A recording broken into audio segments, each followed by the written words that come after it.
Hello, hello, welcome on in. Chat screen, where's the chat screen?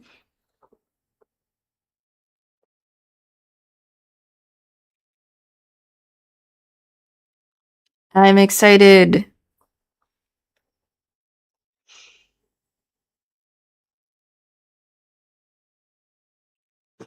Excited for more Ace Attorney today. Let me just pull up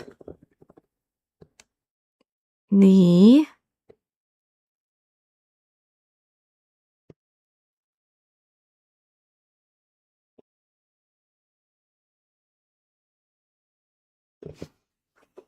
game real quick and whatnot. Trying to get it all up and ready.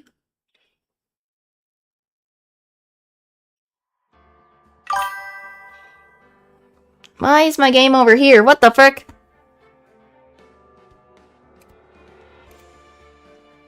Wait, what the... Something's wrong. Yeah, it's gonna be more Big Top shenanigans, but... Hold on, what the heck? Hold on. I'm gonna exit out real quick because for some reason my game decided to pop up on my other screen. Not the screen... here. In the front for some reason.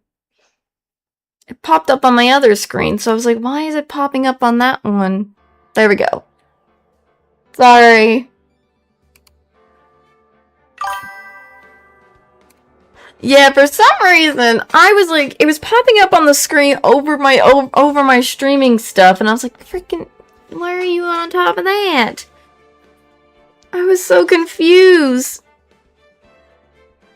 I was just so confused. So I was like, I gotta fix that real quick. So I finally fixed it. I'm like, is it the monitor or something? I have no idea, but it's fixed. It is fixed, but before I go home, I'm gonna quickly grab something real quick. Maybe, hold on, let me go to the continue.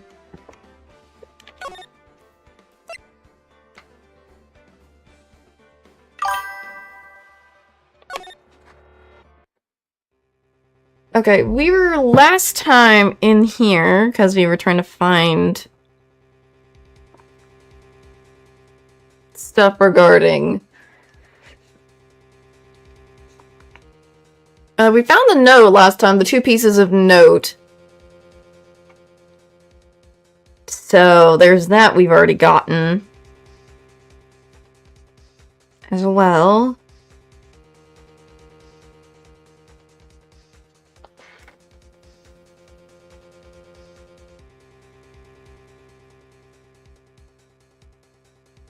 Hold on, I'm gonna quickly be right back, though. I'm gonna keep myself not muted.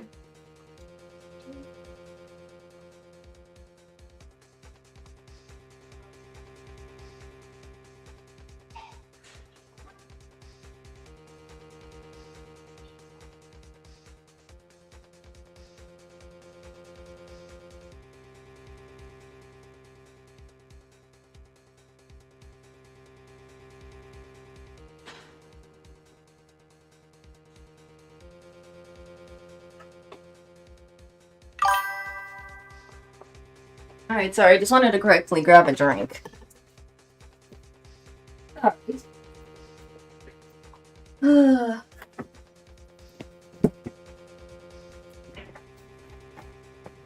Hopefully.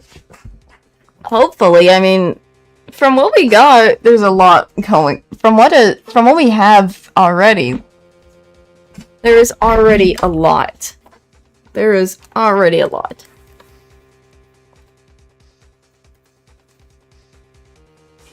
Okay. So we got the note.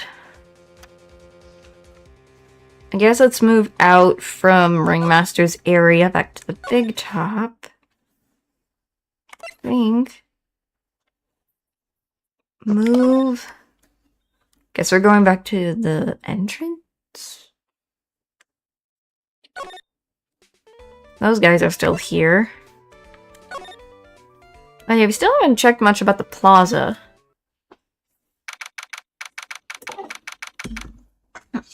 Hi, Gumshoe. What you doing, buddy?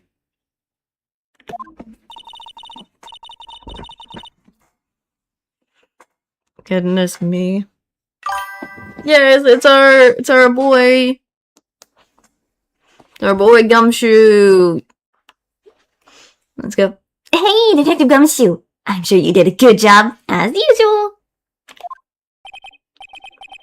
Well, I'm done with the investigation of the acrobat, finally. But with Mythma and Karma...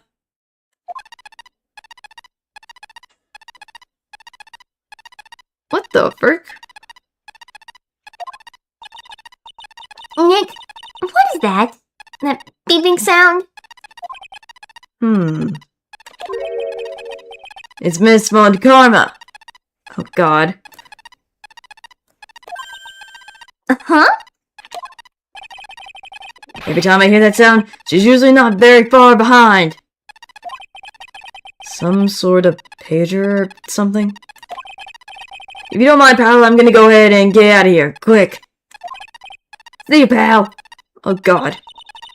I don't know that Gumshoe could run that. I didn't know that Gumshoe could run that fast. So much for being a flatfoot. Never seen a grown man so afraid of a girl still in her teens. Well, let's go inside. It's freezing out here. The wind's a bit... Oh, she got whipped just now. Ow! Hiding a slash from a whip. Hi, Von Karma. Von Karma. She really did appear. It was a real battle today in court, wasn't it, Mr. Phoenix Wright? God, I know. Did you have to jump out and scare us like that? What can I do for you? Tomorrow will be the day that the dream I dream finally comes true. You mean the story of my defeat at your hands, making the national news? National news, you possess such a small sense of scale. The global news, Mr. Phoenix Wright. Your miserable plight will be known internationally. I think she might be overestimating the importance of a win by just a smidgen. Excuse me. For random yawn. Okay, let me talk to her. Okay, we have tomorrow's trial and then... Goodness, interesting. Miss Von Karma, it appears you also, you got your hands onto something big, huh? Excuse me. Messing up. I'm amazed you picked up on that much.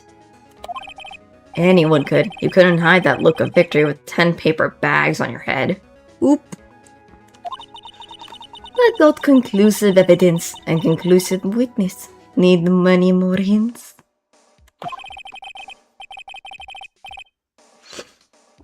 Goodness me. A conclusive witness? You must mean the acrobat, right? I'm putting in the summons for him to be called as a witness as we speak. It's the final nail in your coffin, Mr. Phoenix Wright. Yeah, I get it already. You want to beat and destroy me. Can't worry about her. I've got to try and find out more information myself. And then this whole... What is this whole thing about revenge? What the heck, Karma?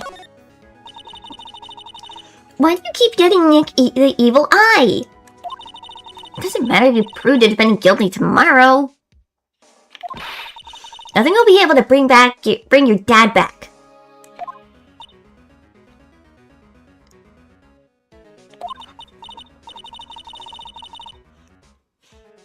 The way she just kind of paused for a second. Goodness. My dad. You must mean the esteemed Manfred von Karma. Of course, your dad. I know you miss him. Enough of you. One more word and you'll get a mouthful of whip. Now, When did I ever bring up my papa's name in this, or any other conversation? I know. Then what's this revenge thing you're talking about? You wouldn't understand, Mr. Phoenix, right? I have to see him again once more time. Him? I saw you know whom I'm refer to. Miles Edgeworth. Miles? What? Edgeworth? Mr. Edgeworth? Miles Edgeworth? What the freak? Miles Edgeworth. Why would you even bring him up? You haven't forgotten, have you? Do you know who it was that trained the gifted prosecutor, Miles Edgeworth? Everett Von Karma? Exactly right. It was my papa. That means that Edgeworth was... Right again. Miles was like a little brother to me. More like he's the older one, in my opinion. He looked older than you or something. Huh? Little brother, but Edward and Nick are the same age. That's what I'm saying. They're the same. If they're the same age, she's more like the little sister, in my opinion. But oh well. Edgeworth.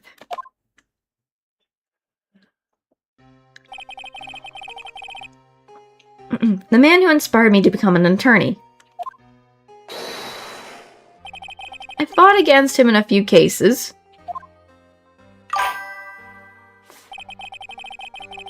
But a little after that case was over, he vanished. It's your fault he's gone. Huh? It's the truth, isn't it, Mr. Phoenix Wright? I... Nick? What does she mean? Edgeworth's death. What the frick? Edgeworth was never quite the same after that case. And then with the case after that one.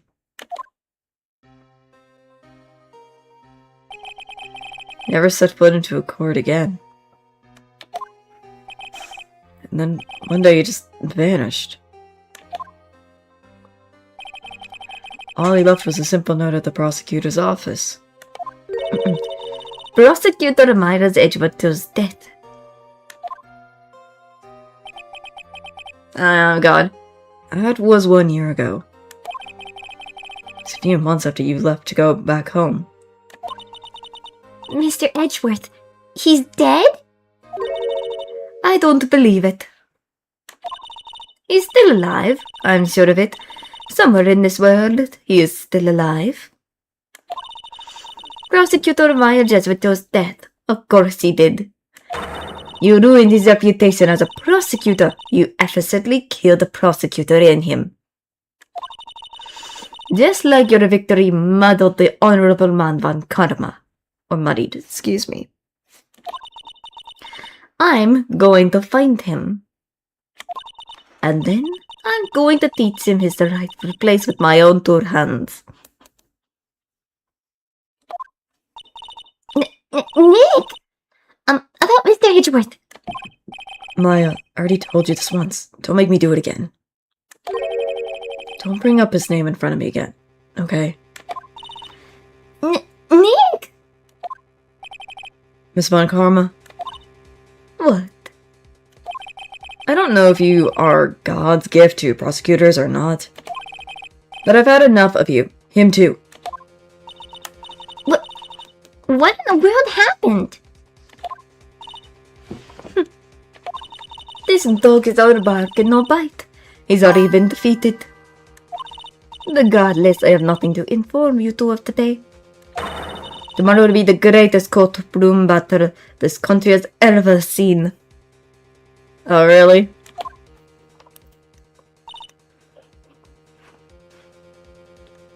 Nick? Let's go. We need to talk with the performer on the 3rd floor. I'm sorry I brought it up, Nick.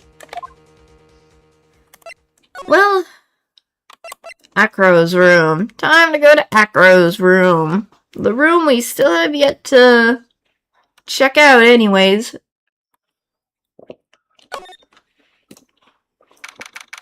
Or to be honest, much about. Oh, hello there. What's with the birds? Logic Tower, 3rd floor, Acro's room. Oh, goodness. You must be Phoenix Wright. Yes. Pleased to meet you. I'm Ken Dingling. What kind of last name is that? But here at the circus, everyone just calls me Acro.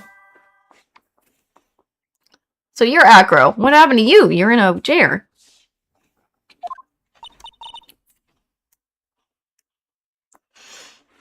Mr. Acro? How do you know my name? The detective told me. He said you'd definitely show up here. Acro, you're a member of the circus as well? That's right. I'm only a form on the tightrope or the flying trapeze. But nowadays, all I perform is in my wheelchair. Oh, okay, he's in a wheelchair. Oh, God. Poor dude. Very big circus. Let's talk to him about this. Excuse me. Necro, why did you join the circus? When I was a kid, my parents failed miserably at business. Then one night, they decided to run away from it all, without me. Oh my God. Maybe. But my God, his parents are irresponsible. The only person who was willing to take my parents' place was the ringmaster. The ringmaster took such incredible care of me. He was truly a lifesaver. Seems like the ringmaster was truly a saint. He was. That's why I decided to do something very important. I decided that I would devote my entire life to finding a way to repay him. And now, look how someone repaid him for all the good deeds in his life. It's such a shame. Sometimes I think that he was almost too kind. Perhaps he was too kind to his performers. Perhaps he was too kind to his daughter. I wonder if he spoiled Regina. Regina is so cute. She's truly a princess. Truly a princess? Are you sure that's a good thing?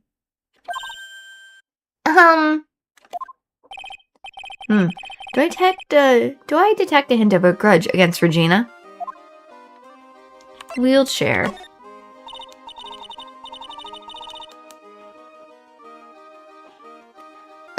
I'm sorry to ask, but why are you in a wheelchair? Nerve in my legs were badly damaged. Ooh, no.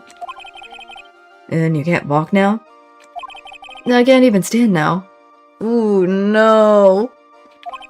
And since I live on the 3rd floor, I can't even leave this building by myself. That's awful. The accident happened during an acrobatic session, right? Oh. Lovely. Psyche locks. Psyche locks. It doesn't seem like Acro's interest for acrobatic in nature. What's on your mind, Mr. Wright? Well, exactly when were you injured? It's been almost 6 months since I was hurt. I injured my legs during practice. 6 months ago. What in the world went on at this circus then? And then what happened?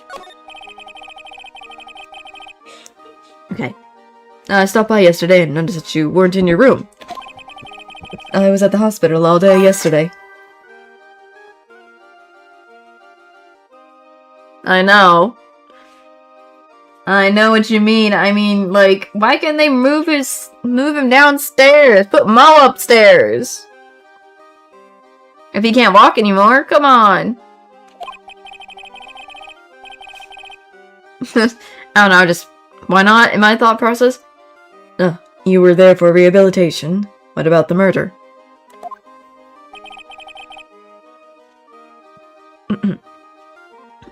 Of course, I knew about it. I spoke with the police before they allowed me to go to the hospital. Before I got the call from the prosecutor, I was convinced that it was all in a dream.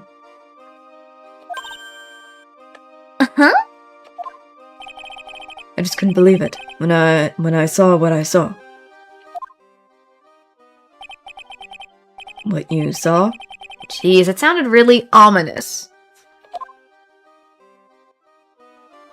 What you witnessed. What did you see, Acro? That night, I was in bed sleeping when I heard a huge sound coming from below my window. I see. The scene of the crime was right below your window. That's when I looked out the window. What did you see?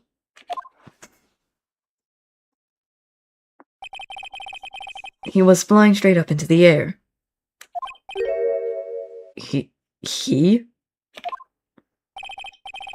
Maximilian Galactica. What? That's what I thought he'd say. You're absolutely positive that it was Max you saw flying? I'm absolutely sure there's no doubt in my mind. Nick? Okay. So he says he saw Max as the one he saw flying.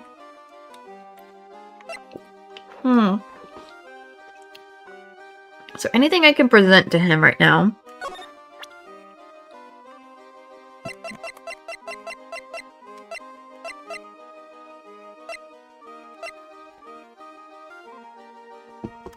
Should I show him this photo of him in the Grand Prix photo? I mean, it might work. Might just give me something. Let me just show it. I'm just gonna show it anyways. Let's start that. Maximilian Galactica, right? You'll have to forgive me, but I try not to think about him. Like, I won't even look at it. It looks like something is really weighing on him. Interesting.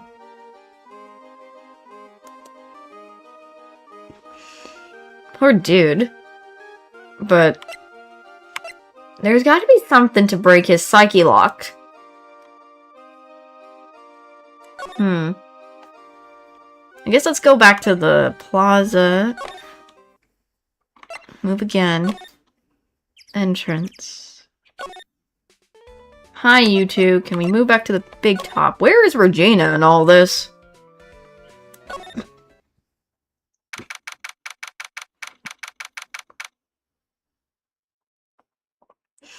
Very big city, big top. Oh, great. It's this again. I've got a bad feeling about this. Yep, it's the tiger. Yeah, Nick! Wonderful. Today's special must be filet-o phoenix. Stay, heal! Oh, it's Regina. There you are. Goodness. Oh, Maya, Nick, it's you guys! I'm sorry. I guess I made a mistake. Mistake?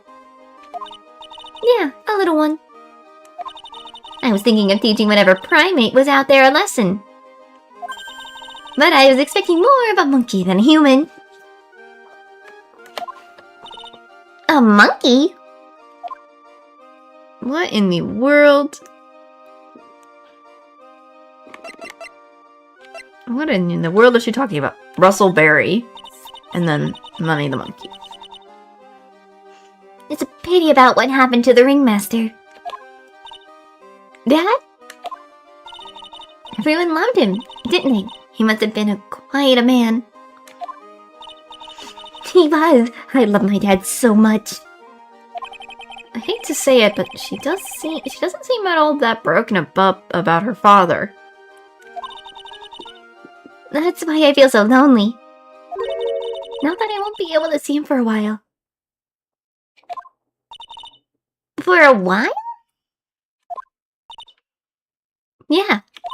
When Leon died, I talked with my dad and he told me that.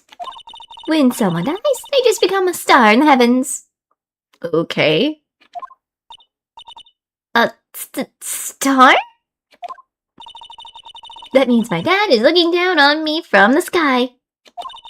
That's why I love the night so much. I can see everyone who's gone. Ooh. It is scary about her naivety. When someone dies, they just become a star in heaven? That's kind of sweet. But I bet there's no way that Maya believes that. What do you mean there's no way I believe that? You think one day I'll be a star too? Of course! You really think so? Yeah, you will, I think. I've got a feeling that everyone is doing great up in there in the sky. I was about to say, she kind of was a mind reader there. Mind reader. Mind reader. So, I wonder if everything's alright with Regina. She's got a few screws loose. All I'm gonna say is Regina's got a few screws loose, in my opinion. Money the monkey.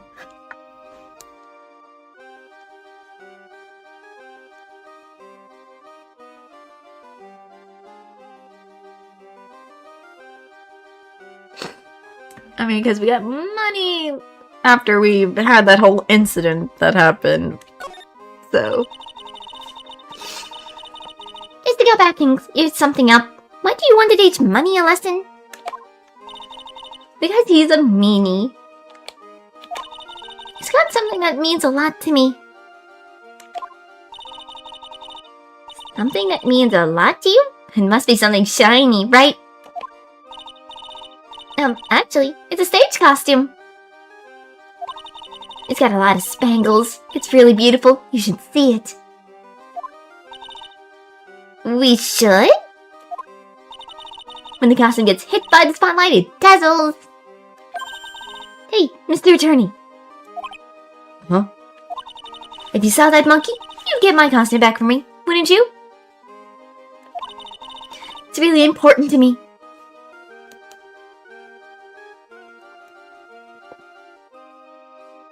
Okay, so gladly, but of course, I'll get. Why is it all okay? Why is there no if? I guess what's all that, but I guess I'll say gladly. I suppose. Leave it all up to us. Guess there's no turning down that request.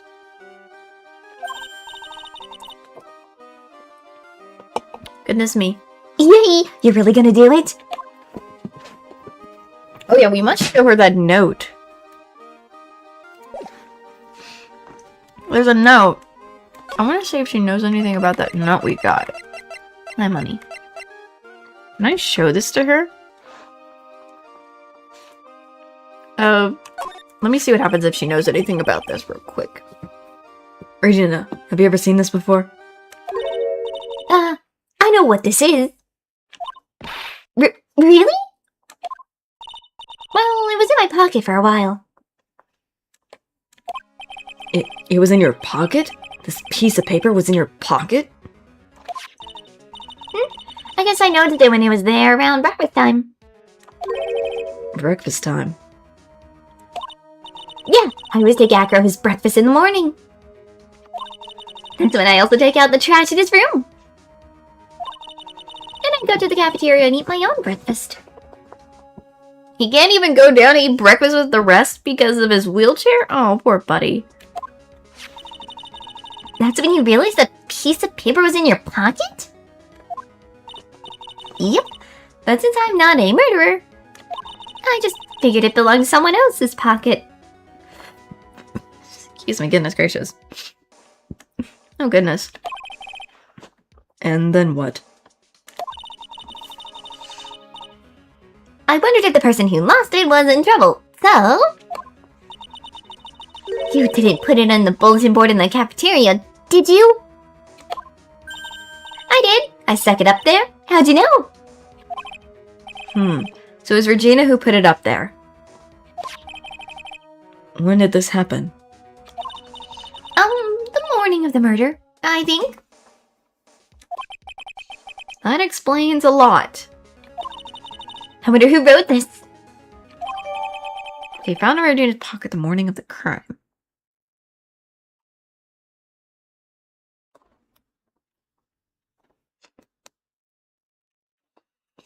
So that's new with this note.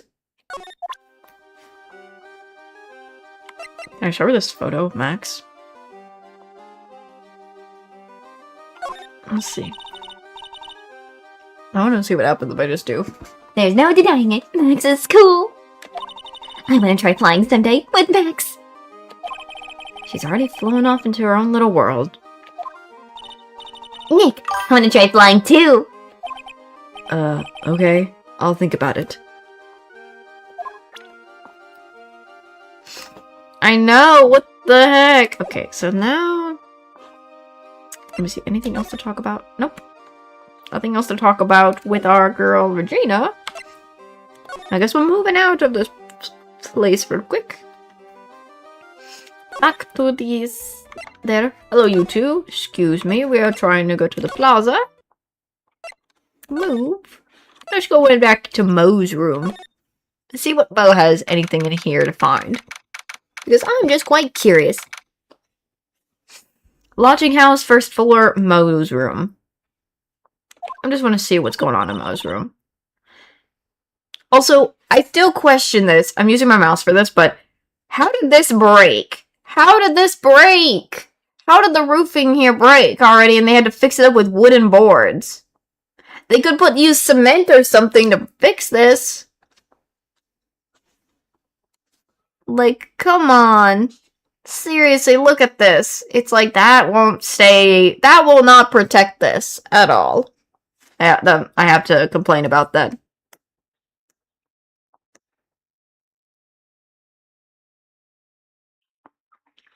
And that is all I'm just gonna complain about. Excuse me.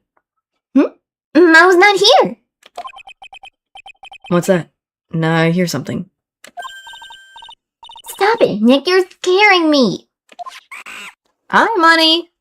What are you doing in Mo's room? Nick, it's Money. That monkey's holding something. That's it. That's the thing that means a lot to Regina, remember? Alright, time to take on this monkey attorney style. So we have 3 choices. I have no idea which is the right choice.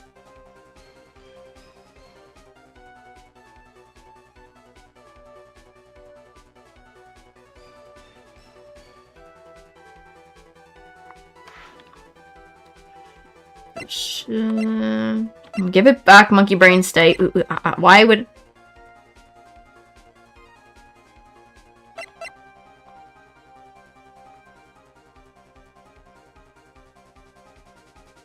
Let me try this. Let me try this. I'm just gonna do the monkey brain one because I think it's funny. Give it back, monkey brain. Yeah, because why not? That means a lot to Regina. A real man wouldn't make a little girl cry. Oop. I cannot read that fast. I tried to have a man-to-man talk with him. I really did. You know, man to man isn't accurate. It was more like monkey man to monkey. Nick, you... I swiped it while Money was distracted. Wow, you're really on the ball today, Nick. Let me see it. Huh? You can see it fine from where you are. Not what I mean. I really want to try on Regina's costume.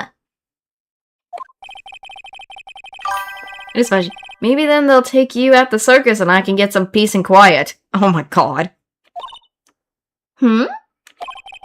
What's the matter now? It doesn't fit me at all! Oh well, guess it's time for you to lay off on the burgers. Eating too many burgers, huh, Maya? Not to mention, it doesn't look something any girl I know would actually wear. A shiny spangled... It's not Maya's size at all. Okay, now we got that. Can we go give this back to Regina? Who obviously was asking us for this from Money the Monkey.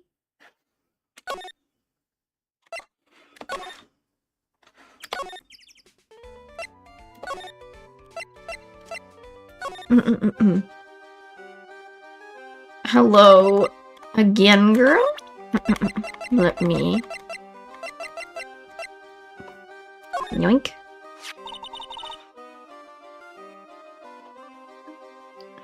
Here you go, Regina.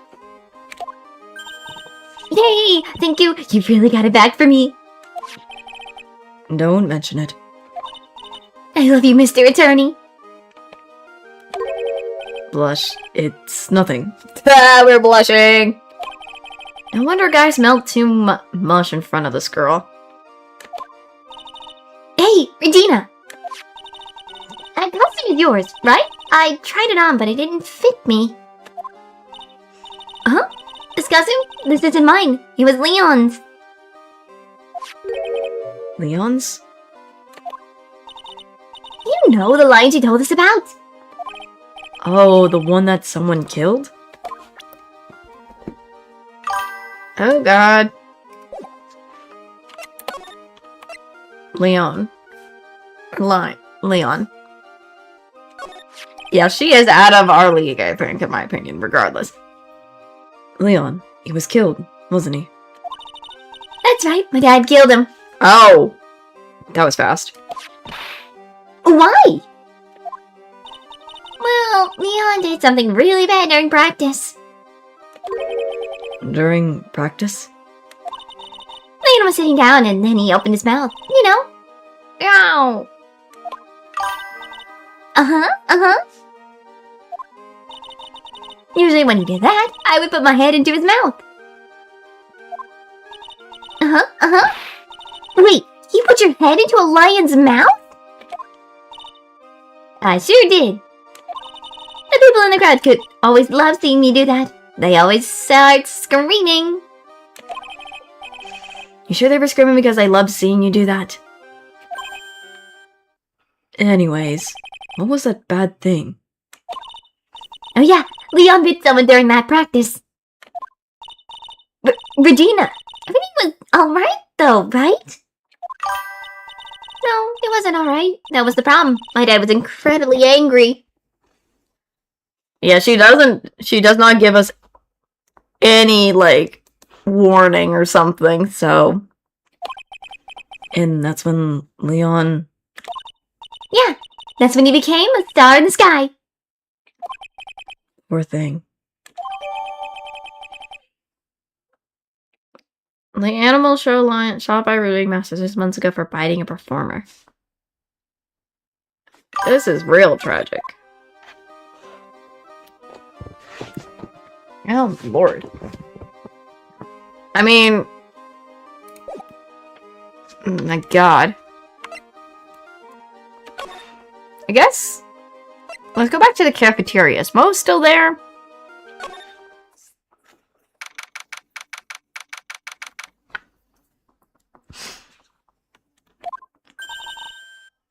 Something smells fantastic. So we know it can't be Mo. Wait, I know what it is. It's burgers. Hello, welcome to the Burger do Cookie, aka the cafeteria. It smells so good in here, and those burgers look great. She's drooling like she's some sort of crazed burger monster. My burgers are the best. Juicy meat, toasted buns, special sauce. They're absolutely irresistible to anyone with a hankering for a burger. One bite will send you into a hamburger heaven. I bet. I can tell by the smell. Whoa, I'm getting hungry too. Those burgers must have some kind of special power.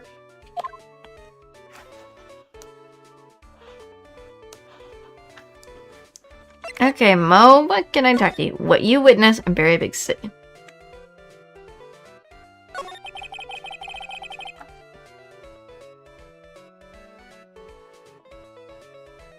Goodness me, goodness me. Are you 100% sure about your testimony today? I saw what I saw. I swear that creep just...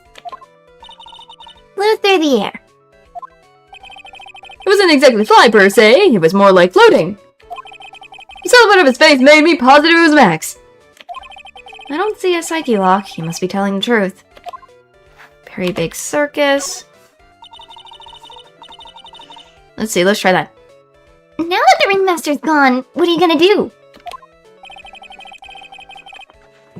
That's all I've thought about the past 2 days. Everyone loved Russell. You've heard Acro's story, haven't you? Like how he was adopted when he was younger? He's calmed down a bit now, but he was livid when he heard about the murder. Acro was so upset that he said he couldn't go on. He was that upset? Yes, he was. Anyway, I'll give it some thought. Maybe I should give up on trying to be half-baked clown. I've been thinking of trying on the ringmaster shoes.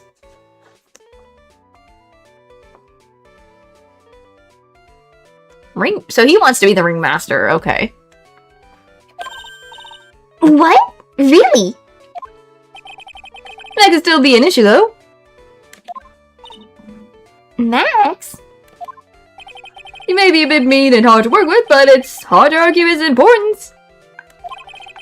He's probably the reason the circus is still around. A lot of what he said is right. Mo?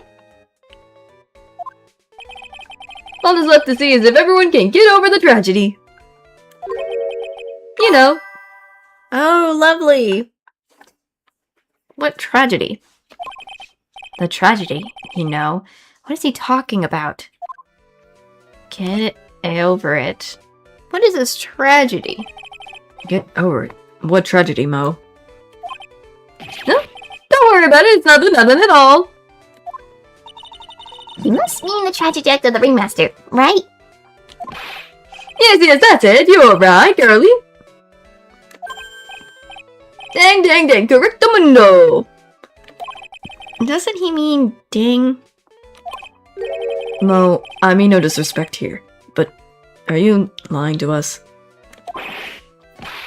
No, not at all. What makes you think that? Just the way you said if everyone can get over the tragedy seems a bit strange. Sounded like you were talking about something from a long time ago. Eek, eek, eek, eek. Mo, I'm right, aren't I? Oh, great! He also has some psyche locks here now. So now we're getting closer to the truth.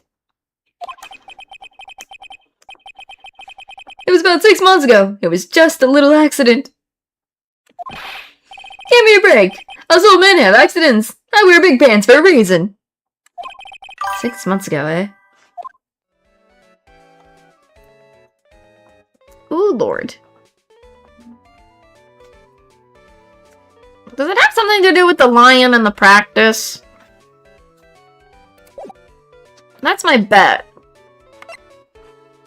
That's my guess, so if I can show this to him and try. Because it has, if anything, it has the tragedy with the lion situation. That's my only guess, because Regina mentioned that, and I'm like...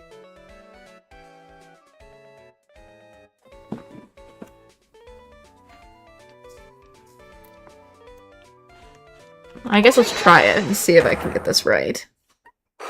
Maybe. Okay.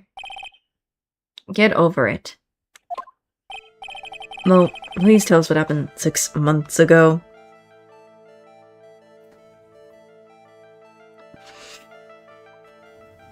I'm quite curious. What in the world went on at this circus? Okay, no need to look so scared when you ask me.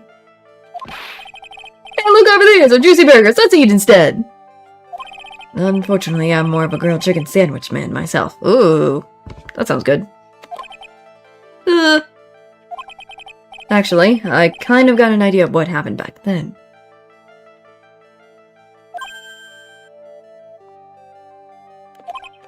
Mo, you said something about an accident. This wouldn't happen to be the cause of that accident, would it?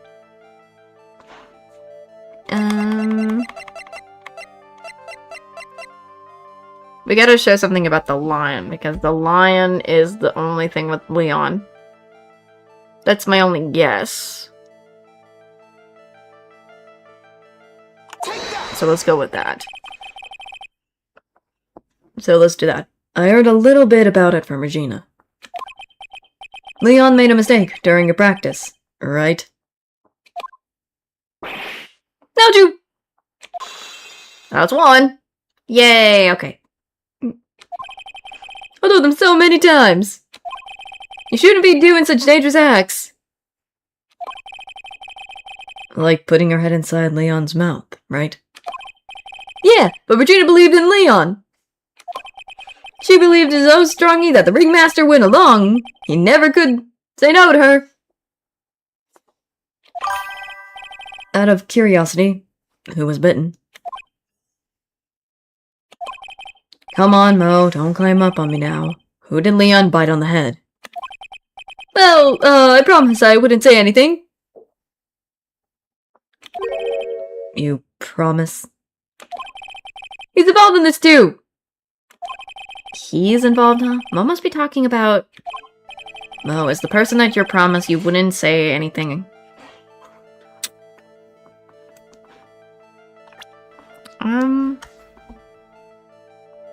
The only one I can think of has something to do with Acro, because his legs were injured, so that's the only guy I can think of. Why is he the one?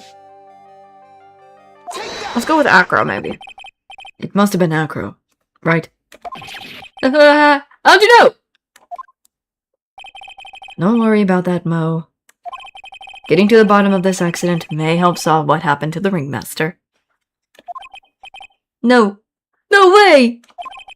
I need to know the truth about what happened to Russell. Please tell me what you know. I'm sorry, Acro. There we go. Thank you. So it was Acro. Get over it. Just like you said, you know? The accident. Did someone die? That, yeah, it was too easy. No, but it would have been probably better if he had. What? How would that have been better? He's still alive! But when he got bit, he suffered massive brain damage! Oh my god. He'll never recover from the coma that he's in! Coma? All he does now is lie in the bed in the hospital. And that's all he ever's gonna be able to do! I see. How is he related to Acro? He's his brother! Oh, he has a brother. I mean, it's a miracle he didn't die from that. I would have expected him to die immediately, but... Because it's a lion, what do you expect? You would expect he would die immediately because it's a freaking lion, but that's a miracle. It is a miracle. Huh? The person who got bit was Acro's brother! Brother? They were an accurate team of brothers. Acro and Bat. Cute nicknames, I thought. Bat. Anyway, they were an incredible team. Got down together in their prime. Acro's brother. Who's Acro's younger brother? Sean Jingling, but everyone calls him Bat. Okay. Why is the last name the one that I just cringe at? It's the last name. Why? Why is that the last name? He fell in love with Regina. Trying to win her love was his downfall. Oh, another person who liked Regina. Everyone seems to fall in love with Regina. 6 months ago, while we were practicing, all of a sudden Bats blurted out, "Let me perform with Leon." Oh my god, yeah. Why do you do that? I don't know, but that's what caused the accident.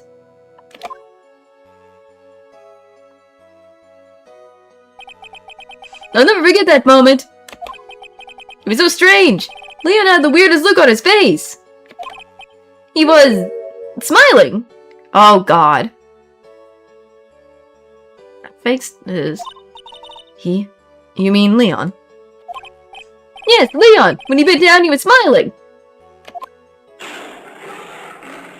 Ooh.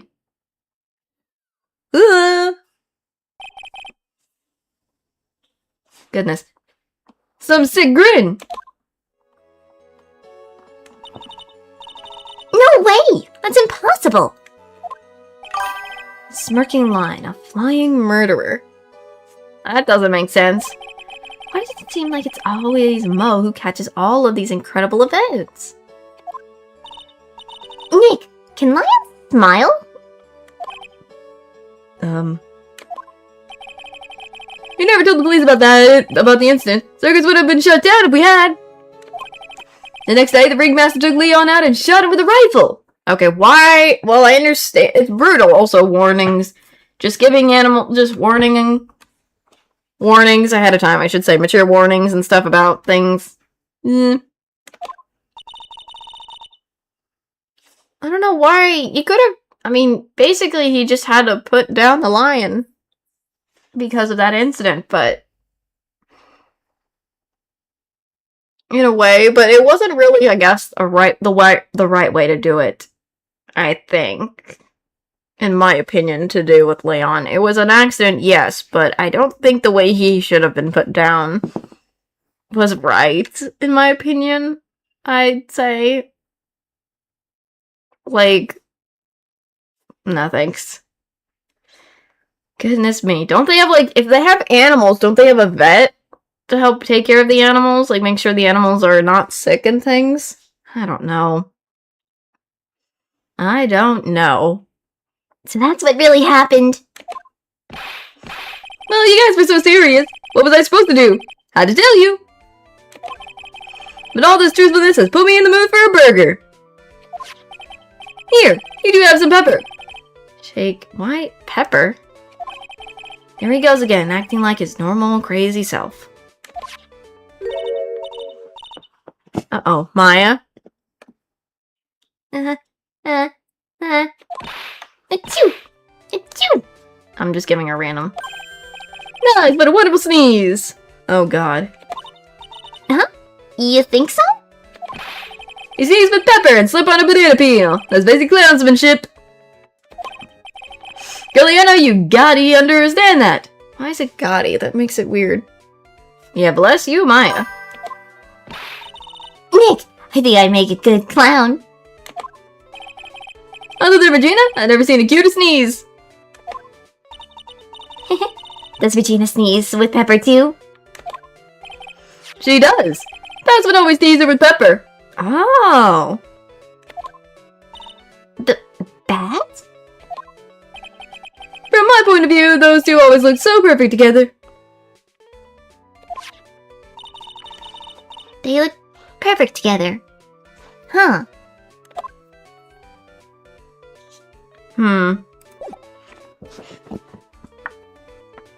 Interesting.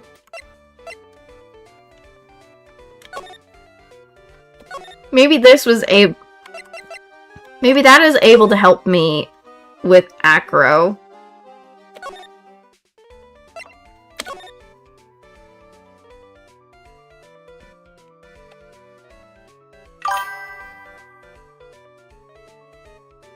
Oh, I have it. I changed. I should have mentioned this. I used to let a lot of my, I used to have it as, like, a normal chat. Like, I had to change it to strict mode. Apologies to the new people who haven't noticed. I had to move it to strict mode.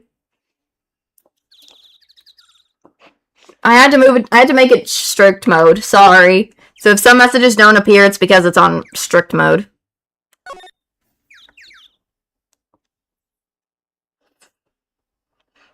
Because of something that happened one day, so I just moved it to strict mode.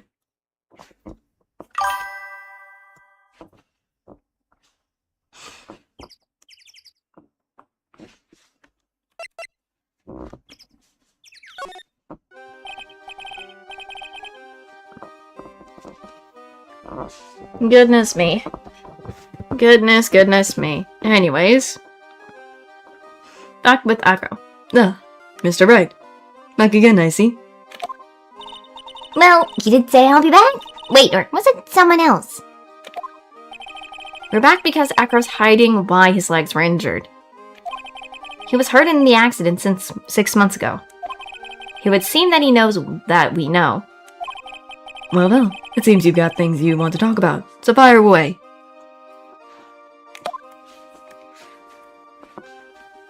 Let's show, I guess, this to him. Let's see if we can get him to speak with this. Since his Saki locks are here. About the wheelchair.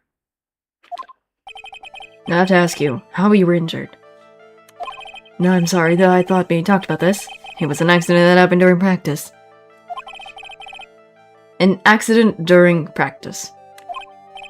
Yes, unfortunately, acrobats are prone to all sorts of injuries. He's lying. If that really was if that were the real cause, he'd have no reason to keep it secret.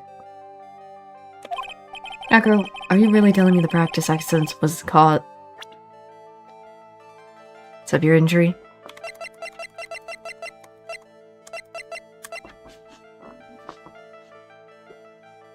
I gotta show something about Leon, that's for sure, because if anything, Akro's brother. So I'm gonna go with Leon. Leon? 6 months ago, you were attacked by the lion. That's when you were injured. Nope. Says nothing, but it broke a lock. Let's go. I know I'm on the right track. I just need to keep going. You're saying that I was attacked? By a lion? That's what I'm saying. I'm sorry, Mr. Wright, but I'm an acrobat. I'm no animal tamer. If a lion was coming at me, I'd be running for the exit. Yeah, I know. Okay, maybe attacked is not the best word to be using. So let me rephrase that. Battled the lion. You seem to enjoy telling jokes. Why would I decide to battle a lion? Because you had to fight it for. You had to fight it to save someone. Wasn't that his brother, Sean, then? Bad. It was a shame what happened to your brother 6 months ago. You tried to save him, didn't you? And that's how you got that terrible injury. That's another lock. Done. Mo. He must have told you. Yes, we learned about bats from Mo. But he didn't mean anything about you in regards to the accident. I suppose it was just a slip of the tongue on his part. That's how I figured it out. A slip of the tongue? Anyway, they were an incredible team! Cut down together in their prime! Cut down together. That's where he slipped, and that's how I figured it out. You two ended up at the same center of the same accident together, like always. I see. But an accident is an accident. It wasn't anyone's fault. Still haven't broke Akro's last psyche lock. This must be one incredibly deep-seated secret. It wasn't anyone's fault. Do you care to explain more? Akro, I know you were still hiding something from me. Maybe someone you don't seem to like much is the reason you're behaving invasive. Well, he did... I feel like it has something to do with Regina, because Bats also liked her. So it must be Regina. Does it have something to do with Regina? So it might be her. Let me go with that. Goodness. Regina. You always seem calm and collective until you start talking about her. Saying things like she's cruel. She is cruel. Well done, Mr. Attorney. You got quite the set of eagle eyes. You know, her tiger tried to attack me. Regent tried to attack you. Twice. Yeah. He wasn't serious, I'm sure. You're not trying to insinuate that I believe she's spurring on Leon to attack back, are you? Leon was never taught the command to attack people. Regina is incapable of doing anything like that. Besides, Regina had no reason to want to hurt my little brother. Regina and Bats were such a good friends back then. But you still hate Regina. I've got proof of it. What? What are you talking about? Maybe I overdid it again. But if I can hand something over to Acro, maybe it'll...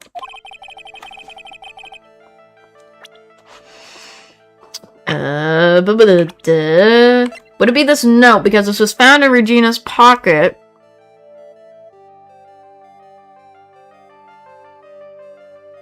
It's gotta be.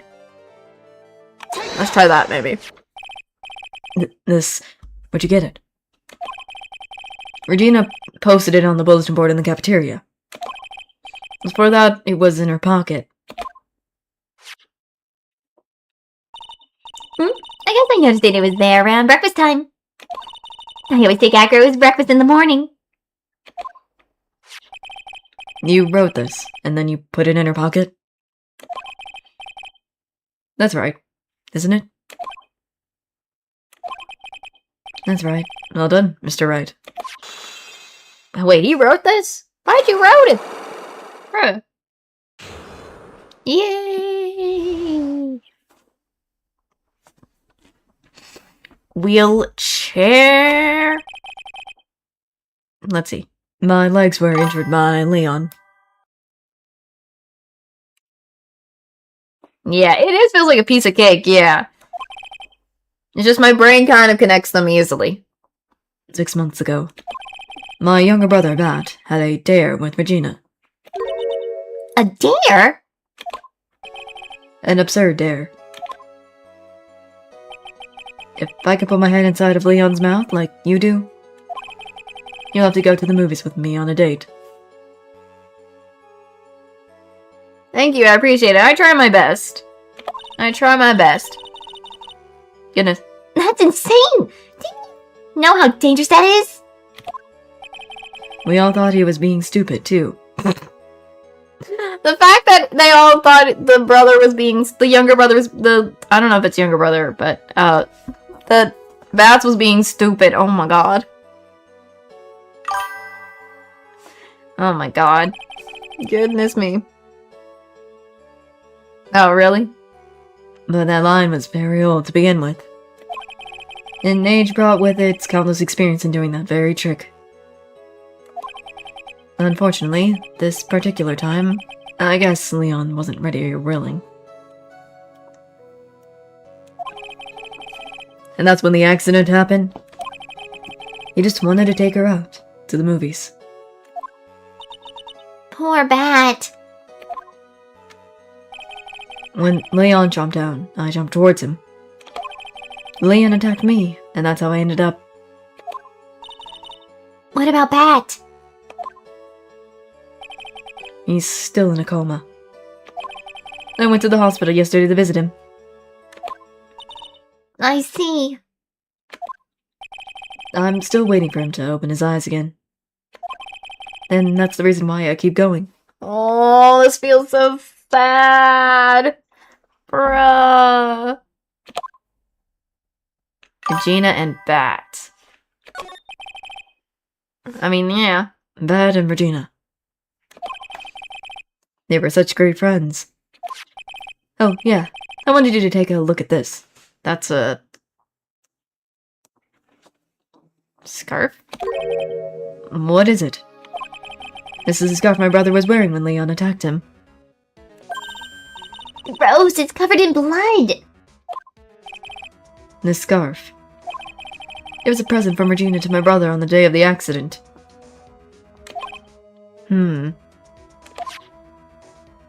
Oh, when he did it, he looked like he was smiling. He? Leon, obviously. Oh! When he bit down on Bat's head. The expression on Leon's face looked like a grin. Nick! I know, most said the same thing. What do you think it all means? I'll be taking that scarf if you don't mind. Hi, Von Karma. Great. When did you come here? Miss Von Karma. Hello. Why are you here, Francesca? I've already heard everything, so hand over the scarf. But the scarf is evidence in the trial! That is for me to decide. I think we should begin our preparations now, Akuro. Preparations. I've served a summon to Akuro to appear in court tomorrow as a witness. Akuro, we'll talk more at the prosecutor's office. Bro, a witness? Come, Akuro, let's go to the office. Yes, ma'am.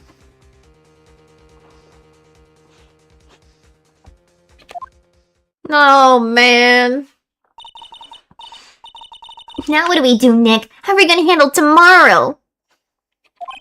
Don't worry about it. I'll figure something out. Oh my god. Look at you, full of confidence. You must have found something you can use. This is all beginning to come together now. Hooey!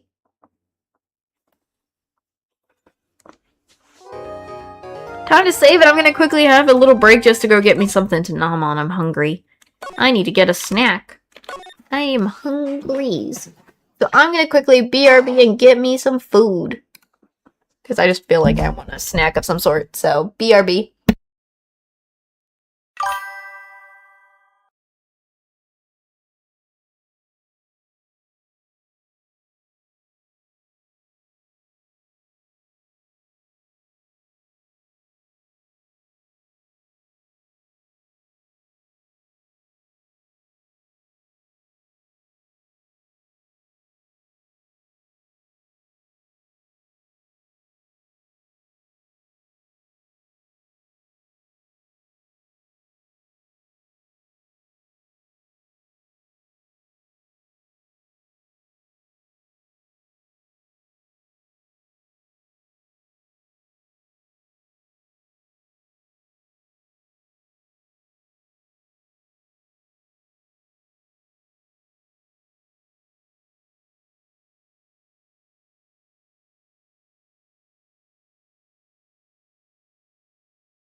Alright, I'm back. Sorry about that.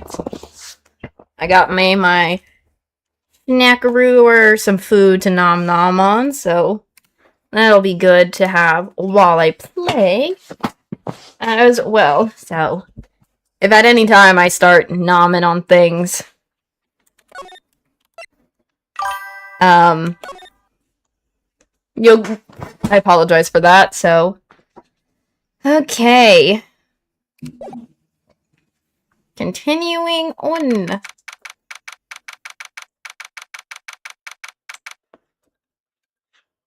Hopefully it is time to end this case, because I'm quite interested to finally go into the next case. Oh. You know what I mean?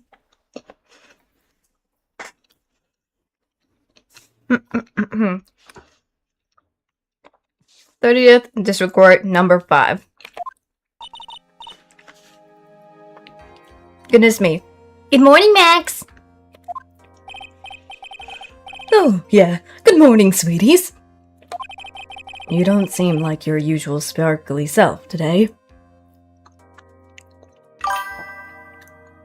Oh, really? I mean, maybe. I don't know. It could be interesting. I don't know what would characters be what, though.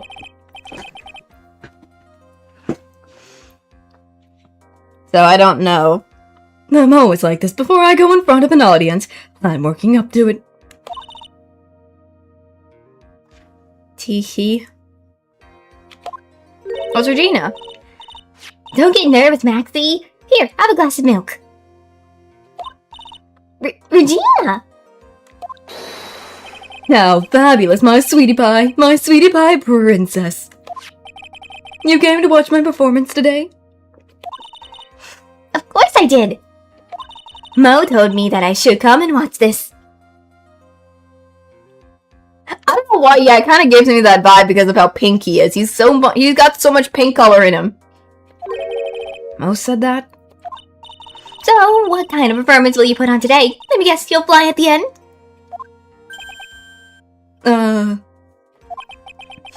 It's not that kind of a show. Isn't that right, my sweeties? Uh-huh. I think my sweetie pie princess doesn't... Yeah, she doesn't seem to realize what's going on. Or even where she is. Oh yeah, I kind of feel like that would work, yeah. Well, Max, it looks like it's time to raise the curtain. I'll see you later. Today I'm just a member of the audience. Fabulous! Enjoy yourself out there.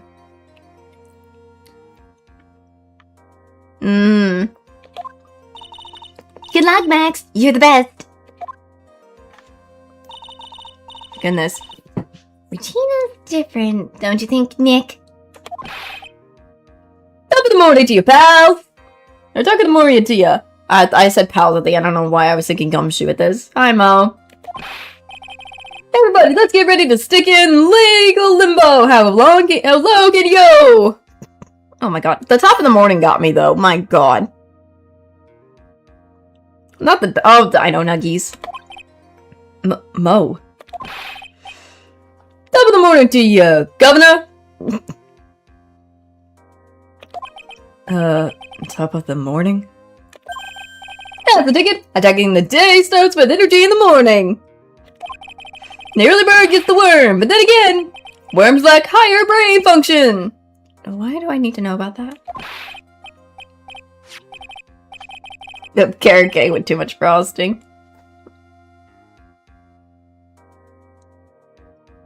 Goodness me. Here, Max, I brought you a present. Have some milk. Oh my, thanks. He already has one. So how are you today, right? Well, I've got the feeling that today I'm going to face up against the real culprit. You mean Acro? Huh? You think he did? Be careful. He's used to putting his life on the line. Literally.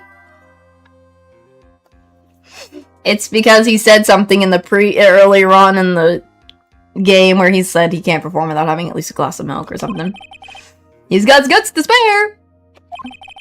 If all I've got to worry about is how thin the tight rope is, I'm used to it already. Just means that I won't be able to pressure him like I can other witnesses.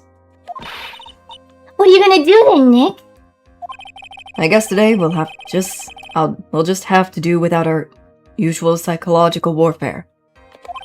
Today, we rely on evidence. It's the only way we'll get past aggro and into the truth. Yeah, that's what I saw. I saw the freaking when I saw the top of the morning thing, I was like, Jacksepticeye? Oh, Jacksepticeye classic. I love Jacksepticeye. When I was younger, I used to watch him a lot, and he's still amazing to this day, in my opinion. And whatnot. Oh my god. You're right, but it's gonna be tough.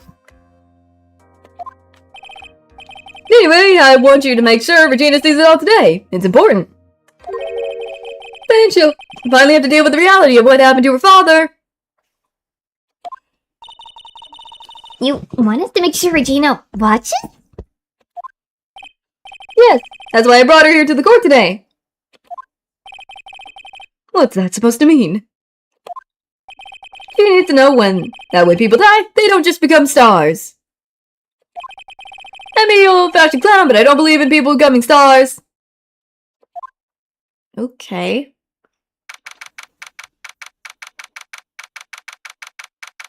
That's new to know. Huh.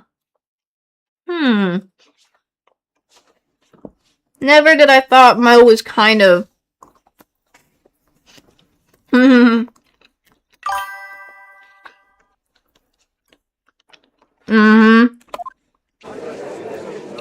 True. Regina's gonna finally learn the reality of life.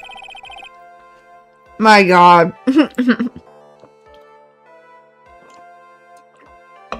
I mean, she has to anyways. It's just life. Court is now in session for the trial of Maximilian and Galactica. Oh my god, not the Santa. The prosecution is ready, Your Honor. The defense is ready, Your Honor. Very well, Miss Van Karma, you may proceed with your case. The prosecution would like to revisit its previous theory of events. What's the meaning of this? We have discovered a new witness, or shall I say, a new eyewitness. One that saw Maximilian Galactica fly off from the scene of the crime.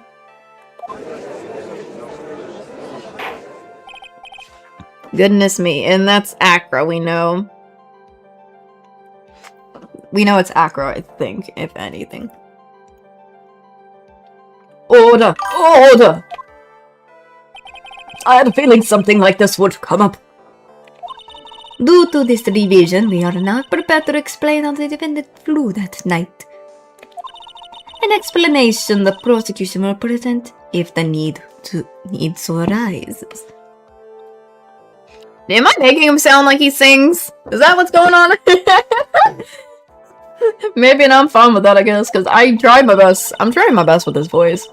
In fact, my detective stayed up all night creating a mock-up of the scene on my orders. Poor Gumshoe.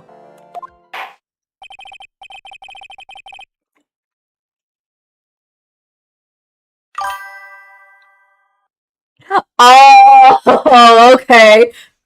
Okay. Alright, then I'll let it be that way.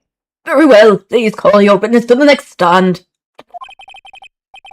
Time to get to work. Or shall I say, time to walk the courtroom tightrope. I'm glad. I'm trying my best with my voices. Hi, Acro. Aww. Name and occupation. Ken Dingling, but everyone calls me Acro. I'm an employee and I'm employed as an acrobat at the very big circus. Where were you the night of the crime?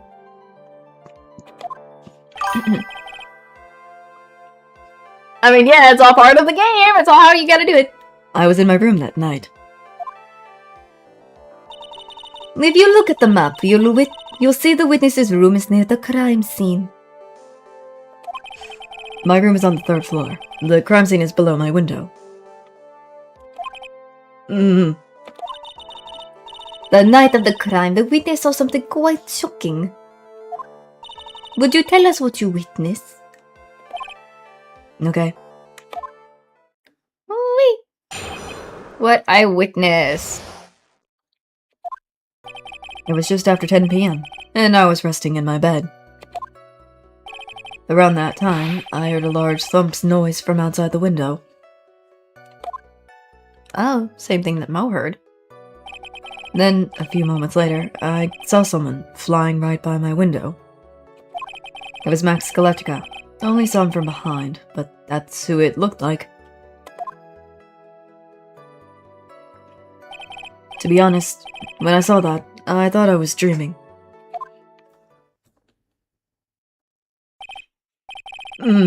This witness testimony matches up exactly with that of the clown. If that's the case, there is very little the prosecution needs to add. All that's left is to explain how the defendant disappeared into the sky that night. Uh-oh. Before we get that far, I'd like to cross-examine the witness. A foolish choice by a foolish fool who wishes to bear the foolish sadness of a sad fool. Man must know the proper timing for things, Mr. Phoenix Wright. Just like your old friend, Mr. Miles Edgeworth did. Mr. Wright, do you have a problem with the witness's testimony? In the words of Miss Von Karma, may I quote yesterday's proceeding? There's no way that actually happened. Very well, you may proceed with your cross-examination. Okay, time for what he witnessed.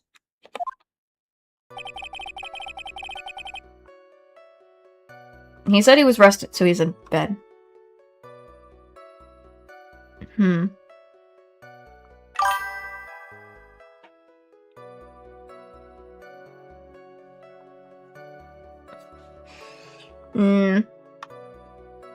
Let's see, so 10 p.m. I'm curious what I want to say maybe this. I want to hold this because I'm quite curious if he'll tell us anything about him. Like, let me try this real quick. Sorry. You said that you were resting in bed? One would assume that you turned the lights off in your room, correct? That's correct. But there are safety lights around the outside of the lodging house. It's so bright, sometimes it can make it hard to sleep. If that is the case, would it be a good idea to close some curtains? Oh, the bird. I never really thought of that, and I guess that means I'm off to buy some curtains. Sometimes I do make myself useful in these chambers. No! The witness will proceed with his testimony. Around the time I heard a large thump noise from outside the window. He's on the 3rd floor. How can he hear a thump sound on the 3rd floor? Because he's on the 3rd floor, so hold on. Your room is on the 3rd floor, right? Yes. And you said that you were resting in bed? That's correct. But were you still able to hear a sound from outside? I was indeed. Pressing R doesn't seem to get results. But maybe something was contradicting in what he said just now.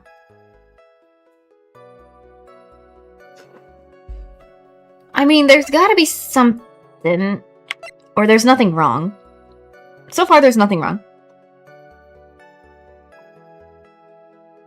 There's nothing wrong for now. I guess, for now. What's the matter, Mr. Wright? Nothing, Your Honor. Until I can find a clear contradiction. I should tread lightly.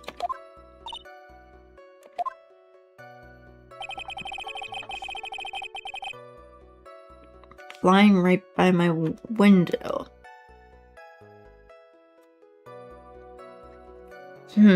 So, right by the window. Did you really see somebody fly by? I'm confused. Are you sure it was a human being? It could have been a mannequin, or perhaps a large action figure. Well, setting aside the possibility of mannequin, an action figure is possible. You have no need to mince words with Mr. Phoenix, right? Testify to the truth and only the truth, just as if we were there with you that night. I believe it was a human. Just straighten his testimony. Wonder if Acro's statement jives with the facts.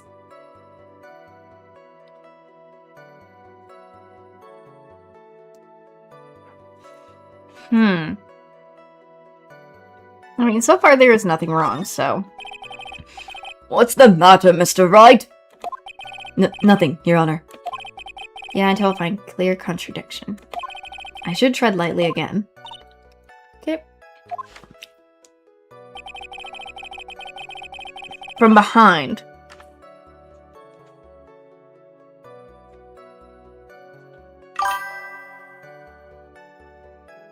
Maybe he said from behind. She is. The lights in your room was turned off then, right?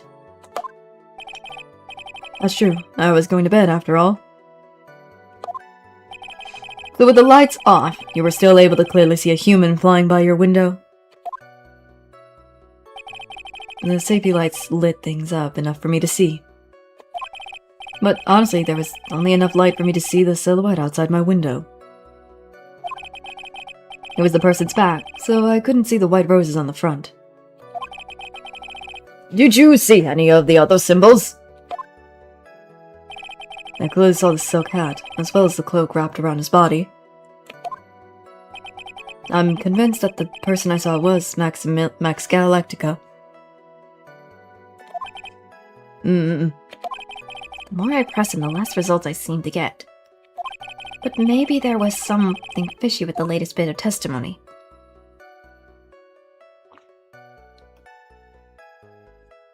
I mean, there is some kind of contradiction, I think, in that last bit of testimony. I believe there is. There's a huge contradiction with the testimony that was just given. Objection! If there is a contradiction, then prove it with evidence. She's right. Let's see some evidence. Do you have any evidence to support your claim of a contradiction?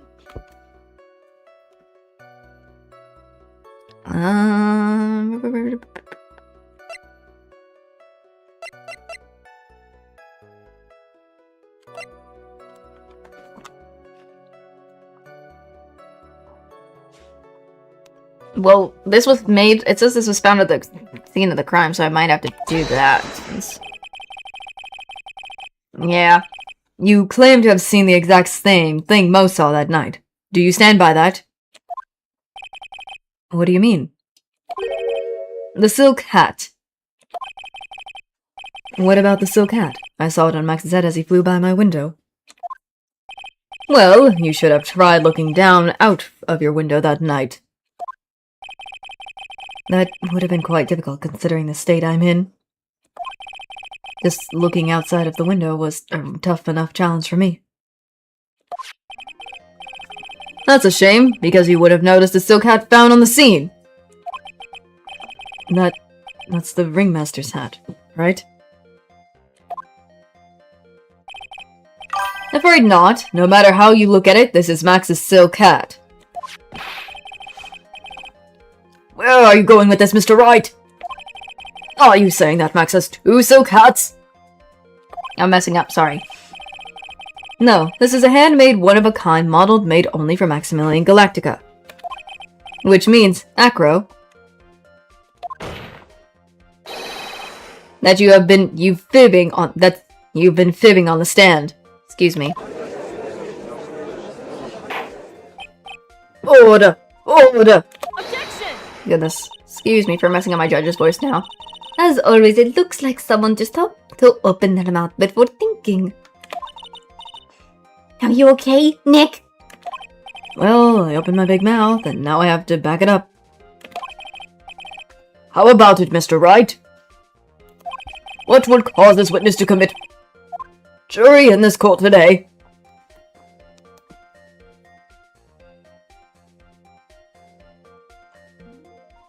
Acro's the real culprit. I guess. That's what it feels like it is. Your Honor, on this occasion, the defense accuses Acro himself.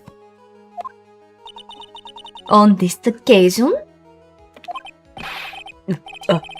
Accuse Acro? What in the world are you accusing him of? Obviously, we accuse him of the murder of Mr. Russell Berry.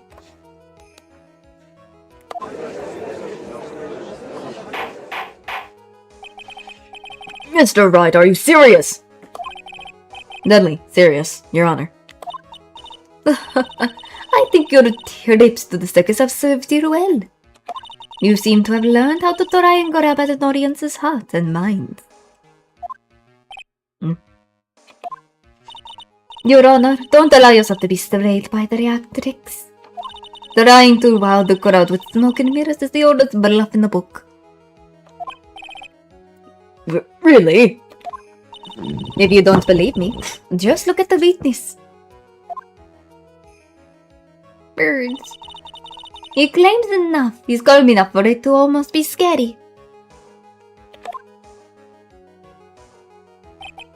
Oh, we're getting pecked by the bird.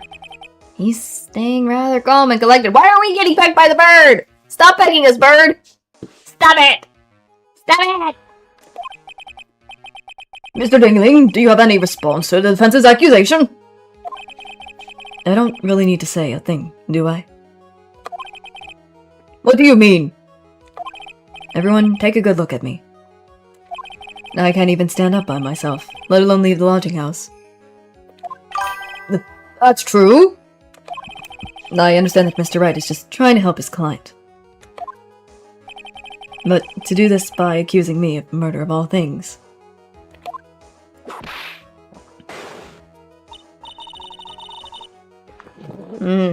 See, even a sliver of common sense makes it clear the accusation is ludicrous.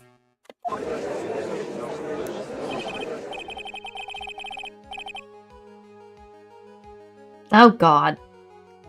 Why are we're not doing that. They're calling him a poopy head. Oh great.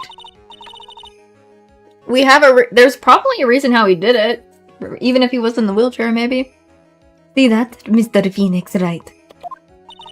If you're trying to drum up support from the peasant gallery, that's how you do it. I think that's enough of this little game. I've got the doctor's note to confirm that Akuro is unable to stand under his own power. Maybe the defense is planning on making a claim to counter this as well. I can hear the defense now. Akuro had an accomplice.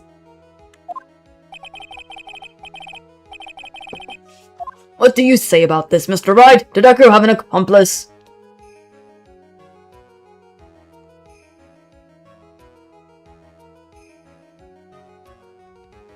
I don't think he didn't. There's no way. Now then, this must be when we get to hear the name of the mystery accomplice. Not this time, Von Karma. But what? You're not going to sucker me into this one. What are you blabbing about, Mr. Wright? There was no accomplice. Akro planned and committed this murder all by himself. Goodness. Order! Order! What are you getting at? Way to keep them on their toes, Nick!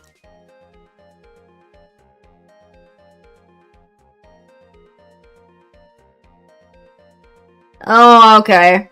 Oh, my bad, my bad. I mean, again, I have it on strict mode, so that's why. Now I'm going to have to prove how it all fits together. I have to show how Akro murdered Russell Berry. Can you do it, Nick? Can you really do that?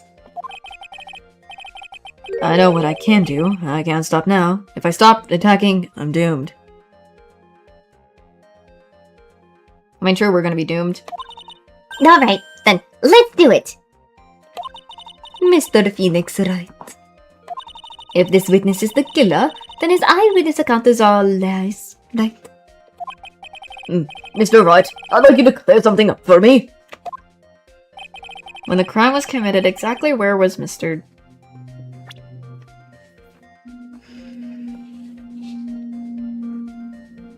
Oh, really? Wouldn't it be here in his own room, maybe? If you can't leave all by himself, so it has to be on his own floor, right? Oh my god. He was obviously here the entire time. That's Akro's room. Pretty simple, eh? Akro wasn't able to leave the lodging house by himself. In that case, there can be only one correct answer. I don't know, it's just weird. It's just weird how the chat is. Because I put it on strict mode, so it's making mistakes, I guess, or maybe, I don't know.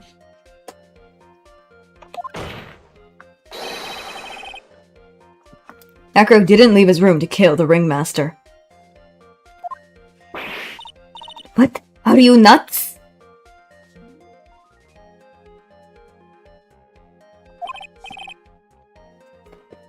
What say you, Mr. Dingaling?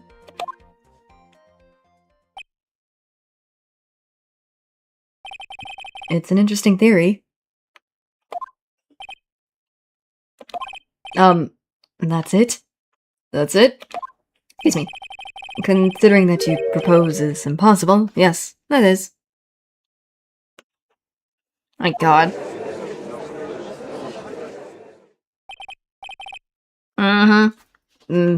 Mr. Wright! Yes, Your Honor. As the witness has stated, your assertion is impossible. As he is in a wheelchair, there is no way he could go to the scene or be the killer. You got a point. It seems you've forgotten once again, Mr. Phoenix Wright. The defendant was clearly spotted at the scene of the crime. That's true. Who said that he saw Max, didn't he? Goodness gracious. But Maya, it's still impossible for humans to fly. Do you mind if I ask a question, Mr. Wright? What is it? I understand some of your logic. However, how do you think that I killed him? If I can't leave my room, I obviously couldn't wear Max's costume. How do you do it? The next course of this legal buffet. Be careful, Nick. If you mess up here. She's right. I can't mess up here. I gotta give this one some serious thought. I'm sure that Akro killed the ringmaster. And he did it while he was in his room. No doubt about it. I'm to enlighten us as to how Mr. Tingling committed the crime, Mr. Wright. I mean, my only guess is the bust, because if anything, the bust... I'm thinking the bust. What about the bust? We haven't seen that around at all still. And I feel like...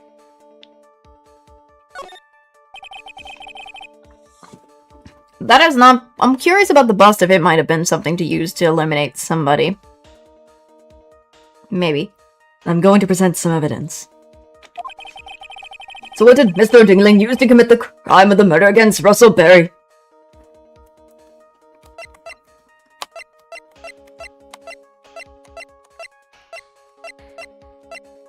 Max's bust. I mean, it's gotta be the bust, because that thing might be enough to do it, and we still haven't found it. So, let's go with that. What's that, a picture? It is indeed. The problem is with the item that's shown in the picture. The bust? It's quite large bust, and because it is life-size, it is also very, very heavy. Heavy? Heavy enough to guarantee a certain death. Especially if it was dropped from a third-story window.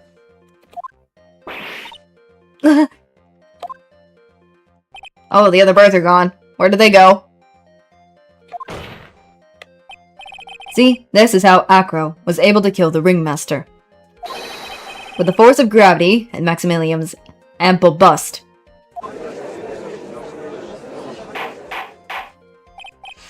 Order, order! So you're saying the bust fell on the Ringmaster? A rather simple crime. Even if you were stuck in a wheelchair, it would be incredibly easy to commit. Objection! How could you possibly wheel a wheelchair with something so heavy? It's impossible. Objection! Well, Acro is an acrobat. He should have more than enough upper body strength to carry something like the bust. Mr. Jingling, how do you respond to these charges? Birds are flying away. Well, Acro's at a loss for words. He should be. He knows that I'm getting close to the truth. well, Acro, you can't run away from... Okay, thank you for whipping us. Thank you, Barn Karma. What's what I'd said if I were you, Mr. Phoenix Wright. What? Your Honor, the physical health of the witness is material to this case. I demand that we get proper testimony from the witness himself. Testimony, you say? Bon Karma. He's just using his testimony as a ruse to stall for time. Objection! There's absolutely no need for such testimony. Objection! The defense has its own version of the matter. The prosecution has the right to respond. The defense's objection is overruled. Why can't he see things my way once in a while? Mr. Jingling, I'm sorry, but we need you to testify about your physical condition. If you have any doubts about your ability to testify, we can request expert testimony.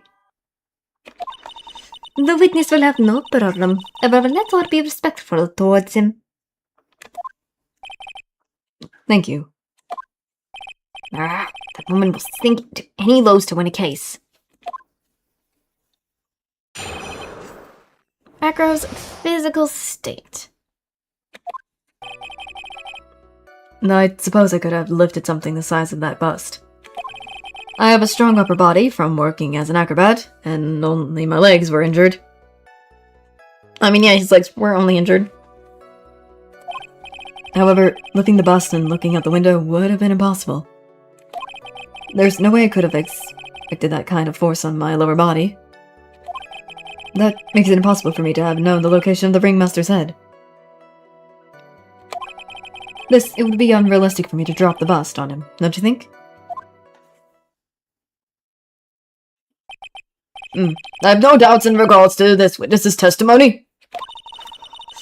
It wasn't possible for him to lift the bust and stick himself out far enough to look. Not to mention that he could not have known the location of the Ringmaster's head.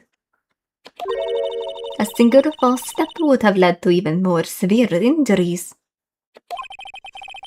That's what I was thinking. What is your opinion on the matter, Mr. Wright? I'd still like to proceed with my cross-examination. He's simply stalling. It's simple, really. Grr, can't let her get to me. I got to focus.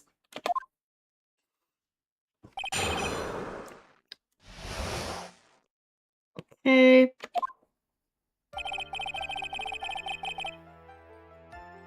Yeah. Yeah, we know that. We have...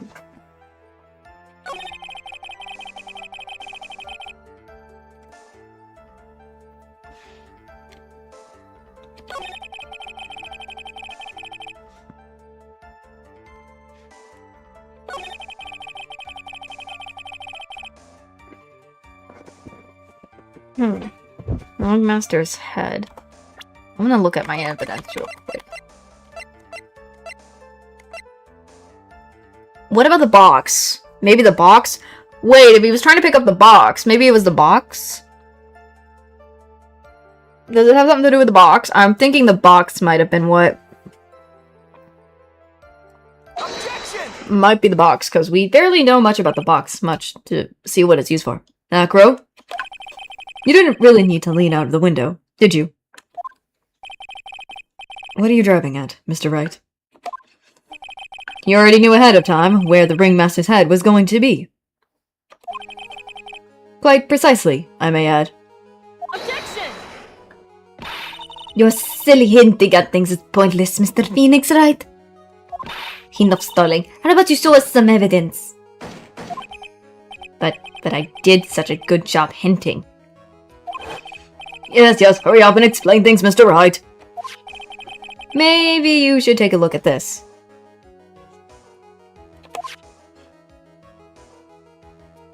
Back to this photo again. The key point here is the wooden box.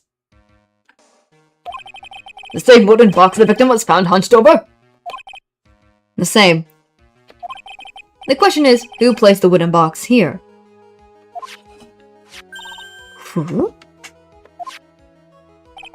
When Ben and company saw the ringmaster, they didn't see him holding the box. Which means that this wooden box was already placed at the scene of the crime. I have to admit that your theory makes a lot of sense. The moment that the bust came falling down was exactly the same moment that the ringmaster lifted up this wooden box. Which means that the answer to all these questions is now crystal clear.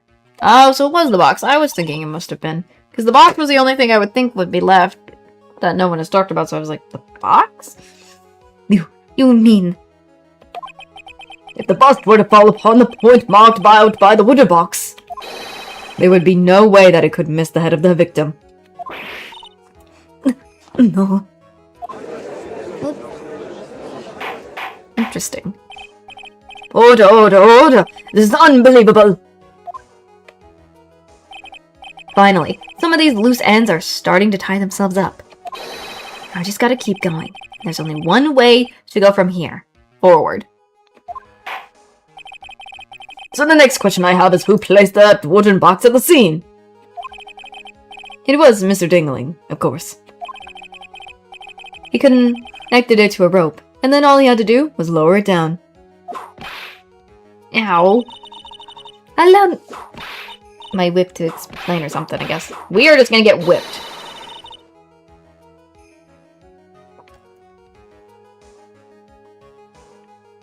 Why do you have to whip us so much, Von Karma? Lord of mercy. The ringmaster's head could have been anywhere when they lifted the box.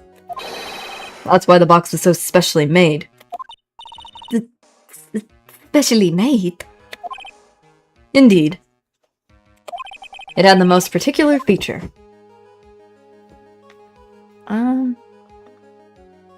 Size, weight, contents. The weight of the box? Maybe? The box had a remarkable weight. Wait. According to the court records, it weighs 20 pounds. Just to lift up this wooden box would have required...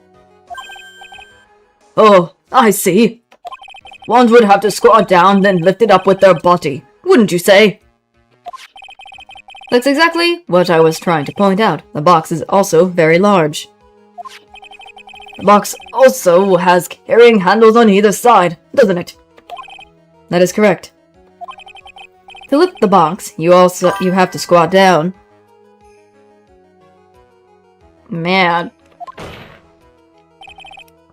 Which means that no matter who you are, your head would be in approximately the same place.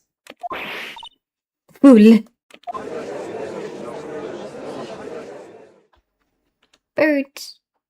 I love how he's just interacting with birds.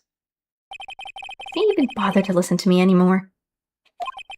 I've heard what you have to say.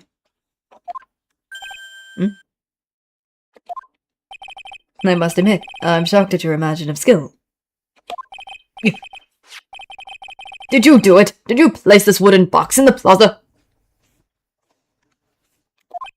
Mr. Wright may have a vivid imagination, but I could never have done what he's proposing.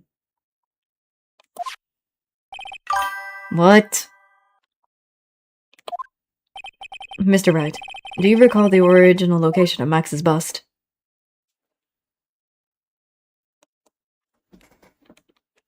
I mean, I do. It's usually in the cafeteria. I remember. Of course I remember. It was on top of the table in the cafeteria.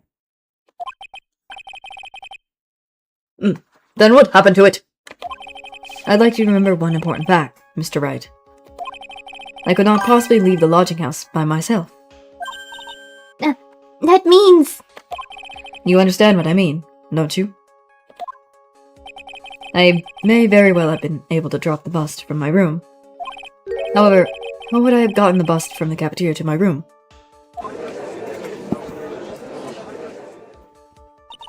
Do you see, Mr. Phoenix Wright? Explain that. Don't forget, you said there was no accomplice. Ah.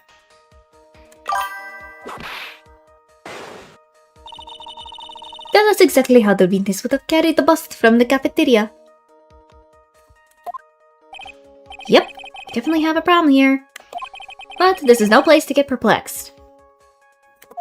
I've got to get my wits about and me prove how things happen once and for all.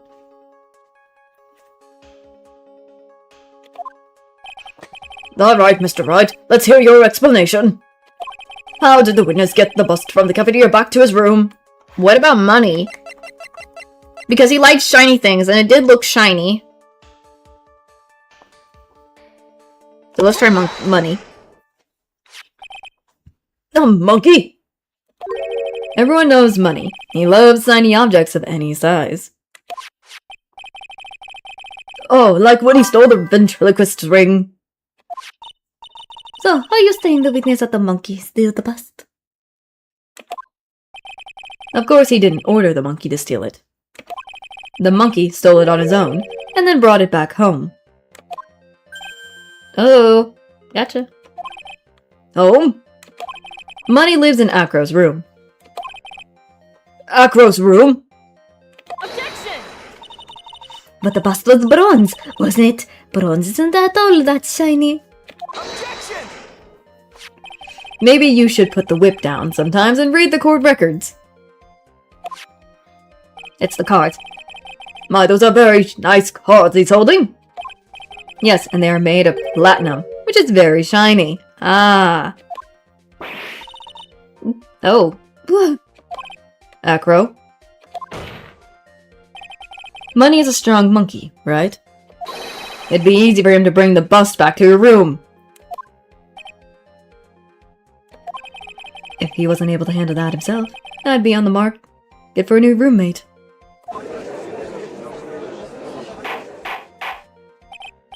Order, order! I said order, Miss Von Karma!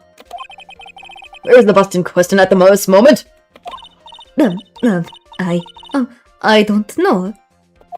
We're searching for it as we speak. This is a rather strange turn of events. But let's say that the monkey had not stolen the bust. What would have happened then? Well, in that event, something else would have been used as the murder weapon. Wait. Then do you mean this bust was the murder weapon purely by accident? It's possible. Maybe Acro saw money's mountain of stolen goods and thought to use one of them.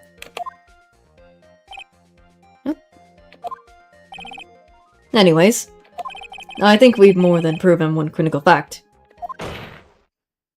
Namely, that it was entirely possible that Acro was the murderer. Moron!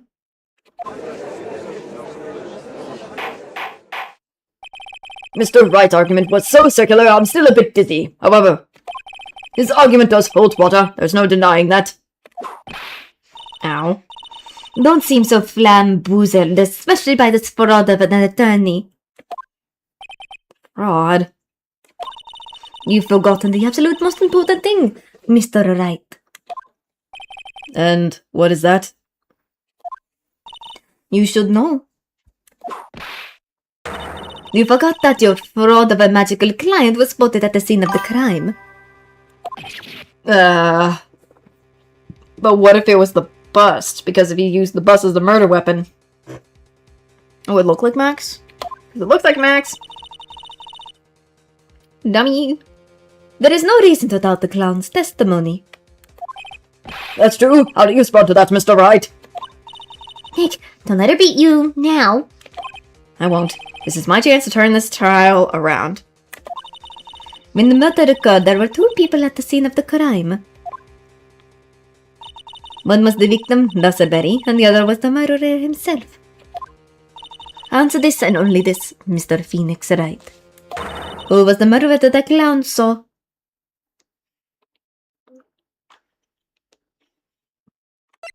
It's the bust, I believe.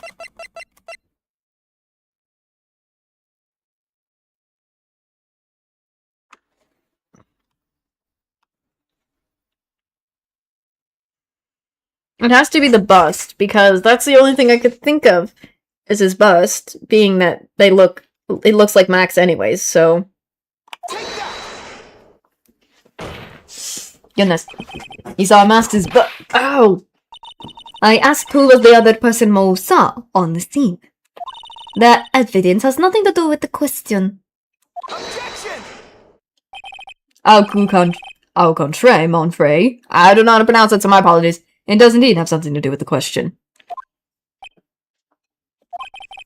Mo said that he saw Max's silhouette.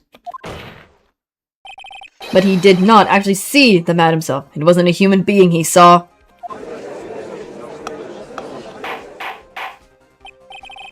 How is that possible? It's simple, really. What Mo actually saw was that night was Max's bust. Objection!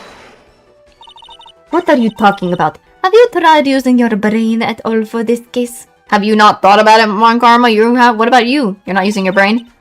The silhouette he saw was wearing a cloak. Objection!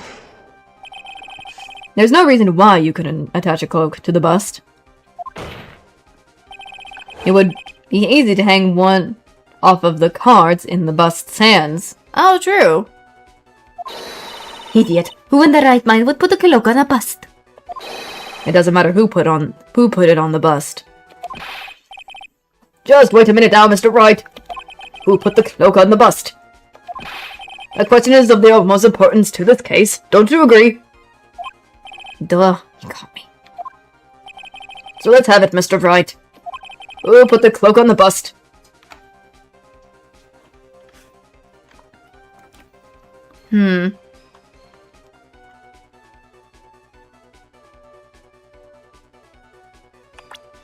Wouldn't it be because the ringmaster walked out in his outfit? I mean, come on. There's no way. Because Russell must have walked out with his outfit for some reason. Why? The fool? Him? You are saying it was the victim himself? Russell Berry? That's what I'm saying. The victim himself placed the cloak on the bust? Place the cloak isn't really the right way of putting it. Then what would be the right way of putting it, Mr. Wright? Explain yourself. Nick, do you really have a handle on all this? I'm fine, Maya. I'm finally putting all the pieces together. There's really only one picture I can paint anyways. Alright. So you want to know what really happened that night. Let's step back in time.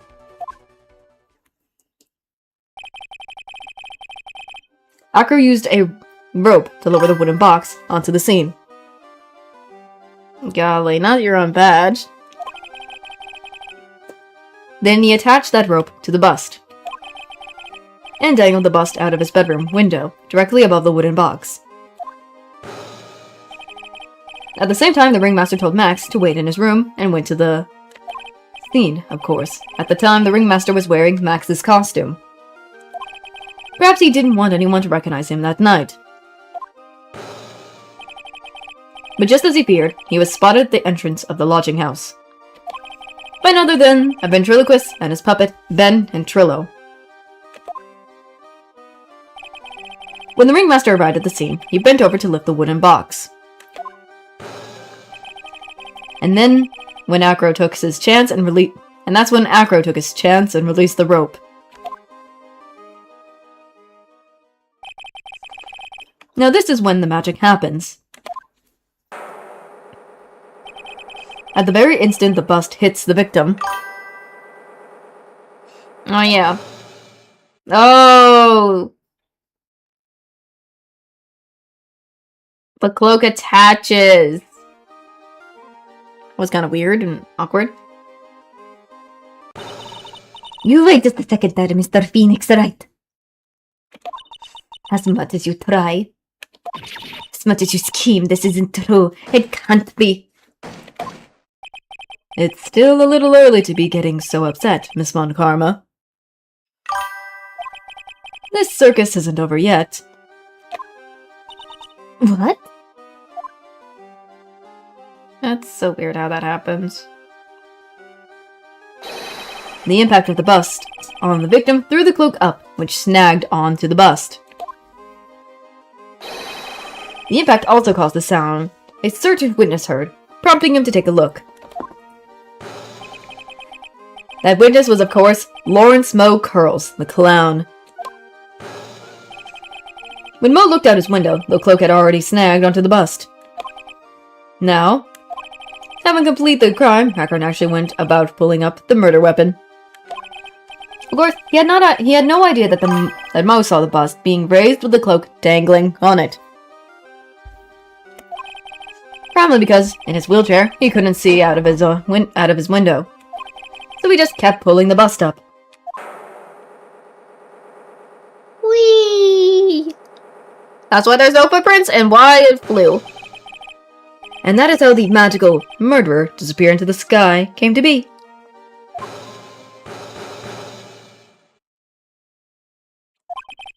So you see, the only person who could have pulled this off is the one person who was able to drop the murder weapon from above the crime scene. Akru, it could only have been you. Bird.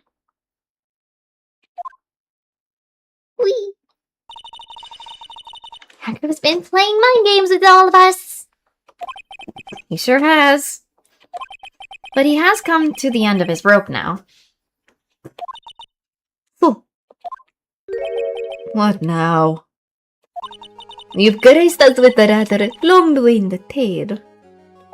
My dear, but do you have any evidence to prove your fairy tale is true?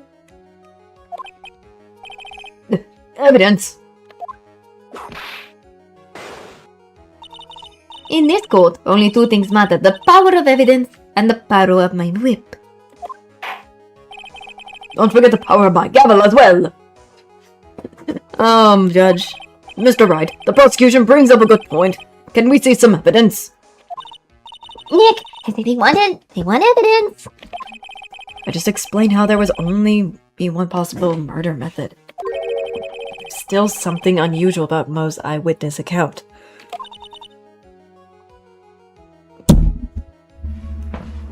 Unusual? A contradiction, actually. Okay then, use that and get out of this jam. That's enough talking amongst yourself. Proceed, Mr. Wright. Present some evidence to the court that backs your claims. I want hard proof that you have unraveled the trick to this magic case.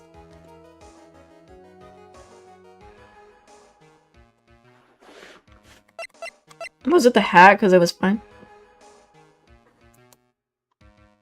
Was it the hat, maybe? Because the hat is the only thing I can think of. Because it was left of the scene. The problem is Max's three symbols. You know, the silk hat, the cloak, and the white roses. Those symbols were a problem numerous times during yesterday's proceeding. Yesterday, there were two contradictions in Moe's testimony. The silk hat was one, the white roses was the other. But the theory I just presented explains all of these contradictions. You fool! Do you ever shut up? Max's silk hat was found at the scene of the crime. However, remember what Mo said yesterday? He testified that the criminal he saw fleeing the scene was wearing a silk hat. There's only one explanation for that. The silk hat that Mo saw was actually the bust's.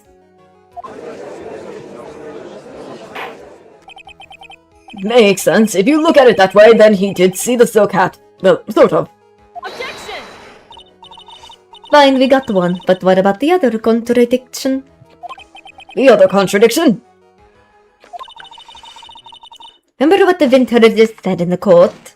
In court? He said that he witnessed white roses on Max's chest that night. But the clown's testimony doesn't match. The clown said that there were no white roses. I'd like to see you try and explain that to one, and you found a way. Can you do it, Nick? Of course, I can explain all of it. What was that? Please recall the instant when the cloak snagged onto the bust. If the cloak snagged onto the bust, what happened to the white roses? Oh, they were gonna be hidden.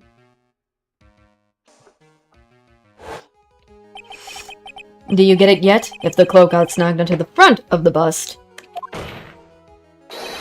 it means that the white roses would end up on the back of the bust. Which explains why Mo didn't see them. The white roses were not visible because they were on the back side of the bust.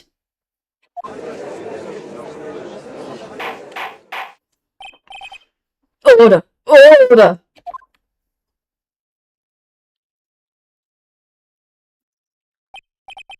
This is quite a shocking state of affairs. Mr. Wright's theory still sounds a bit absurd to me. However, let's keep going down this road for a while and see where it leads. Let's do this, Nick. Then maybe Von Karma will finally throw in the towel. Ah, she's not. She's not. Hello. He has just not been saying much anything since we've done this.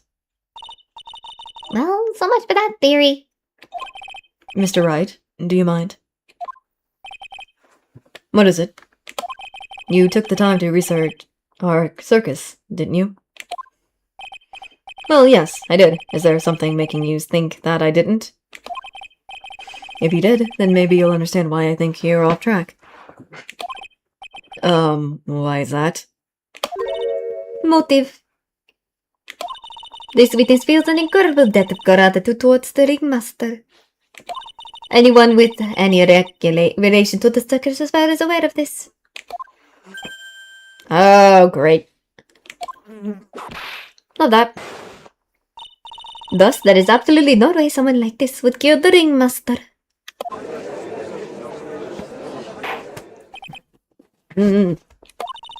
Your Honor, I'd like you to hear Akro's story.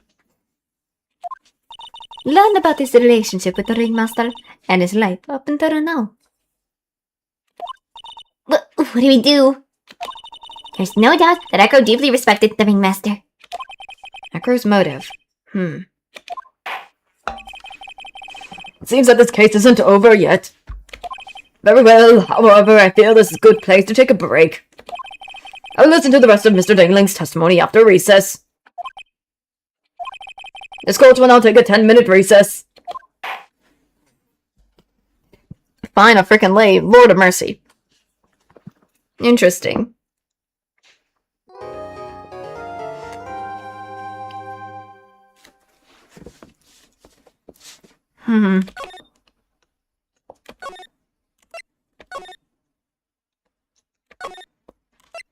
Okay.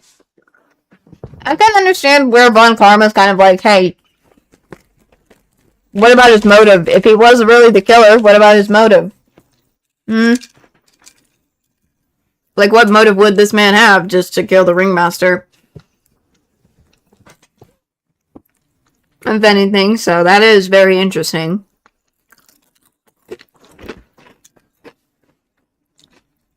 So many twists and turns, man.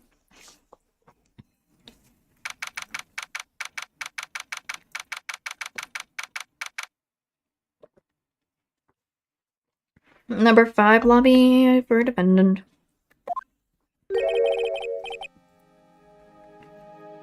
I can't believe it. Acro.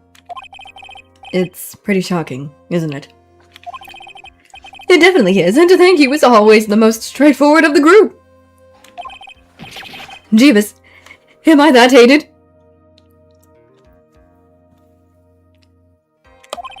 Ahem. Acro tried to pin the murder on you on purpose. He did? I'm trying to do a cough. I can't do coughing sound. But I'm nothing but a little old nobody, you know. But you're not, which is kind of the reason why. Hey, pal! Oh, that's Gumshoe. You're gonna ignore me after I went all this trouble to bring you some evidence? Detective Gumshoe! What are you doing here, Gumshoe? Ah, forget it. I'm going home. This guy deserves to be guilty anyway. Now, detective. I'm sorry. Look, why don't you relax a bit? Well, there's still more to it, so... Don't worry. We got some really tasty milk. How about a card trick, detective? Oh, well, if you insist. Now, about that evidence you mentioned. What is it? Here you go. The scarf. This was yesterday in Acro's room. Yep, I've included the forensic results. Take a look at the later. Won't Miss Von Karma be mad at you for your... that you're doing this? Whoa, dog barking, sorry. Dog barking. Dogs. That's why this is all a secret. Huh? Look, details are on needs-to-know basis, and we're not really allies or anything. Up. There's nothing out there.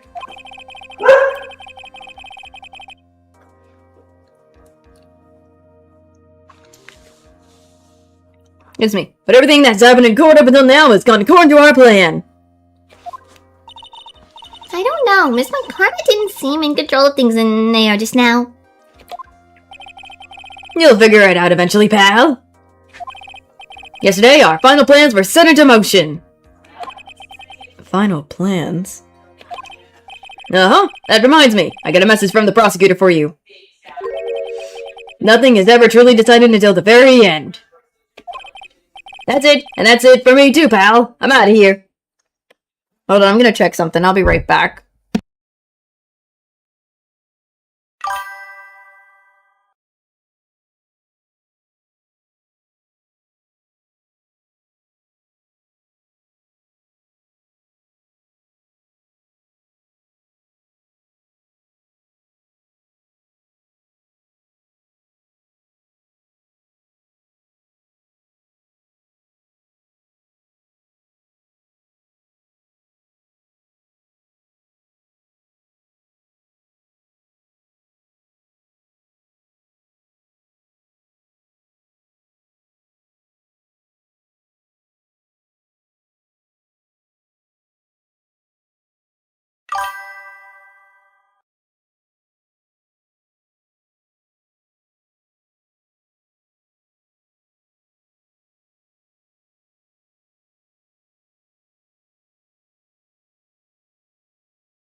Sorry.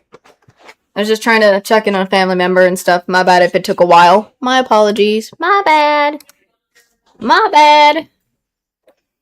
But I returned. I apologize full-heartedly on that, so just trying to make sure everything was all...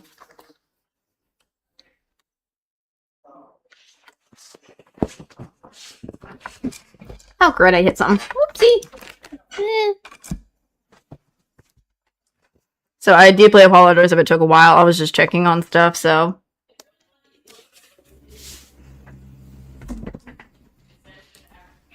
So, just wanted to see if everything is all good and dandy, but... I'm confused why Gumshoe gave us that, so... Thank you. Let's see.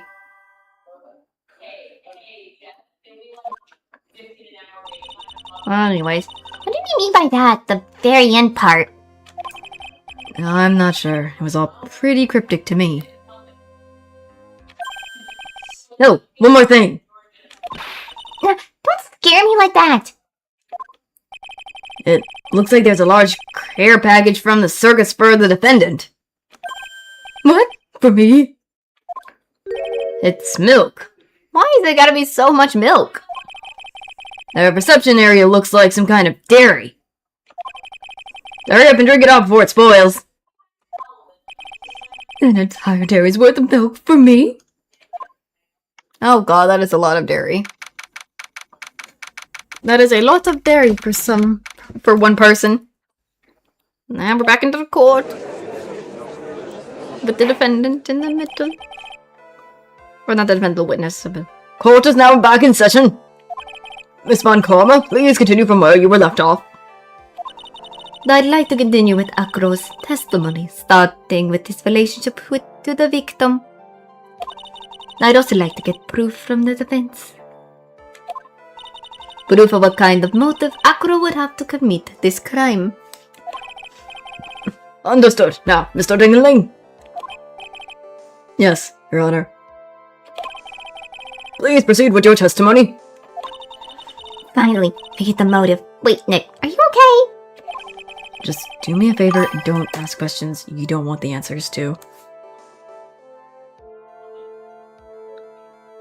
Alright, if you have to go to dinner, go get some dinner. Go get some food. Yeah, hopefully it will end. We'll see how this is gonna end soon, hopefully. And then I'll have to start the next case afterwards. About the ringmaster.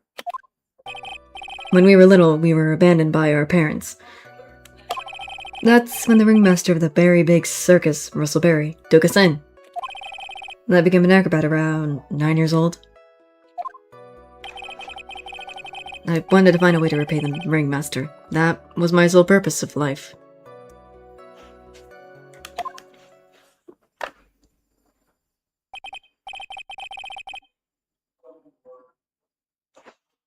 You're such a thoughtful young man. As you heard, the witness deeply respected the victim. I wonder how anyone else could think Akuro would kill the man he held in such esteem. You are absolutely right. How could anyone think that, Mr. Wright? Which is why there is no real need for a cross-examination, is there? Actually, that's the question I'm trying to answer myself. Why would Akro kill the ringmaster? This might be my last chance to answer that question.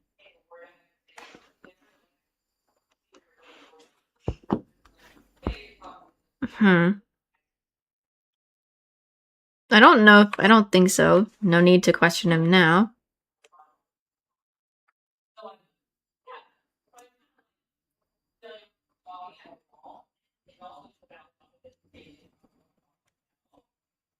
Let's try this one. Let me try there's no need to do that. There's no need to cross-examine this witness. What's that? Why was the ringmaster murdered? There's no need to delve into a bit of testimony when I know the answer already. Mr. Wright, I'd like to ask you a question. Go ahead, Your Honor. I would just like to know, Can you prove an explanation as to why Acro would want their master dead?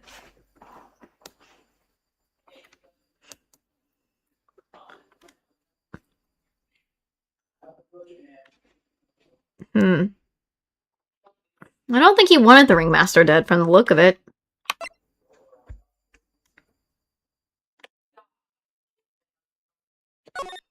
Let's see. Let me try this. Because I don't think he wanted the ringmaster dead. Nick! Yeah, I didn't even have to think about it. It was obvious from the start.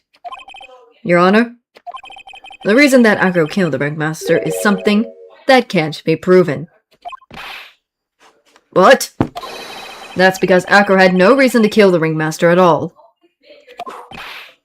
No! Your foolish attempt to fool us like foolish food is so heartedly foolish. Did you forget? You made an accusation against this witness, did you not? I believe it was. This is the real killer of Raspberry, Ringmaster. If you want to jump to the end of things, then yes, that sounds about right. The end of things? Acro? You didn't plan to kill the ringmaster at all, did you?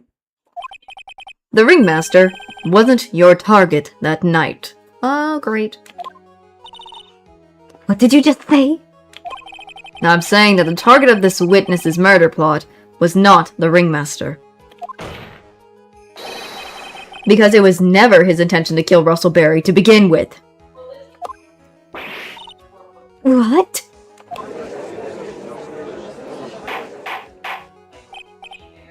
Order! Order! Bailiff, I do not care who it is. Smack anyone who is loud in the face, twice if you must. Mr. Wright, what in the world are you trying to do in my court? Ow! Mr. Phoenix Wright, what in the world are you trying to do in his court? Are you attempting to imply that Akuro was trying to kill someone else? Wouldn't it be... I think... he has some sort of thing against Regina. It has something to do with Regina, I think, because he did not have a... It has to be Regina. Well, it has to be, because the way it says it was in her pocket. And everything else. Regina Berry? This young girl is the ringmaster's daughter, correct? Acro, you were really aiming for her that night, weren't you? Objection! You don't need to answer that. It's a mean-spirited lady in question. Objection!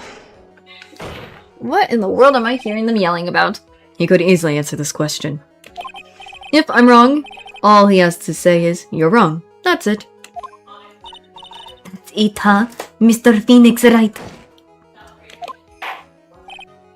Enough, Mr. Wright. Allow me to... No! The only thing allowed to interrupt me is death itself.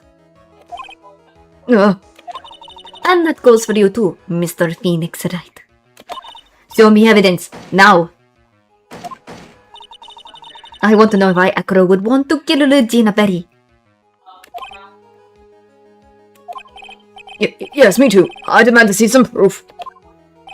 Present evidence that proves Acro was out to kill this young girl. Wouldn't it be this letter in her pocket? Placed by Acro in Regina's pocket the morning of the crime, because this was something... The way he said placed by him. Let me try that, maybe. Acro, you remember this, don't you? It's a piece of paper that we found inside the ringmaster's tailcoat. Inside the victim's tailcoat? Acro wrote this note. It's ironically entitled, To the Murderer. Its purpose was to call someone to the plaza at 10 p.m.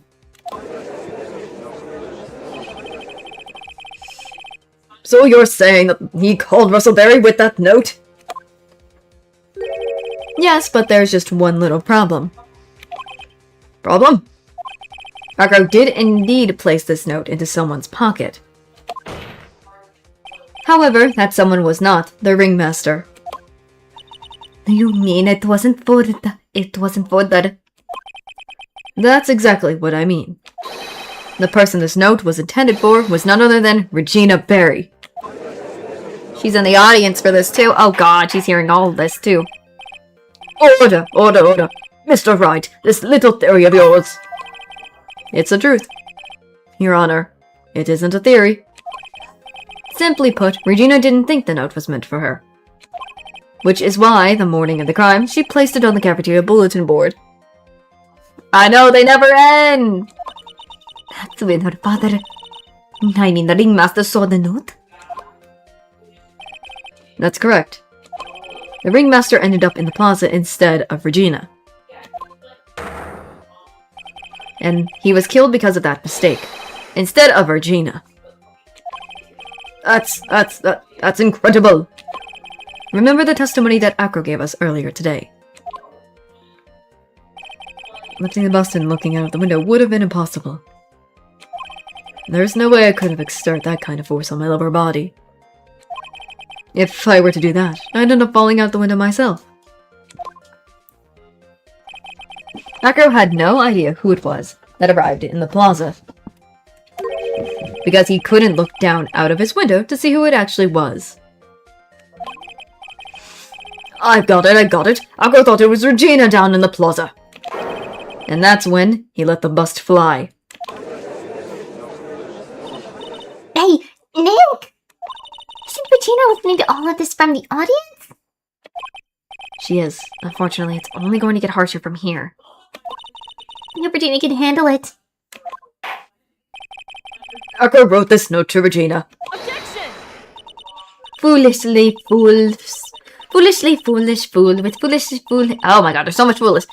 I can't read all of it. You're so foolish you even made me sound like a foolhardy fool. Very well, Mr. Phoenix Wright. If you're so sure, then tell us about this line. I have conclusive evidence of what took place. Yes, what about that line? Well, if the note was not meant for Regina Berry, if the note was meant for Regina Berry, it would mean that this note is declaring that Regina Berry is a murderer. You just don't get it, do you? What? What did you just say? The ringmaster knew what the note meant, which is why he went to the plaza, in place of his lovely daughter.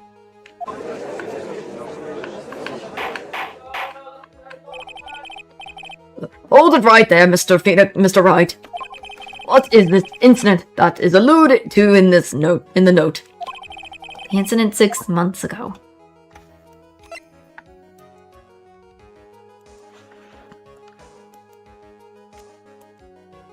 Wouldn't it be I know all about it because we got told?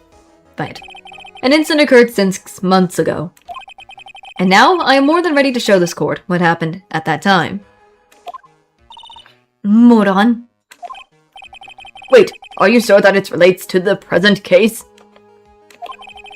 It does indeed, Your Honor. Everything in this case has its starts in what happened 6 months ago. Really, Nick? I think so. Well, then if that's the case, hurry up and tell us about it. What is this conclusive evidence mentioned in the note? I know, I'd certainly like to know what it is. I can't answer that question. The judge is going to think I'm bluffing. The conclusive evidence is about 6 months ago.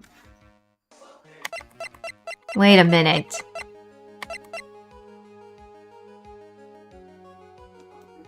Is it the pepper?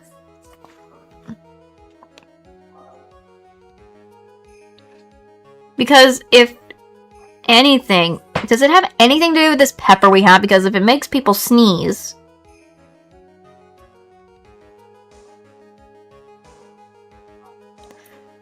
If it has... Does it have anything to do with the event from 6 months ago? Because I still haven't figured out why we needed the pepper for. Let me try it. I mean, I feel like this pepper is the only thing that we have yet to figure out. Because it was inside the box. Let's see. Achoo! I'm not gonna do all the sneezing sounds. He's just sneezing his head off and then he's sneezing while getting whipped. What kind of spicy joke is this, Mr. Phoenix, right? It isn't a joke at all. It's the decisive evidence you asked for. What do you mean? Recall that the victim was trying to take the wooden box away with him. He was doing so because this piece of decisive evidence is what was inside. Another unbelievable conclusion? Very well, Mr. Wright. So what exactly are you saying? Are you claiming Regina Baird killed someone with a small bottle of pepper? Taking the note into account, that's the only logical conclusion you can draw. Objection! Foolish fool who never tires of his own foolish ways. If you're so sure, Mr. Phoenix, right, then answer this question. Who was Regina Baird intended victim? Wasn't that bats? Because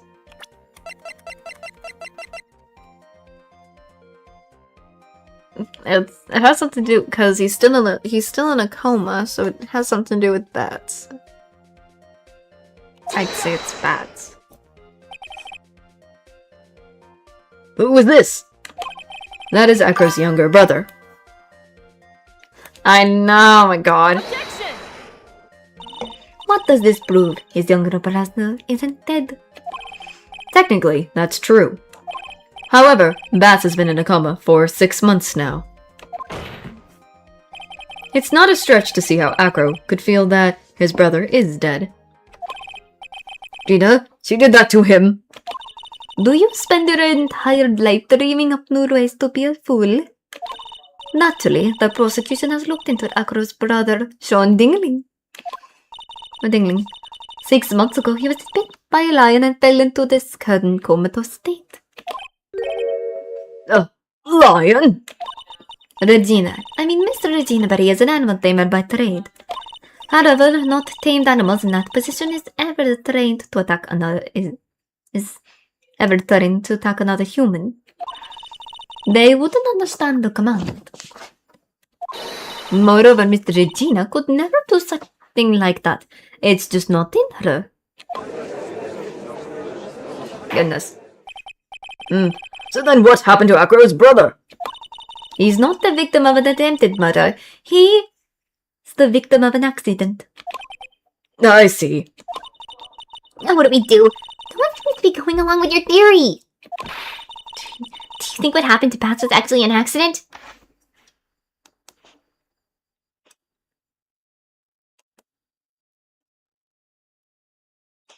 I mean, it was an accident.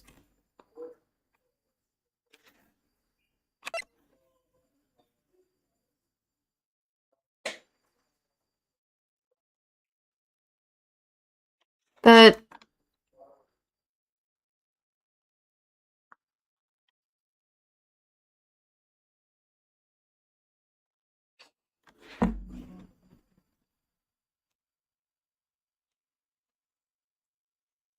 I mean, it's more than that, I guess. Let's go with that. Let's try that. The lion biting Bats was no accident at all. What? You're such an amateur, Mr. Phoenix, right? There is no way that Regina would ever entice her lion to attack another human being.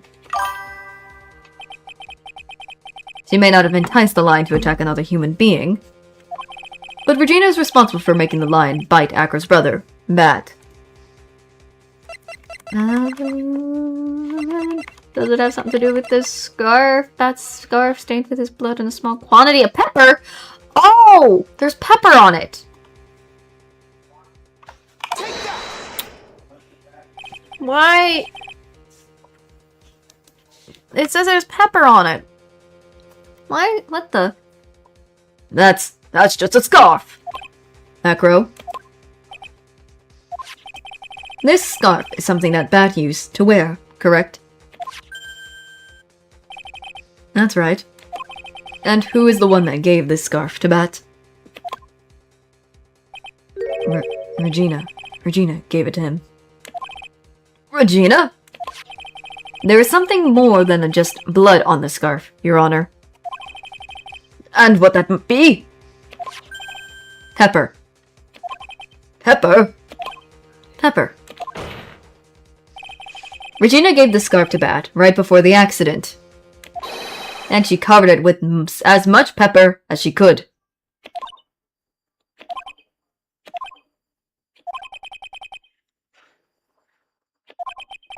Hey, what's with the silent treatment? Also, the bird's pecking us again. Stop it, bird. Please. Excuse me, Mr. Wright. You've done a good job of fingering a criminal. But out of curiosity, what was her crime? Miss Berry gave a pepper-covered scarf to Bat as a present. Where's the crime in that? It still seems like the judge just doesn't get it. How naive is this judge? Mr. Phoenix, right? Wasn't it said that the lion seemed to be smiling? Smiling? The lion was smiling? Right before Bat was bitten by the lion. For a moment, the lion's mouth changed and it looked like he was smiling. Lions smile? I've never heard of them smiling, however. Lions sneeze. Oh, so basically, Regina, because bats like to make her... Okay, before this continues, this is just what I'm gonna say. If this is going down the road I think it's going to go, Regina was probably trying to pull a prank on Bats and make him sneeze, right? But he did a mistake and it led to the lion to sneeze by accident, leading to him to bite down on Bats, leading to that accident. Oh, that's why people keep saying he looked like he smiled when he bit down. Oh my god. It was an accident, but it was because he was trying to put a prank on him. I think. Because he pranks her, so she wanted to prank him. Oh my god. It feels like that makes more sense now. Leon wasn't trying to bite Bats at all.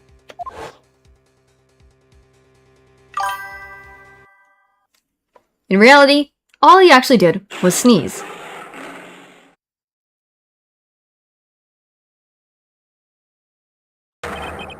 He sneezed because of all the pepper on the scarf. What? You fool!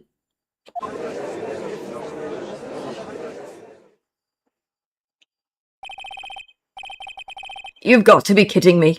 Objection! What's the matter, Miss Von Karma?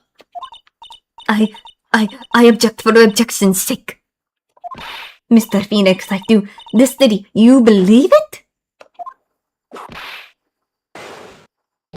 You really intend to say that this is how this joke of an accident actually happened? Of course I do. It's the truth. The lion sneezed due to the pepper, and that's when Bats lost consciousness. Acro nearly lost his brother due to this accident, or this joke, as you put it. Which is why he tried to get his revenge against Regina. You foolish idiot. This almost does seem like a terrible joke, doesn't it? Once again, I'm impressed by your imagination, Mr. Wright. Do you think there's someone who treats this accident with the respect it deserves? Are you telling me that's what I said was true?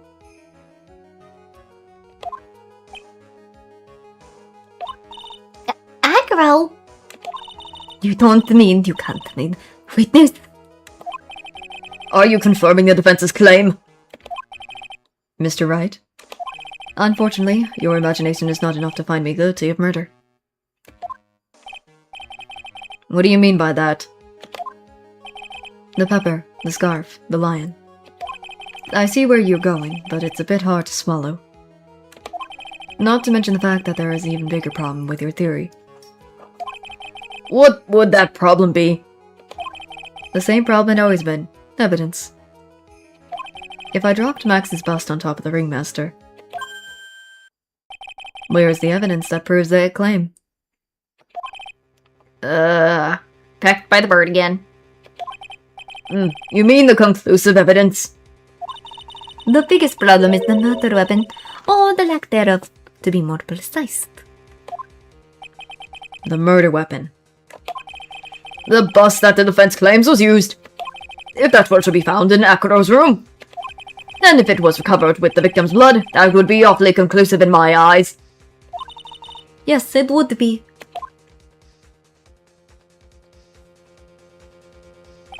The bust.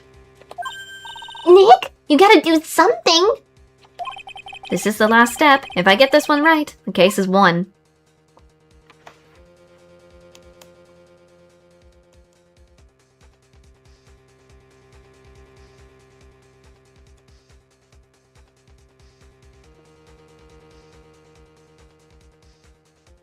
Let's see how things work out first.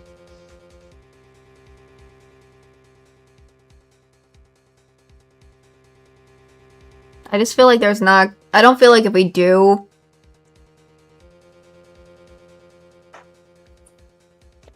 I'm just gonna let it be with... Let's try that first. Let's try that. It might be worthwhile to search Akuro's room, but... Why aren't you going to search his room? It looks like you finally figured things out, didn't you? Now you know the true meaning of von Karamatorial justice. I guess. I figured with you, that's the least I should expect. You'd leave no stones unturned. A von Karma never leaves anything to chance. We already searched Akuro's room yesterday. What did you find? There's no reason to even say it. If we found what you think we found in that room, Akuro would not be here as a witness. But to put the point on it, Mask's bust was not in the room. The murder weapon is still unaccounted for. You see, Mr. Wright. The bust wasn't in my room. Furthermore, Detective Dick Kamsu executed the search by complete surprise. And he took Akuro directly to the prosecutor's office after that. End of story. Just wait a second. Something's funny about all this. It looks like you lack the final nail to put into my coffin. But what about the scarf? What about the note? What about them, Mr. Wright? No offense, but the only evidence that's relevant here is that which permits to the death of the ringmaster. You should know that by now.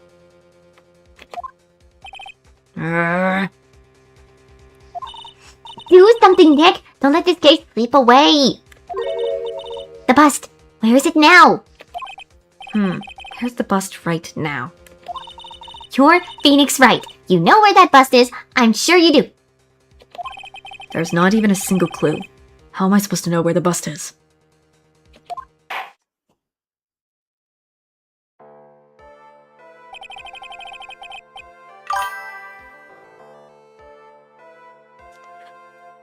It seems this case is coming to a close. The defense counter-argument looks to have fallen short. Thank you for your support.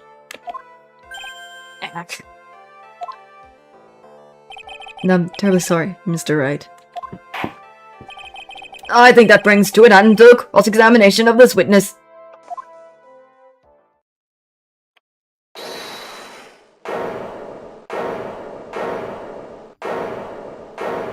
What the?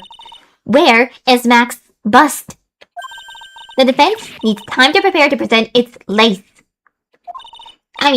Sorry, I'm a bit nervous and I just bit my tongue. Maya? What? We need time to do what? Why are you the most surprised person here? She's your aide, isn't she? Do you really have a case to present, Mr. Wright? What? Are you asking me? The rest is up to you, Nick. Good luck. Hey, wait, you can't be serious. Always have their lives on the line, don't they? That's how Akro lived his life up until now. Now it's time for us to walk across our own tightrope. If we don't, we're starting to lose. Very well, the defense may proceed.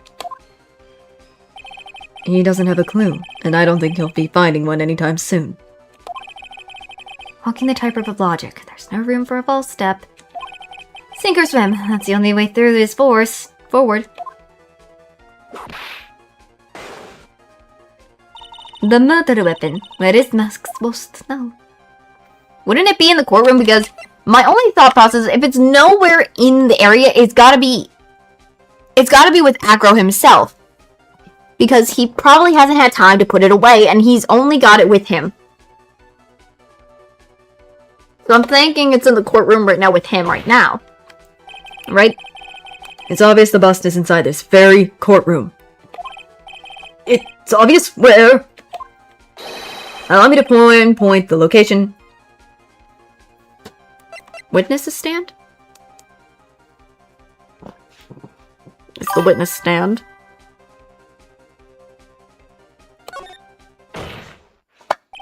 Acro?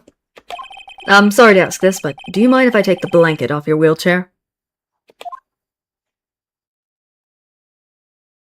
Every time the bird.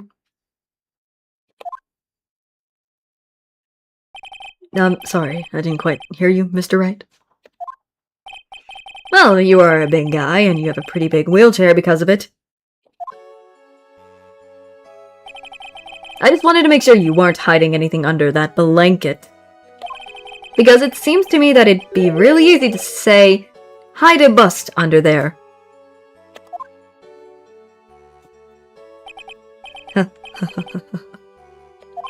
Once again, your pendant for humor hits me where it hurts, Mr. Wright.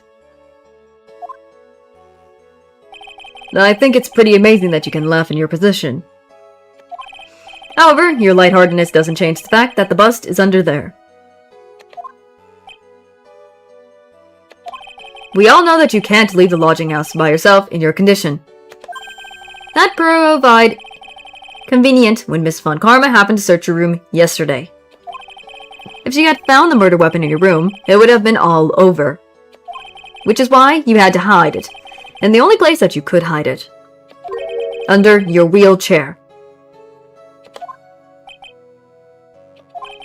Which is why, Acro, I have to ask you again. Would you please remove the blanket from your lap? I know. Well done, Mr. Wright. Masterfully played. Oh. Hi, Von Karma.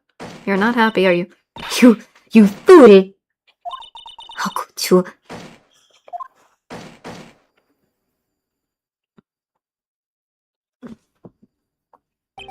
You've got me.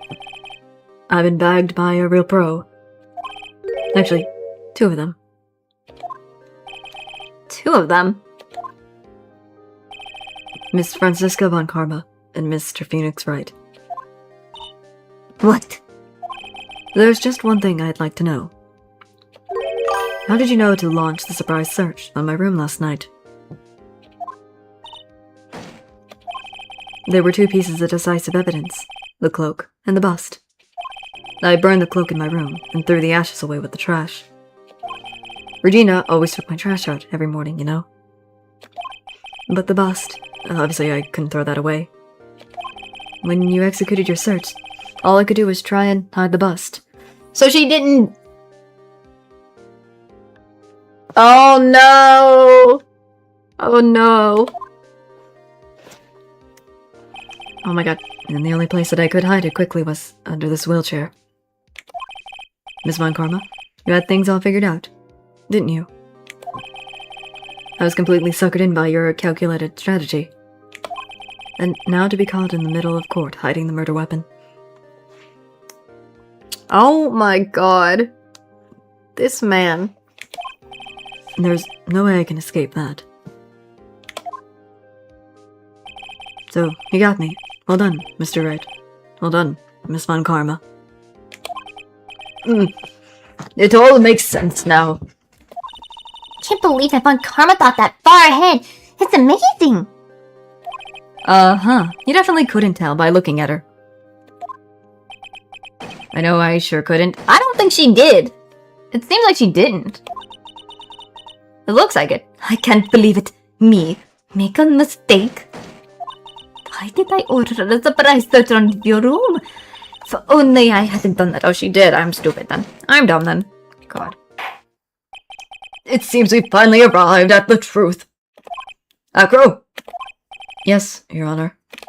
Did you kill the ringmaster of the Berry's big circus, Mr. Russellberry? Yes, Your Honor. I'm responsible for that crime.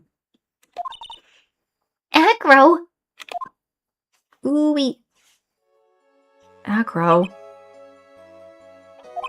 All my brother wanted was for Regina to like him. That's why he teased her.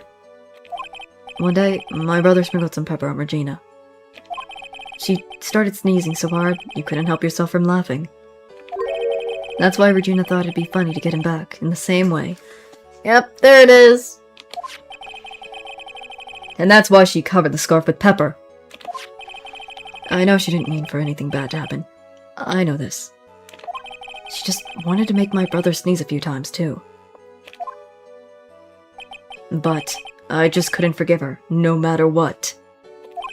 What am I truly guilty of? I'm guilty of never ever being able to understand her. Your brother became a star. Regina believes in that so purely. That she would laugh innocently when she says it too innocently. I just couldn't stand it, no matter how hard I tried. That's when you decided to do something about Regina. How dreadful. So you are saying that you are a victim of all of this as well? No, that's not what I mean. Oh, the tears! The flow of tears, my god, from him!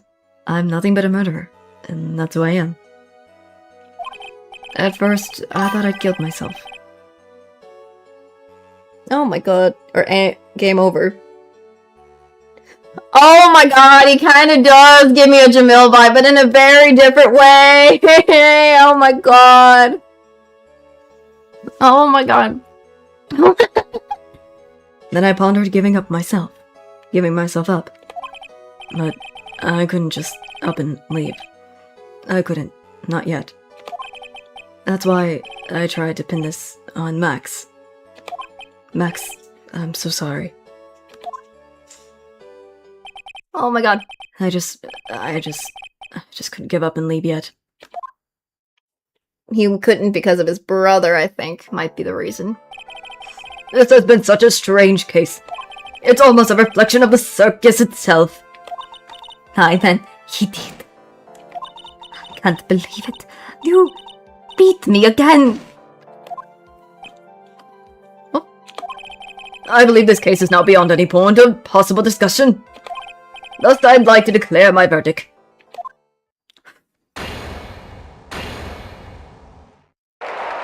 Yay! Max is not guilty, so that's good.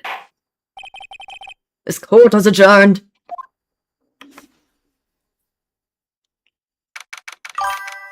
Golly. Let's go! Yay! We're back at the court.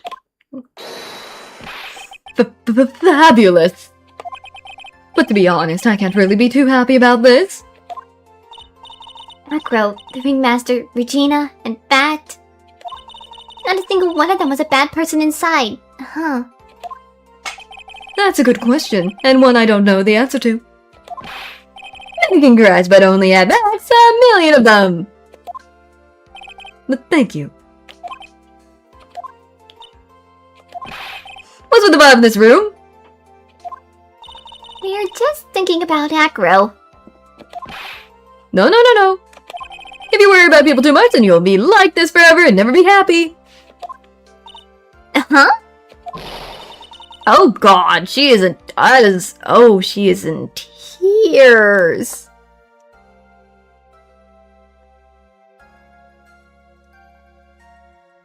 My god. That is ugly crying. She's been like this for a while now. I'm not gonna scream thingy. It was all my fault. Oh god, poor Regina.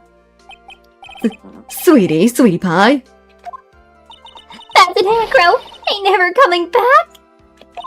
Now everyone's gonna split up. Regina.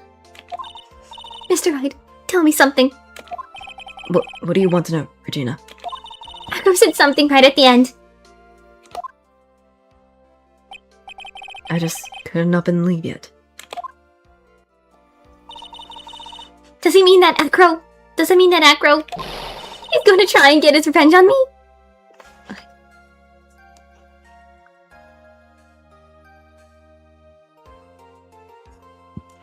I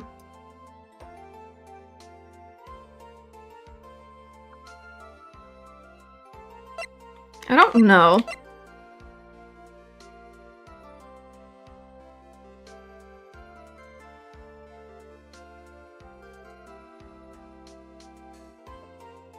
I mean, I feel like I don't.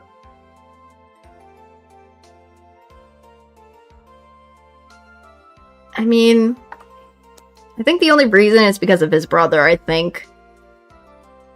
That's the only thing. That's what I'm saying, I don't think so. He's not gonna do that to you, Regina. Are you sure? You're really sure? I can believe that? Yep, Acro doesn't have any desire for revenge anymore. If that's true, then I want to see some evidence. Huh? I want to know if you're not just making that stuff up about Acro not wanting revenge. I think it has something to do with seeing his brother alive, his brother awake again. Let me try his brother. Acro didn't want to get caught for a reason. He wanted to see his brother open his eyes again.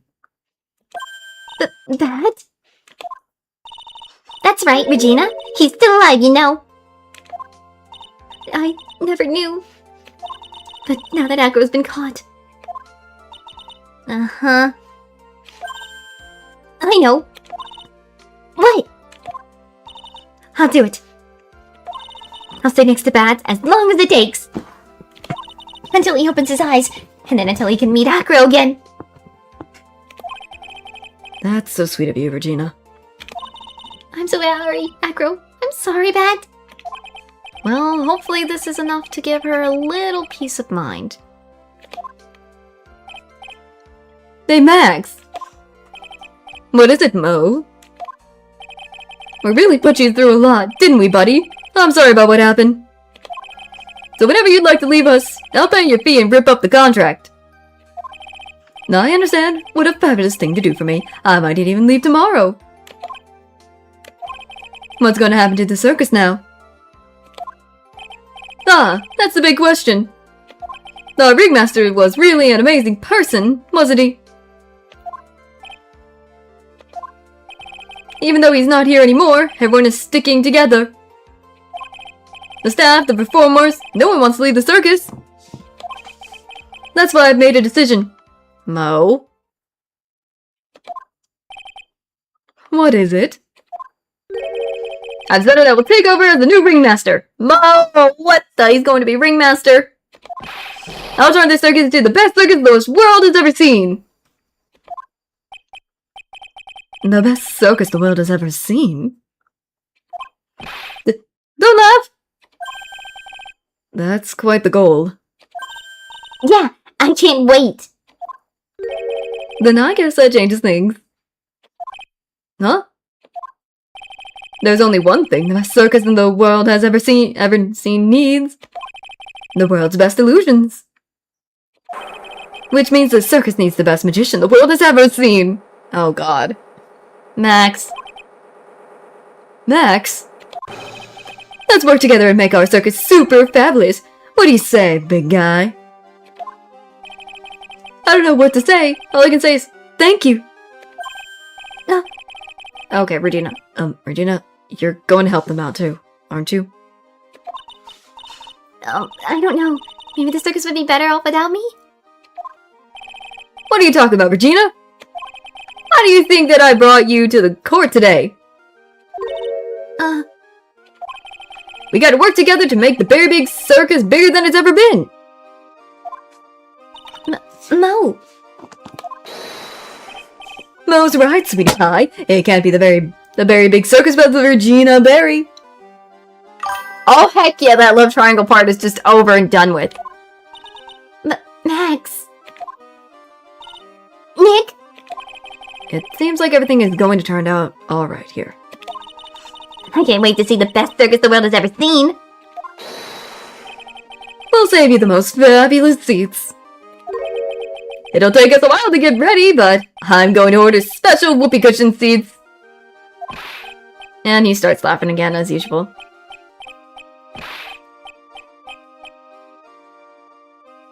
Elmo. Oh my god.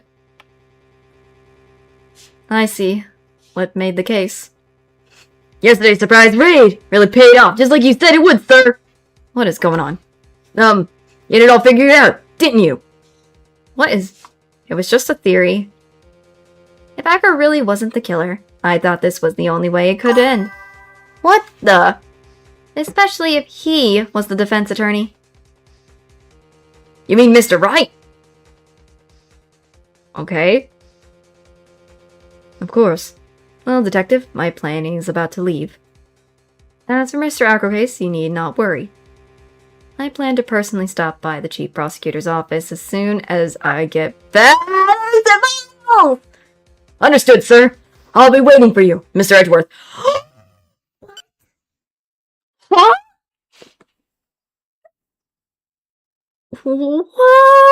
That was Miles helped us. How?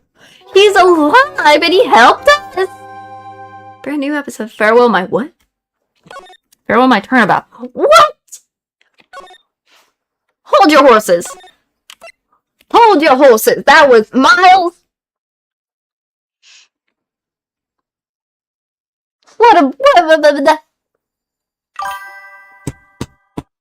And he helped us. He helped us. He, in the way, helped us. Oh my god. Before I do the final case, because I'm just gonna grab it. I'm gonna go get ice to go for my drink real quick and use the restroom. And maybe make more of my... I was gonna eat... I've been mostly snacking a little bit, so I might get me some dinner, like something to actual nom on, so I'll be right back. But I just feel like this was a doozy. This was a doozy of a case, so I just feel like I need to do another break. I like to just give breaks just in case, to kind of like clear my mind, and also everyone to go do something if they need to do it at the moment. So I'll be right back after this. I'm so sorry.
Excuse me, I'm back. I returned. I got what I needed.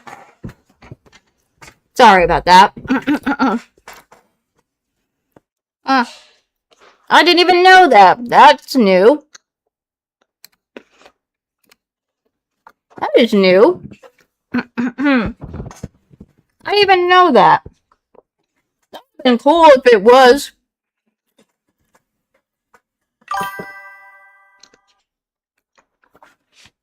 That makes sense now. Ooh, I can't wait to see that then.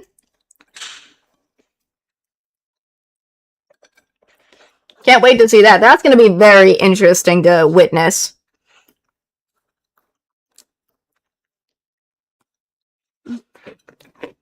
And I hope it's going to be also really good too.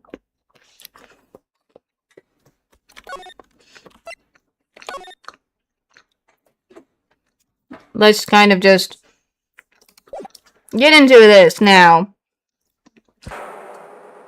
Now, the moment you've been well waiting for. Who will be this year's Grand Prix champion?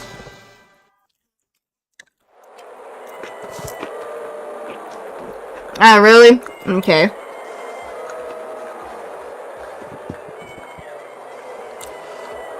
Captain Saipon, all the way from lovely tropical island Saipon. I see the students of certain starry schools are rare. Oh my god.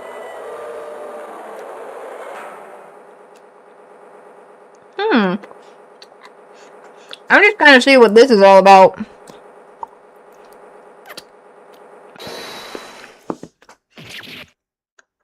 Oh.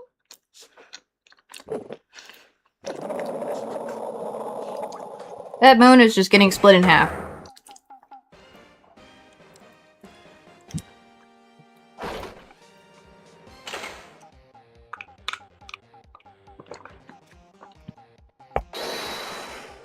Nickel Samurai. Too bad, Gem Ninja. Looks like the title eludes you again this year. I know, this is weird of an entrance, I do have to say. March 20th, 7:42 p.m. Gatewater Hotel, Viola. Viola Hall. Hi, Maya. Excuse me, Alright, yes! Did you hear that, Nick? The Nickel Samurai, he did it! Yeah, he sure did. Ugh, I'm getting too old for this. Ah! Powers! What are you? It's you again. Oh, I'm proud of the guy for doing the series justice. So this person everyone was cheering for. I guess he got the prize. Oh, really? Yeah, she is. Yep. You know who we were talking about, right, Pearly? The Nickel Samurai. No, every Sunday I only watch the educational channel Kids Masterpiece Theater. Okay, that's it. From now on, it's the Nickel Samurai. All the kids watch it. Do you like the Nickel Samurai too, Mr. Nick? Nah, Nick's an old fart, so he's not allowed to watch it anymore. Okay. True, we didn't get to have her talk much last case. Yeah, that is true. That's right, but I do like the Kids Masterpiece Theater. Hey, I didn't know you were so young and hard, Nick. Mr. Nick, you are grown up. You're not allowed to watch it anymore. Oh, God. What is happening? You're supposed to act your age and have an interest that matches. It's very important. Aw, give it a rest, Pearly. Looks like I made the right choice in inviting everyone here. I'm glad you're all having a good time. It's like a dream. Too bad for the Jane the Ninja, though. Last year, lost to the Pink Princess warrior of old little old Tokyo. Although this might be his year. Yeah. Oh, hey, did anyone else think that the Jammy Ninja looked a bit different today?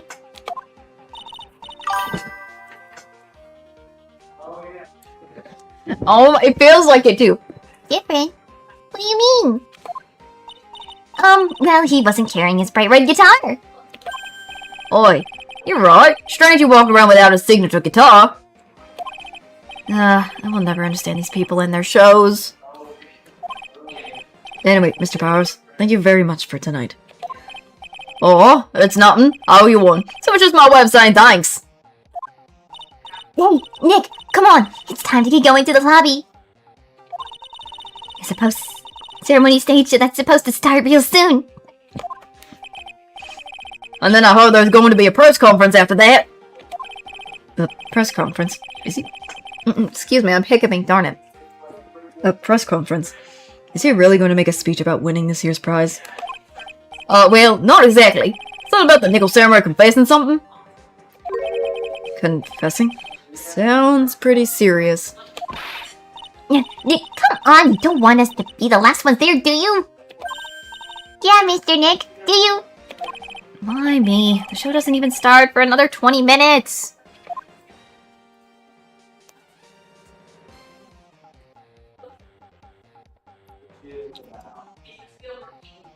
Goodness. Well, let's talk to you, Mr. Will Powers. Thank you very much for inviting us today. Well, wasn't nothing really. Counselors don't get to come to a place like this often, so I thought I'd invite you all. I'm messing up my accent now. Great. That's not how he sounds like. Hey, Mr. Powers, what have you been up to lately? Well, since the Pink Princess successfully wrapped up last month, I've been on a kids' exercise show. While wearing a rabbit mask over my face. Oh, I see. I'm still really sore about all that headache I caused you the time, Mr. Wright. Well, what's done is done, so let's forget about it. This is Will Powers. He's an action star. He was popularly exploited when he was the Steel Samurai. And he was the first case Maya worked on with me. It's too bad you look scary, or people know you're really a softie who's good with kids. Thanks. The Nickel Samurai. Let's see what that is.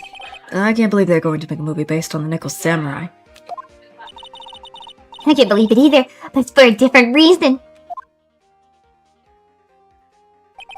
The Steel Samurai. Oh, I thought it was Maya, sorry. The Steel Samurai, an epic story of one hero in a desperate fight against his arch nemesis, the evil magistrate in the city of Neo Tokyo.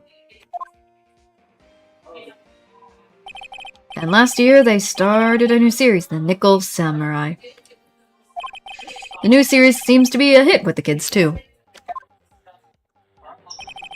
I'm really attached to the Steel Samurai as a show. So I was hoping that maybe I'd get the chance to do something in this new one. Yeah, it's too bad. It's been awesome to see you with the new actor, Matt Angard. He's super popular right now. Mr. Angard? Looks like Pearl doesn't know who he is. I think there's going to be the Nickel Samurai versus the Jammin' Ninja at the box office. Jammin' Ninja? Who's that again? Look, who's this Jammin' Ninja again? He's a hero, duh! His symbol is the bright red guitar he's always carrying. A ninja who's always carrying around a bright red guitar. How does that even work? Okay, that's interesting. With a scarf around his neck and a guitar in hand, he rises to stardom in an ancient time. A ninja who became a star? Yeah, a ninja who becomes a star. There's a strong rivalry between the two of them. Global Studios, Nickel Samurai, and Worldwide Studio Jammin' Ninja. They even air it out at the same time. You know, what I heard those two don't get along at all. The Nickel Samurai Angard and the guy who plays the Jammin' Ninja, I mean. The Nickel Samurai speaks French. Oh, you mean Matt Angard, the actor. I guess even the world of heroes isn't a sparkling, happy place. Yeah.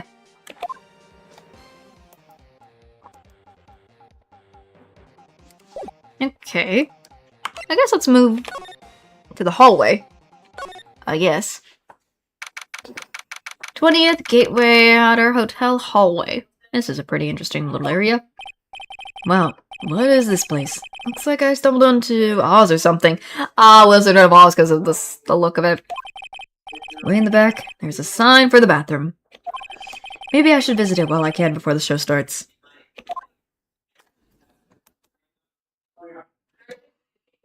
Can I just examine this place?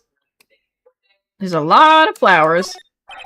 Compared to the flowers on the other side of the hall, these are much more gorgeous. Let's see. Record companies, fan clubs, company workers, family. Carrying all these flowers home would be hard, I think. I just kind of want to look around. It's Mr. Ungard from the Global Studios staff. Ah, it'd be nice if lawyers got flowers too. Something like that. Mr. Bright, all your grateful clients. From all your grateful clients. What is this bear? There's a bear. I can understand the flowers in the front of the dressing rooms. But what are these stuffed bears doing here?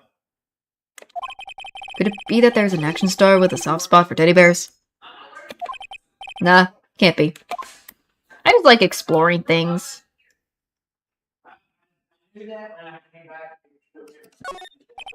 There are toilets in each room in this hotel. But since all sorts of events are held here, there are bathrooms for people who aren't staying here to use as well. Perfect for people like me. Can't afford to stay here in the first place. Let's see. There's a piece of paper taped to the door that says Juan Corrida's room. Juan Corrida. His name just sounds like a star's name. I've heard it before, but I don't know anything about him at all. Okay. That's new. I was just looking around. Can't I just... Matt Ongard's room. Okay, that's Matt Ongard's. Matt Ongard. I've heard that name before. Oh, yeah. Maya's always yamming her about him like the excessive fan she is. Is that everything I can examine here?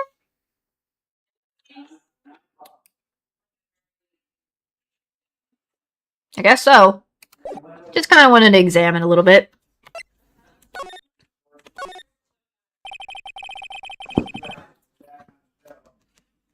Sounds like the post-ceremony show's about to start. All right, I'm so pumped. I wonder if he's going to show on his special moves. Show off his special moves, Nickel Samurai Smelting. Actually, what I'm interested in most is the press conference. You mean the big confession the Nickel Samurai is going to make after the show? So, what is it? Don't you think... What about? Don't you know what it is about, Mr. Powers? Well, I'm not the Steel Samurai anymore, so I don't have any idea. So, sorry. Oh, so I guess you all are going to the press conference then? Yeah, of course. If that's the case, then here. Take these tickets so you can get in. Press conference tickets. Seems like Nickel Samurai's confessed something after the post-ceremony stage show. Thank you, Powers. Thank you very much. Well, let's get going to the lobby. It looks like it's over there. Over this way, Mr. Nick. Okay, for great justice. Can I examine this place?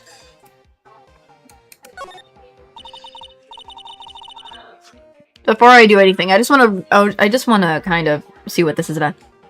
What can I say? This is a really high-class hotel. I've never eaten this kind of salad before. Poor Pearls. Haven't eaten only vegetables all her life. She's been missing out. Don't worry, any leftovers belong in my happily awaiting stomach anyway. You're such a glutton, Maya. Aw, I lose this one to Maya. We sure can eat. Well, a growing girl needs her nutrients. Growing girl. Exactly how big do you plan on getting? I'm gonna look at the chandelier.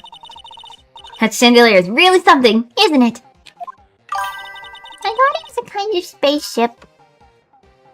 Yeah, she is. She's trying new things. Hey, Nick, how about we get one of these for the office? One of those hanging from our poor, weak ceilings? I don't think so. I just like exploring this place. This is all a dream. I don't ever want to wake up.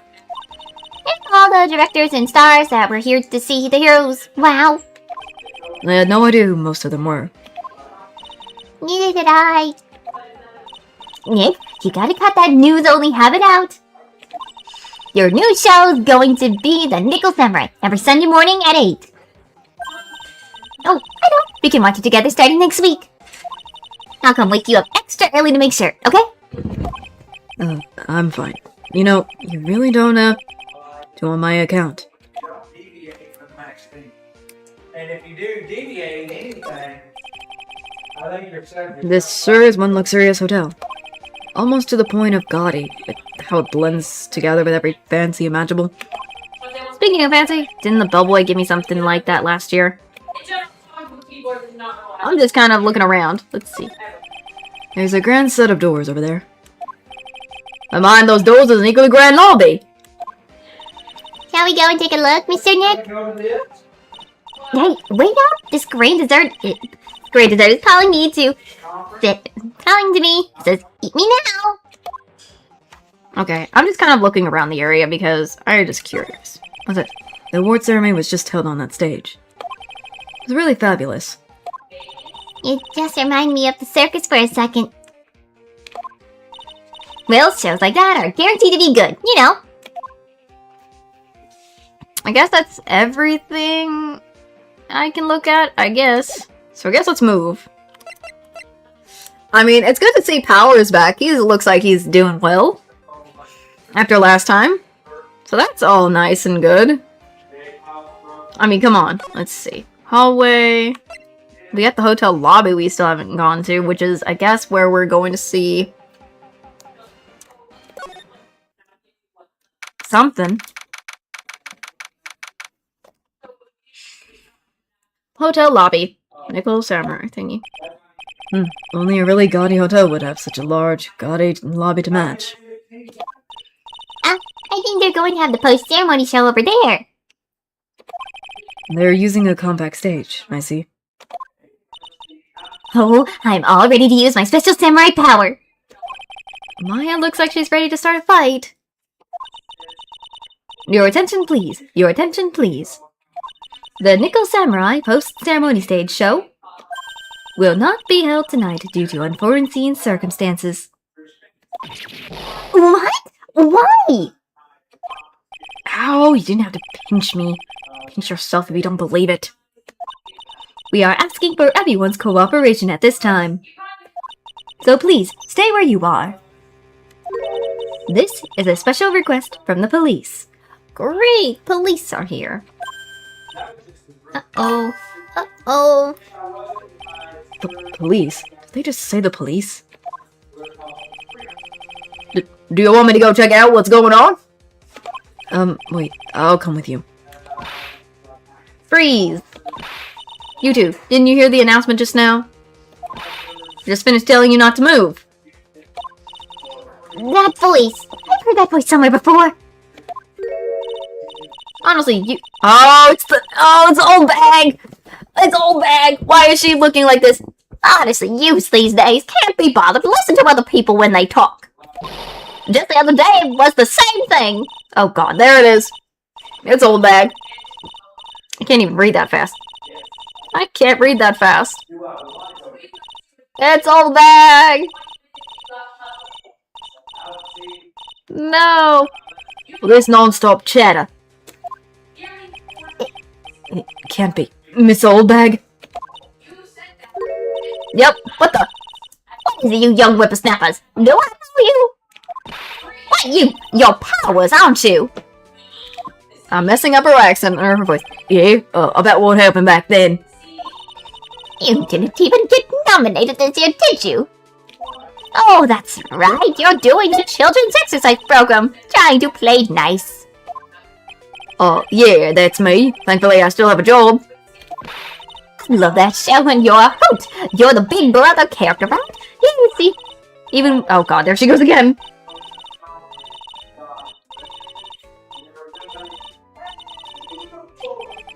Is it my dad? They're just so loud.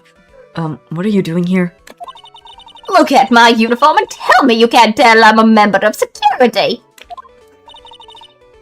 But that outfit. Annoying noisy brats, get the blaster. What the heck? What in the world is going on?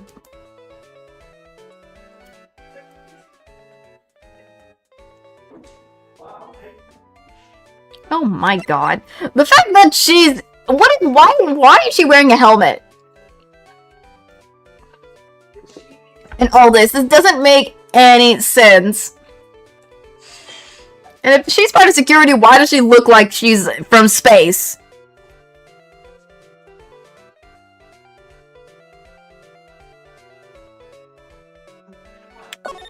Wendy Oldbag, what happened? It kind of feels like, Miss Oldbag, what are you doing here? What happened to your position at Global Studio? Oh, that old place. Well, since that incident, I've been letting people go. When they caught the security team, I got the pink slip. What incident? What did you do? I didn't do anything, you youngin'. Don't you remember the incident a year ago? When this lady got on the witness stand and testified? Yeah. And weren't you the one who was bullying me, this fragile girl at heart? I plead the fifth? I plead the fifth. But I think maybe I rubbed the upper management the wrong way by testifying. Yes, that has to be it. Everything is all your fault. Me? I thought about being a bodyguard at first, after being handed old Pinky. You... a bodyguard? For your friend, that very good-looking guy with the red jacket and the ruffles. Oh, was she meaning on guard? Or wait, no, ruffle. I thought it was on guard, because...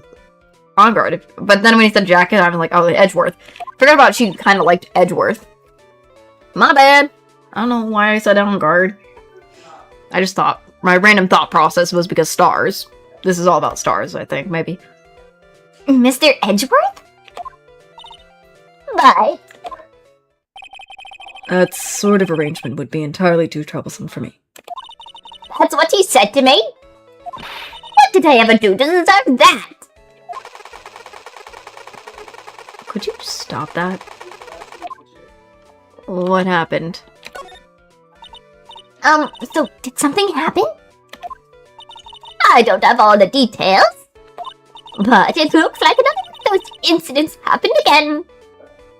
It looks like she's married, though. Who's her husband? Oh, the incident! Like a motor condom incident? Maybe. You see, I'm a bit of a devilish woman.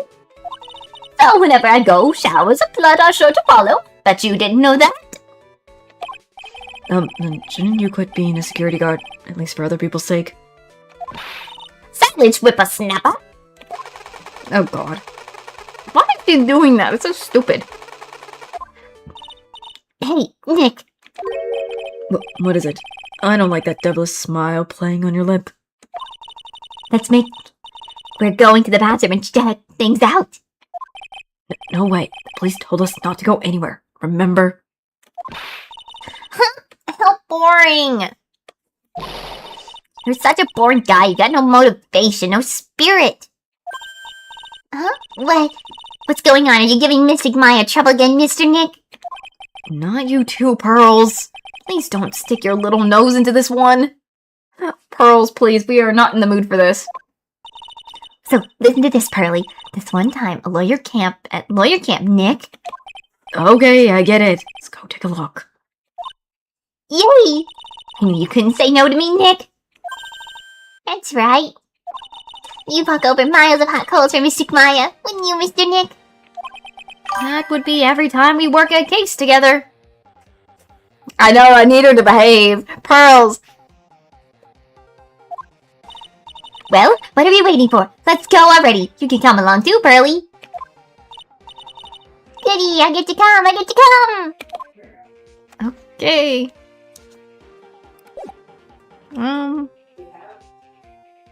Excuse this old bag. Bye-bye. We're back here. We're back at the hall. There's nothing really out of the ordinary here. Are Or the incident that the old lady was talking about. It doesn't look like it happened here. Well, we better go look somewhere else. Alright, then let's try. Excuse me. I want it. I do want it. Are you by chance Miss Mai Fei? Hello there, who the why did he got a stitch across his face like that? What in the heck is with the stitching? Did he hurt?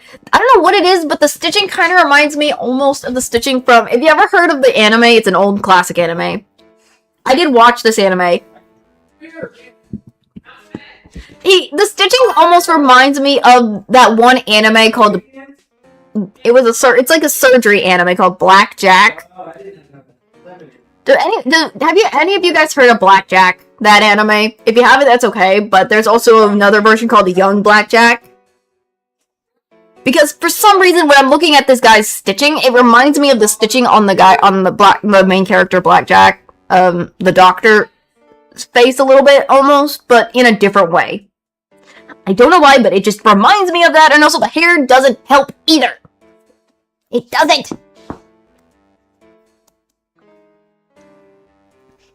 I don't know why, it just reminds me of it. But do you see what I'm referring to, at least in some aspects of what I mean? Even if you haven't seen the full show, I've seen a lot of the show.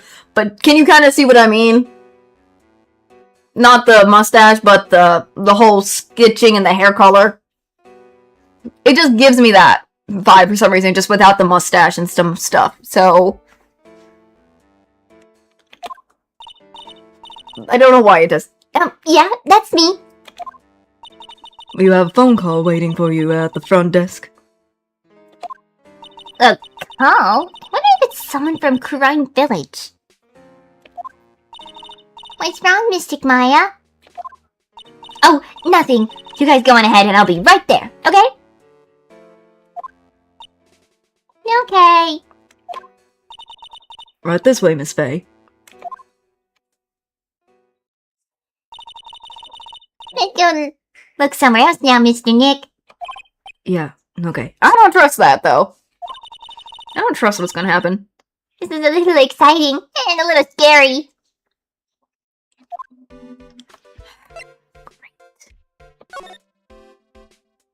We haven't checked the hallway again.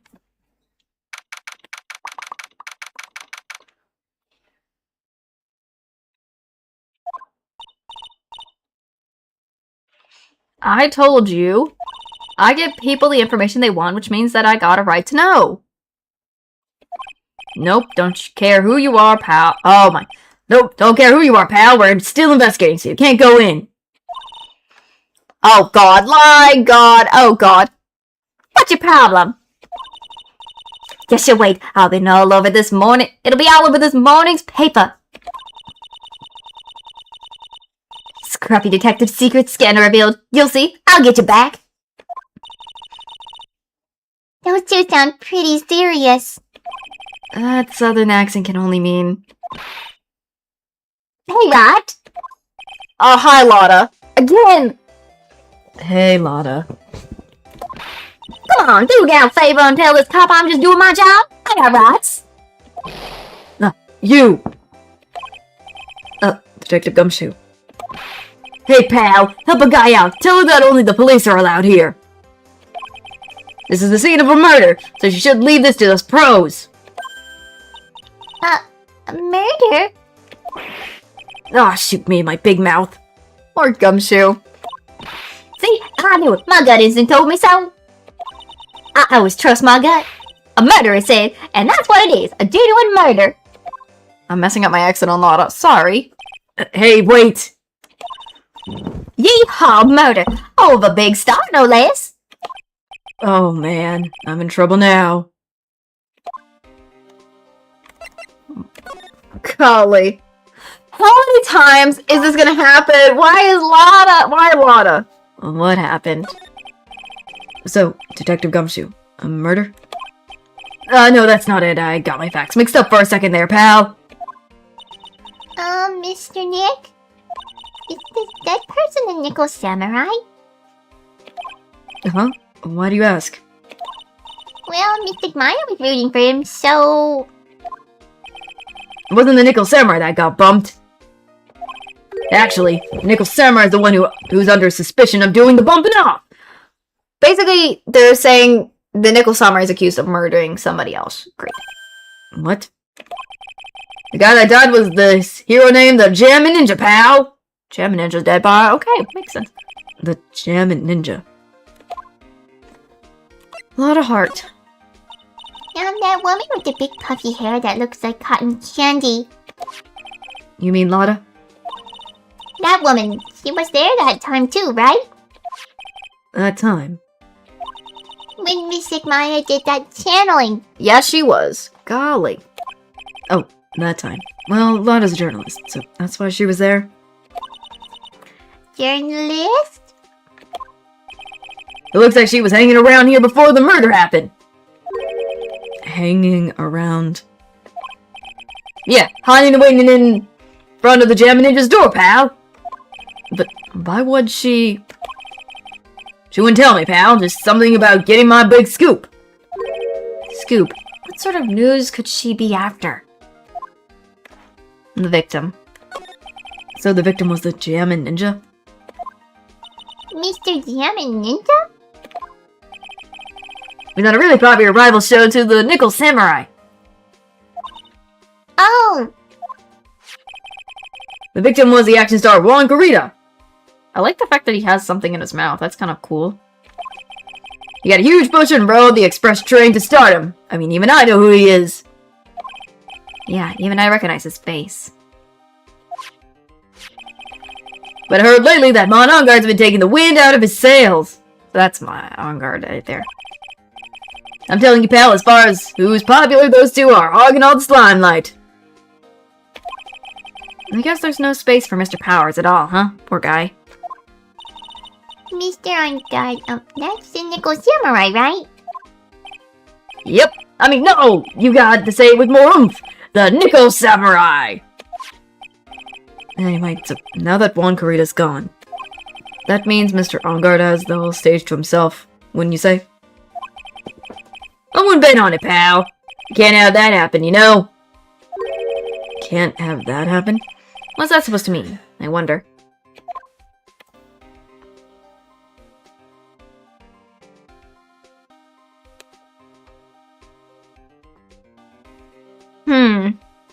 Let's see, can I present anything? Like, profiles, or we have no evidence? I guess let's talk about Onguard? I guess let me show Onguard's face, I guess. The Nickel Samurai really took the Grand Prix tonight. Maya's a big fan of his. Really? Oh, I'm sorry then. Why are you sorry? Matt Onguard was just arrested, pal. On suspicion of murdering Juan Garita. What? Oh, great. Arrested. Why was Mr. Onguard arrested? Sorry, pal, but that's not something I can tell you. We just started the investigation, so we don't want any leaks. Looks like yet another Steel Samurai hero is in hot water. Mr. Nick, if Mystic Maya knew about this. Yeah, I know. She made me take this case. I know. Well, looks like we gotta go out of here because looks like we can't talk with him anymore about what we have other than what is already, you know, all we've got. But good to know to see Lotta's here.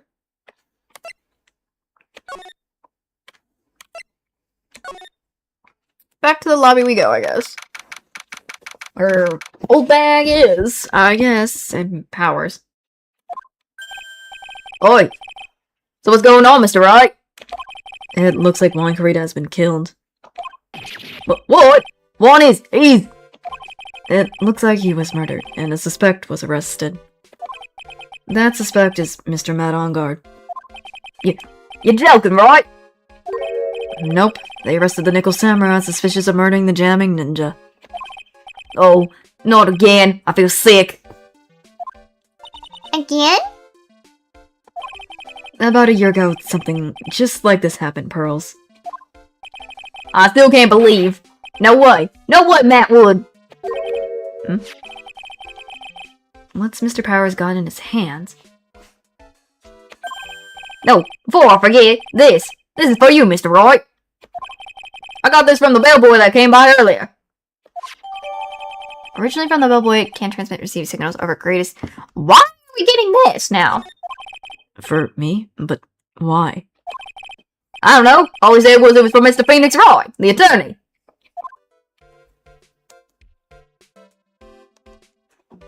I guess let's talk to him again about Matt and Juan. Matt is the most entertaining and active actor out there right now.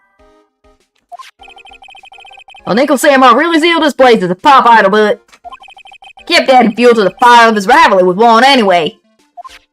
Mr. One, he's the German ninja, right? Those two would butt heads though for anything they could think of. When I say that Matt was one who almost always came out on top. I guess some people only know how to relate to others by butting heads like a ram. Yeah, I know.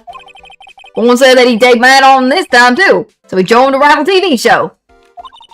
That's the German ninja? Stylish Nickel Samurai and the Burning Jammin' Ninja. Well, things turned really messy real fast with those two using their shows for their war. And the final tally, look around, it's perfectly obvious how things ended up. Matt even won the Grand Prix this year. The final win over his rival, I guess. Press conference. Mr. Ongar was going to hold a press conference, wasn't he? That's what I heard. Though if you want to get technical about it, it was the Nickel Samurai's conference. The Nickel Samurais? Yeah, he was supposed to wear his costume and give the press conference that way. He was going to be in costume? But why? I'm not sure. They don't keep me in the loop anymore. I was just wondering, where's Mystic Maya? She's been gone a long time. Now that she's mentioned it, Maya was only going to answer a phone call. Maybe she got lost. I'll take a quick look around for her. I don't know if I said that right. Oopsie. What is now beeping? What is it, Mr. Nip? Oops. Oh no, hold on, I'm just trying to do something. Not what I meant to do, but...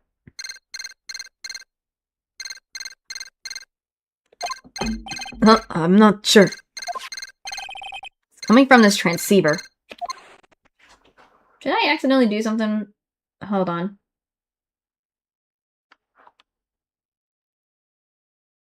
Oh well, it is. Yes, hello, right here. Sorry, I'm just trying to do something. I'm just gonna... I don't know what to give it a voice of, so... I'm just gonna... Should I cover my mouth with this? I don't know. Will this work if I just cover my mouth and just say something? Or no? What do you guys think? Like I'm on a call or something, should I? Should that work or... I don't know. I'll just give it a try. I'm gonna cover my mouth to make it sound suspicious. I have no idea anymore. Is this Mr. Phoenix Wright, the attorney? I don't know anymore. I should not. Probably. It doesn't sound right. Never mind. And you are? You don't need to know who I am. I think you... It just didn't sound right when I put my mouth over, so I'm just gonna let it be. I think you have other things to be concerning yourself with, such as... Help! Nick! Mystic Maya! Maya. So, Mr. Wright, wouldn't you agree that the more important issue is the fate of the girl? Her fate? Does he mean what I think he means? Maya, where are you? Are you hurt? Come now, don't fall apart on me yet. No, this can't be. Now that I have your attention, Mr. Attorney, I have a modest proposal for you. If you do what I require, then I will turn to you your valuable item unharmed. What is this called again, in your fancy lawyer terms? Kidnapping for ransom. Yes, that's it. This is a kidnapping. Oh, why? Mystic Maya! Mystic Maya! Oh, God. Oh no. My sight. Everything's fading away. Maya's been kidnapped? Are you there? Mr. Attorney, are you there? How much do you want? Very good, Mr. Attorney. I'm glad you have such a good grasp of the situation. Hurry up and state your conditions, and then return Maya. Money is not what I seek. What? What I want is a certain verdict. I would like a complete acquittal. Complete acquittal? What in the world have you done to need... I am not the person you will be representing. What? You are currently at the Gatewater Hotel, are you not? And I know that a murder has taken place there. Juan Corrida was killed and the suspect is Matt Ongard. You are, as expected, quite on topic of things, Mr. Attorney.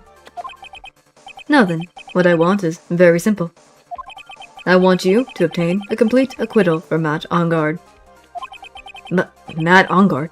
But why? He did not kill anyone, I can attest to that. However... However what? However, someone is framing him for the murder. A very smart someone who is setting him up to take the fall. Okay, that's new. Very new, I guess.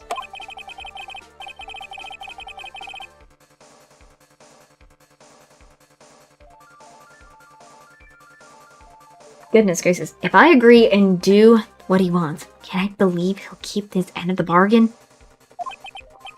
You are, of course, at a liberty to take me at my word, or not. However, there is one thing you can take as fact. Right now, your very precious item is with me, in my possession. Help! Okay. Nick! Maya! You have 2 days. Of course, tonight he will be in questioning with the police. But the trial is in 2 days. At the trial, you will win a not guilty verdict. Remember, you only have one chance. One chance, Mr. Attorney. One? You expect me to get a not guilty in one trial day? Yes, exactly. I don't believe I was wrong in choosing you, so don't let me down. Ah. Oh yes, that's right. Now that I'm playing the role of the kidnapper, I can't pass up this chance to say... And don't even think about calling the cops. Not great, but you'll get the idea. Dang it, who the heck are you? Very well, I'll tell you that much. My name is... The Killer. The Killer.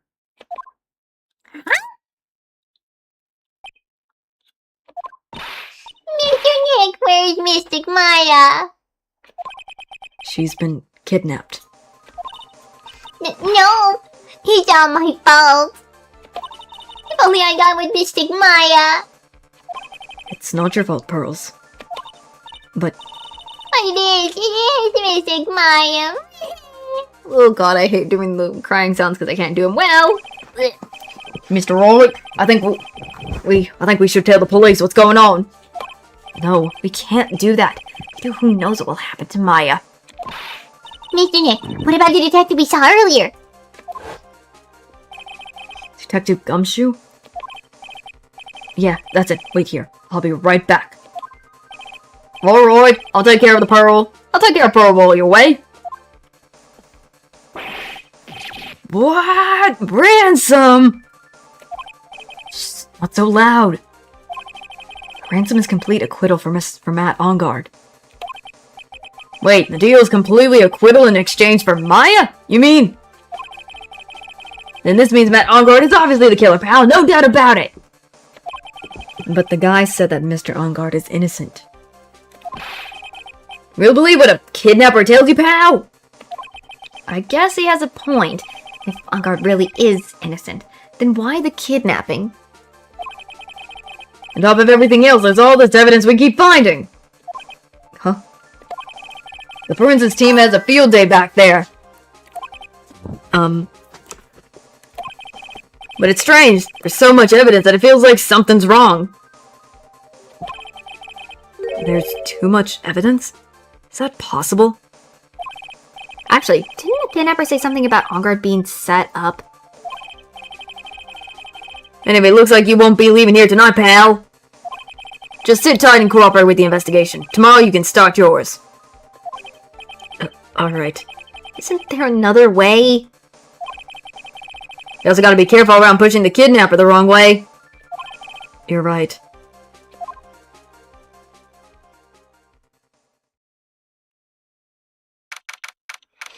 Question mark time, question mark location, question mark. Oh, great! Where are we now?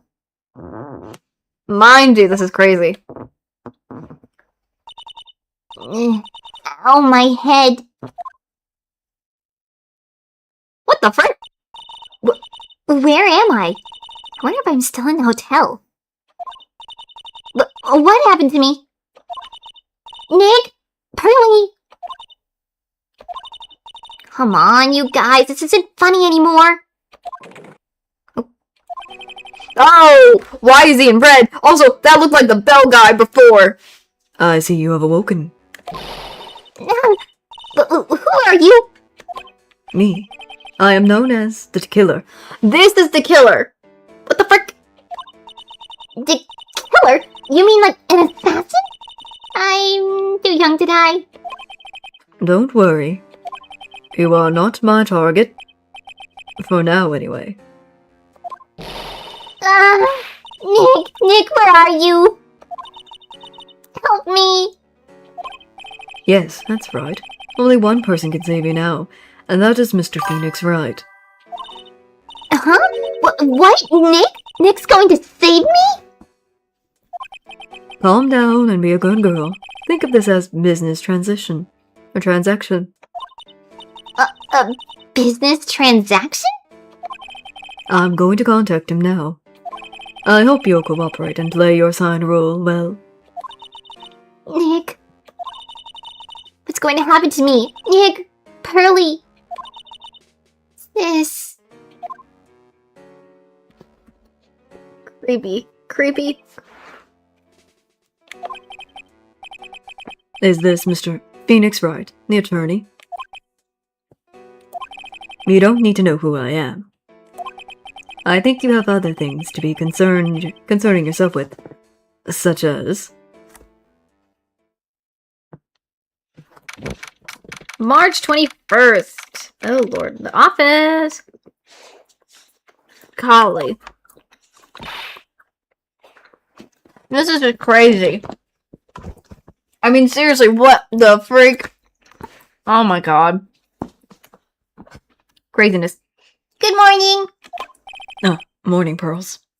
Mr. Nick, come on, let's hurry and go see Mr. Angard. We have to wait a bit, Pearls. Visiting hours don't start until 9 a.m., so... Oh, I see. Mystic Maya. If only I had gone with you. Poor Pearls. She's been like this since last night. We managed to get home somehow yesterday evening. Thanks to Detective Gumshoe gently holding her by the hand and leading her here. But by the looks of it, I don't think Pearls got any sleep at all last night. Who wouldn't get any sleep? Mr. Nick, Mystic Maya, she's alright, right? Yeah, she's alright. Either way, I'm going to save her. You can trust me on that. Please, help her. I'm only able to stay this calm and collected. Because Pearls is doing the crying for both of us.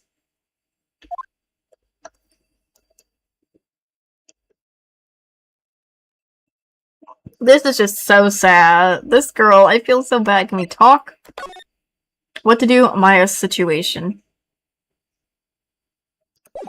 Okay. Can we move? We can go to the detention center. I guess let's visit.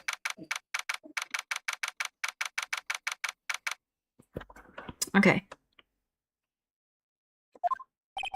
We couldn't wait for visiting hours to start, so Pearls and I came down here early. To visit one Nickel Samurai, charged with murder of the Jammin Ninja. Hello. Good morning. How are you today? I know the situation might be a little tough for you. We're... Oh, sorry, dude! I already signed up. Excuse me? I already signed up for life insurance. I signed up a long time ago because my job is, you know.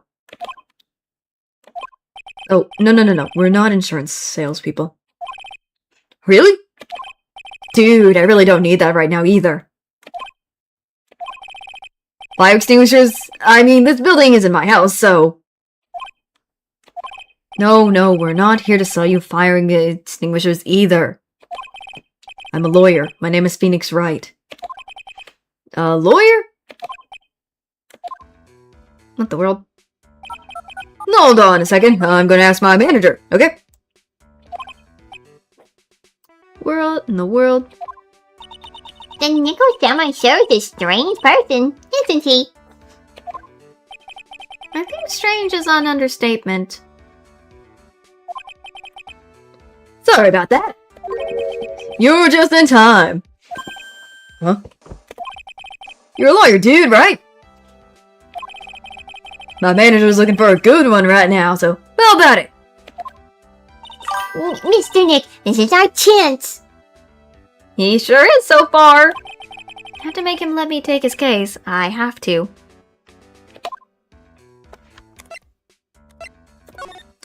I'm not on guard. Sorry to intrude, but I would like to ask you a few personal questions. That's okay. But dude, my autobiography's coming out soon, so if I say stuff without the publisher's approval, then I'm going to be in real hot water. Hold on a second. I'm gonna ask my publisher, okay? Mr. Ansgar is so lucky he has so many people he can talk to. I don't know if he actually has anyone he can really talk to. Sorry about that. Like I thought, the publisher said to be real bad if I'd say it would be real bad if I say anything, dude. Does he have a mind of his own? Mr. On-Guard, I would like to ask you about the murder. Oh, are you covering this for the tabloids as a side job, dude? Well, if you want my statement on this, you should ask through my staff. No, I'm not asking on behalf of tabloids.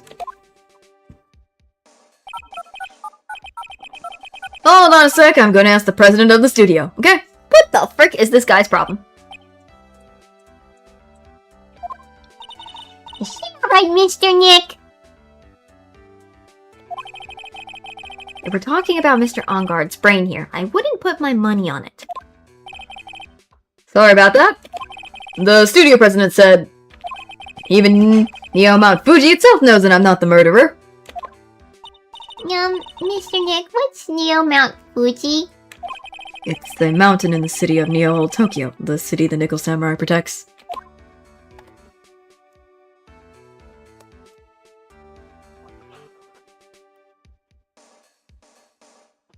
Maybe if we show him how serious... I mean, we might need to present this to him. I might have to present this because if this radio transceiver might help us with him to talk with us. Mr. Nick, what are you going to do with that? I don't know yet, but I figured I could at least show it to him. Is that a transceiver? Hey, it looks like a real nice one, too. I got it as a present from someone. Interesting. I've also been instructed to take your case. Is that what you heard from the transceiver? Yes. Dude, that's terrible. Don't let some disembodied voice boss you around. It's coming from a man with a cell phone on his wrist.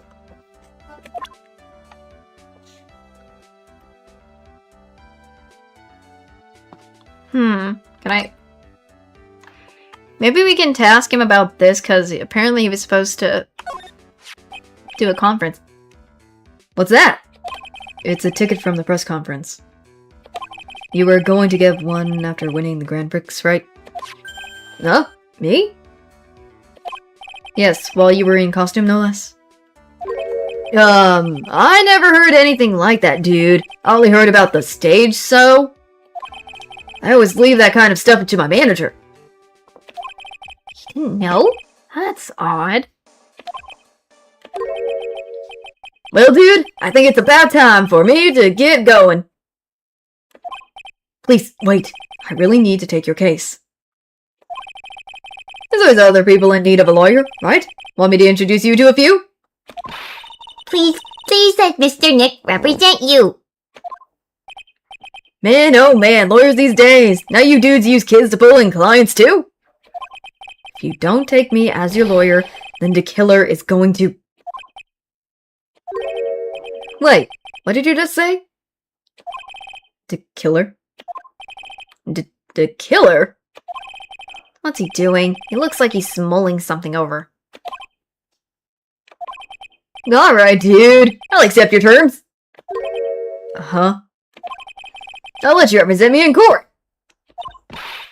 We did it, Mr. Nick.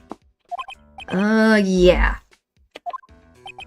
I don't feel any better for it, and he doesn't look too happy either. Go ahead, ask me anything. I'll help out as much as I can. I'm trying to give him, like, the yo, dude vibes, but for a little bit for some reason, because the way he kind of says dude all the time.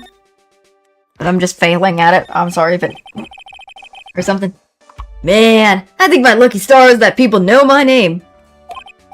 Well, you're quite the hero, and you're in the national spotlight.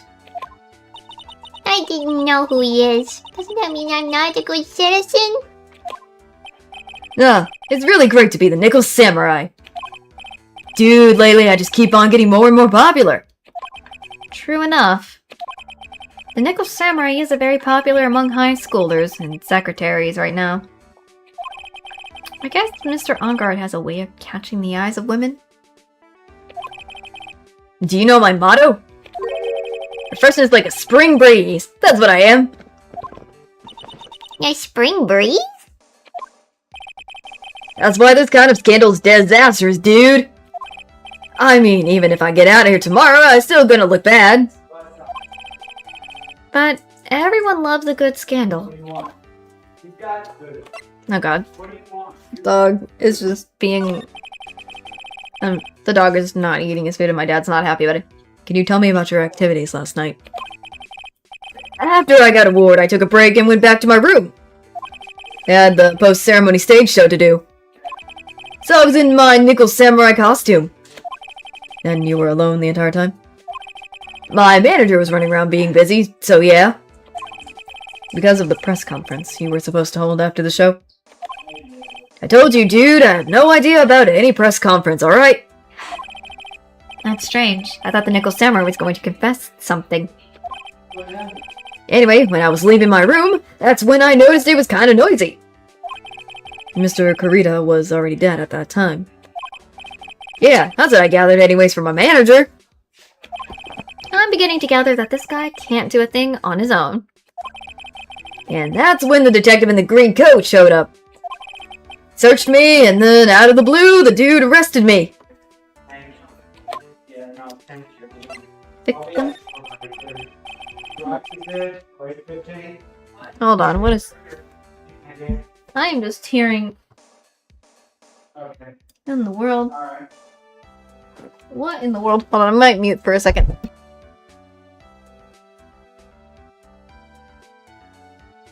Never mind. Guess not. Sorry about that. I muted for a second just to see if I can ask what was going on, but it's fine. About you and the victim, Mr. Wong, Kurita. What sort of... That's got nothing to do with anything, dude. Man, with that face of his, you can't even tell he's the same age as me. And he wanted to try to make a Jam and Ninja movie, even though we all know it failed. The Nickel Samurai still won in the end, right? Yeah, I took the Grand Prix by storm. So why would I, the winner, have any reason to kill the guy anyway? Dude, you think it'd be the other way around, you know? The charge of murder. Do you know why you were arrested? I guess maybe my full body search went badly. Did they finally find something on you? Or did they find something on you? Excuse me. They found a button from the Gemma Ninja's costume. A button? I don't get it either. It was caught in the plants of my samurai pants or hakama. Dude, I really think someone planted it there though. I'm serious. I wonder if that's what really happened. I guess this is all I'm going to get out of him. Mr. Nick, Yeah. let's ask one last thing. Mm, Let's test Mr. Anka to see if he's really innocent or not. we can do that? Yes! If you use this. Maya's Magatama? Oh, Magatama, sorry. He won't be able to hide any secrets from you, Mr. Nick. I'm sure of it. I get it.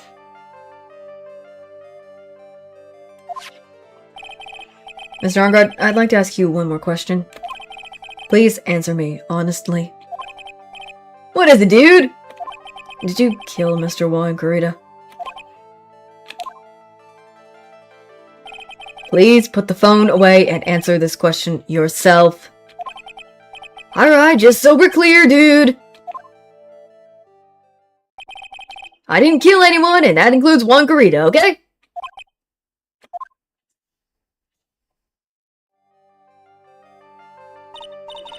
Well, Mr. Nick, Nothing. Not a chain or a lock in sight. Which, which means it's alright to trust him? Yeah, it does appear that way. Well, at least I can breathe a sigh of relief knowing my client is innocent. the trial's tomorrow, right? I'm counting on you, dude. Great. That's interesting. Ooh. It's only a start. I'm gonna be right back. I'm just gonna leave the screen on to this. I was talking and I accidentally pressed before it's too late. I'm gonna leave the screen like this real quick and then I'm just gonna be back. I guess so. Before I save and everything. So hold on. BRB.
Sorry. I was trying to chat with my dad real quick about something.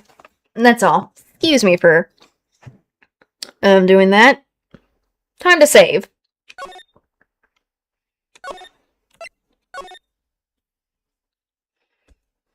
Oh goodness. This is gonna be very an interesting case, if anything. If there's gonna be more twists and turns than the last one. Oh god.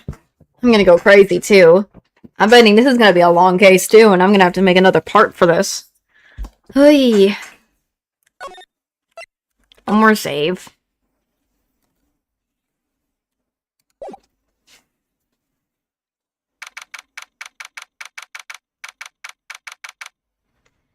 11th, 34 a.m. Wright and Co. Law Offices. Well, at least we're able to get Mr. On-Guard as our client. And we know that he didn't do it, which is very important. So now what should we do? Well, the trial's tomorrow, and we only get this one chance. There's only one way to prove Mr. On-Guard is innocent. We have to find the real killer. Okay, let's start looking. Oh my god, there's so much. Let's get to the hotel lobby.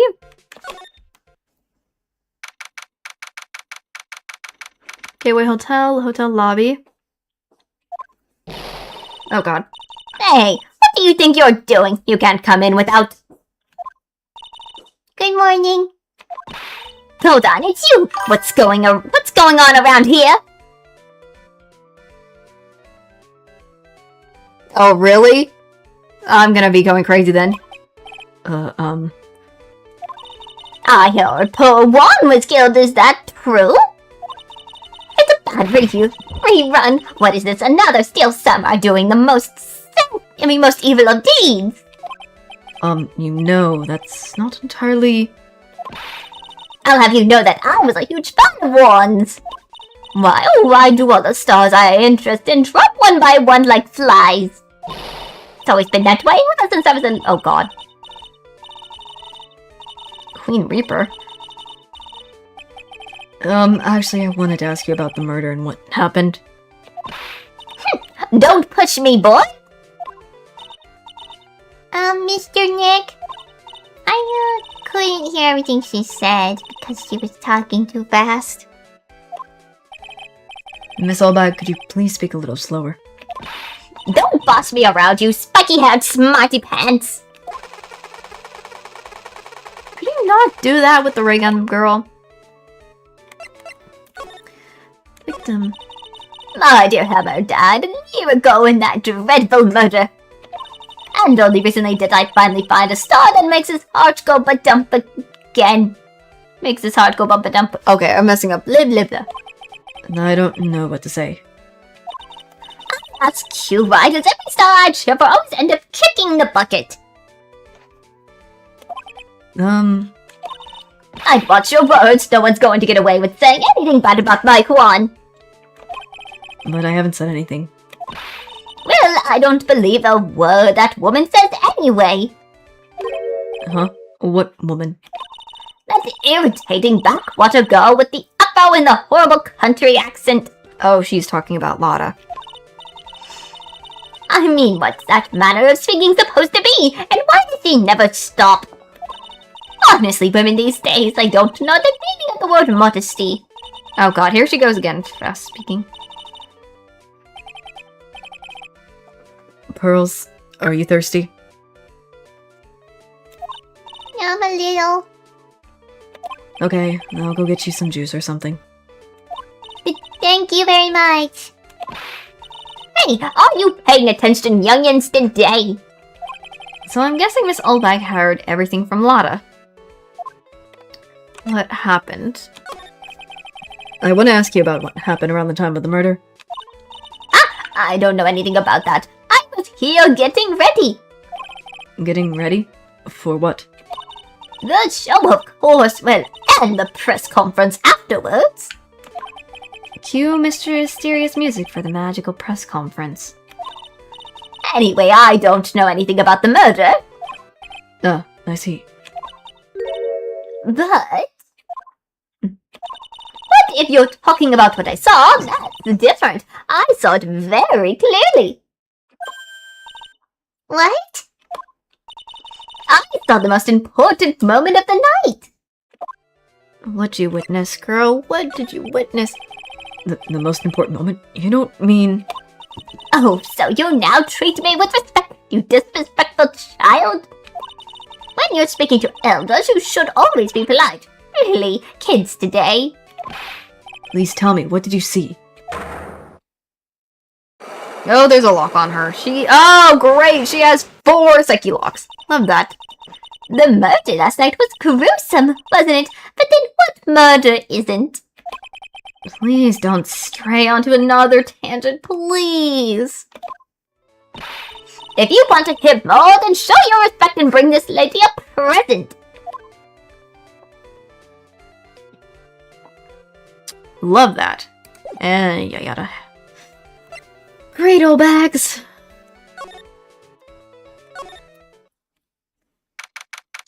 "21st Gatewater Hotel, Beulah Hall." Looks like the investigation is still in full swing. The hotel staff and the police are running around like a bunch of headless chicken. I wonder if we can do any investigation of our own in this kind of atmosphere. Well, gotta roll up the sleeves and try, I guess. Let's go to the hallway.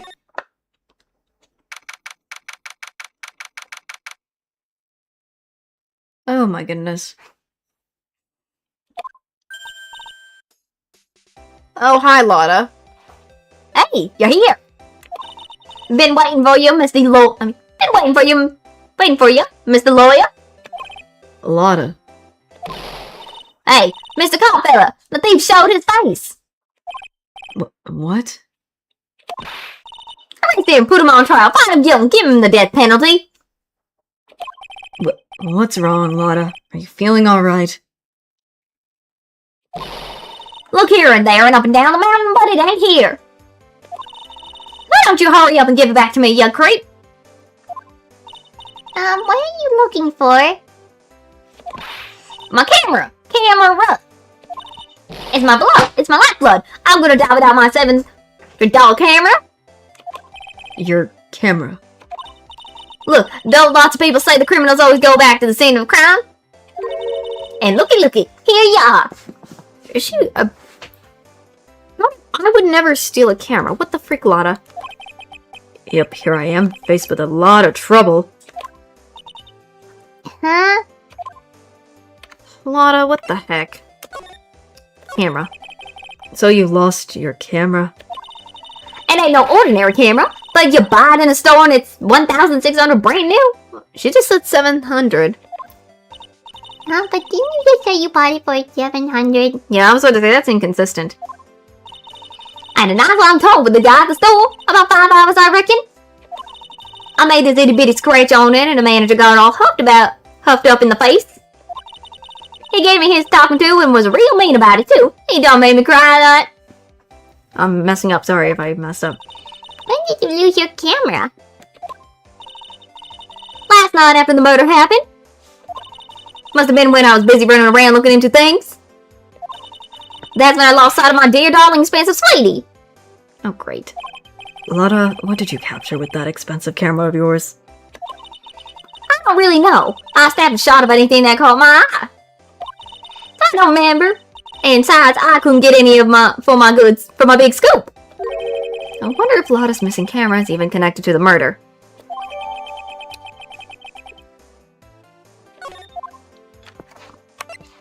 Gosh darn it, Lotta. Lotta, please tell me what you know about what happened at the time of the murder. Well, from before the ceremony last night, I was hanging around here in this area. Yeah, actually, I was here until around the time Mr. Ongard was arrested. What were you doing here? You sure went into school, city boy. But every lot of heart goes, there's a story to be found. A big scoop to be had. A big scoop? I told you before, I'm going to be the best tabloid photographer the world's ever seen. And of course, that means I was looking for the perfect shot. I wonder what scoop she was after this time. Although I was also on the lookout for the other stars that were here. So maybe I wasn't here the entire time. Big scoop. Oh, great. Lotta, are you sure you weren't here the entire time? So you could take a picture of your big scoop? Well, maybe I was, but that was really that's what real journalists do. I got some juicy inside info, so I thought to myself, why not get a picture up for proof? I'm messing up, excuse me. What kind of story was it that you would hang around here? She too has one! Are you serious? Whoop, sorry, Mr. Lawyer. Can't be telling you that. Trade secrets, you know. Not again. Why does everyone have something to hide? We've been stopped, haven't we? Yeah, take that, Mr. Lawyer. I'm glad someone around here is happy. Miss Lotta and your eye roll smile. Why is it that every single person so far that I have talked to all have a freaking chain?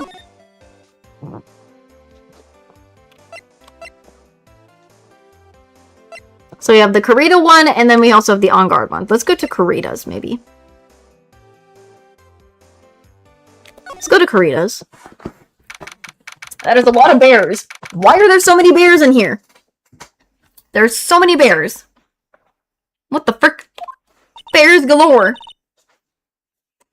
Mr. Nick, where are we? We're in Mr. Juan Garita's room, Pearls. Mr. Karita? The victim. Which makes this the crime scene, too. Oh, it's you! So, what happened? The kidnapper. Has he contacted you again? Not yet. He probably won't until we win Mr. Onguard's acquittal. You doing okay, pal? Hanging in there? I just want Maya to be alright. We don't have a lot of time left, but I'm going to help you as much as I can, pal. Can you do that? Even if you want to look around the crime, even if we wanted to look around the crime scene? Just this once. Special circumstances. Right, pal?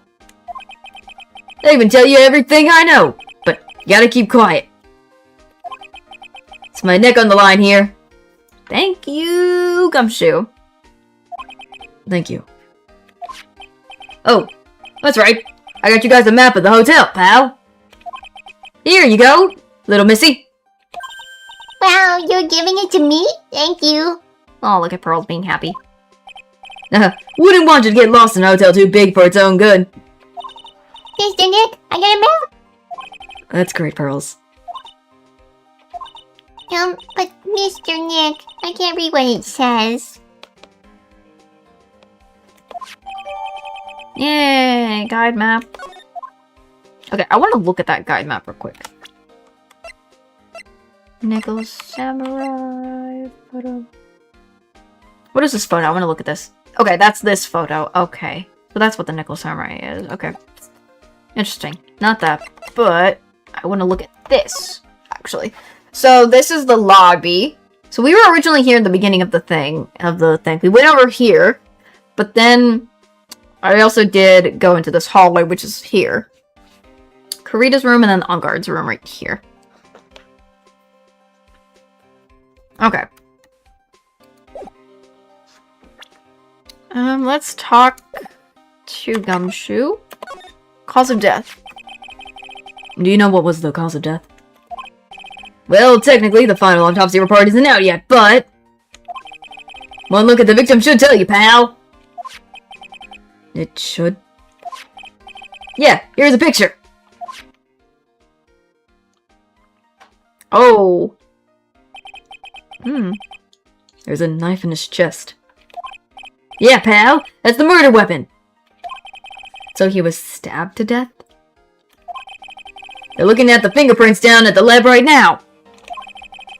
There were fingerprints on the knife? Yep. It looks like they're pretty sure they're Mr. On Guard prints, pal. That's bad. Real bad. Photo of Von Karita's murder. Okay. I'll look at that again. I just want to take a more closer look afterwards, but reason for arrest. Why was Mr. On Guard arrested? Because he had evidence on him. Evidence? Looks like the victim, Juan Garita, really put up a big fight. Oh. Yeah, one look at the crime scene and you can tell. There's signs of a struggle everywhere. Oh yeah, during the fight his button came off. Mr. On Guard said something about a button. Something like one of the Jam and Ninja's buttons got caught on his hakama? Oh, okay. But that's not all. What? There was a witness, pal. The witness? Who is it? That lady, Miss Oldbag. Oh, great, her again. Please, anyone but her. The prosecutors had plenty of evidence to make a solid case.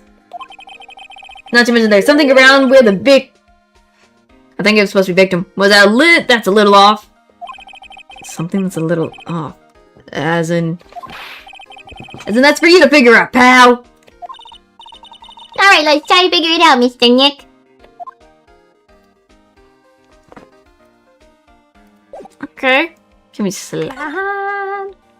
What is with this crate? Why is there a thing that's... Why is this here? This is weirding me out. Why is there a random, like, glass that's just not broken here? Why is this not broken? Like, I see there's the phone on the ground. But this glass has, like... Why is it here? Just not broken. That's weird. It's a beautiful wine glass and there's tomato juice in it. Ew, tomato juice. I don't like it much. It is messy, but why is that glass the only thing that's not broken if it's a mess? There's a bottle of it on the table over there. That's probably where this came from. But doesn't it seem weird?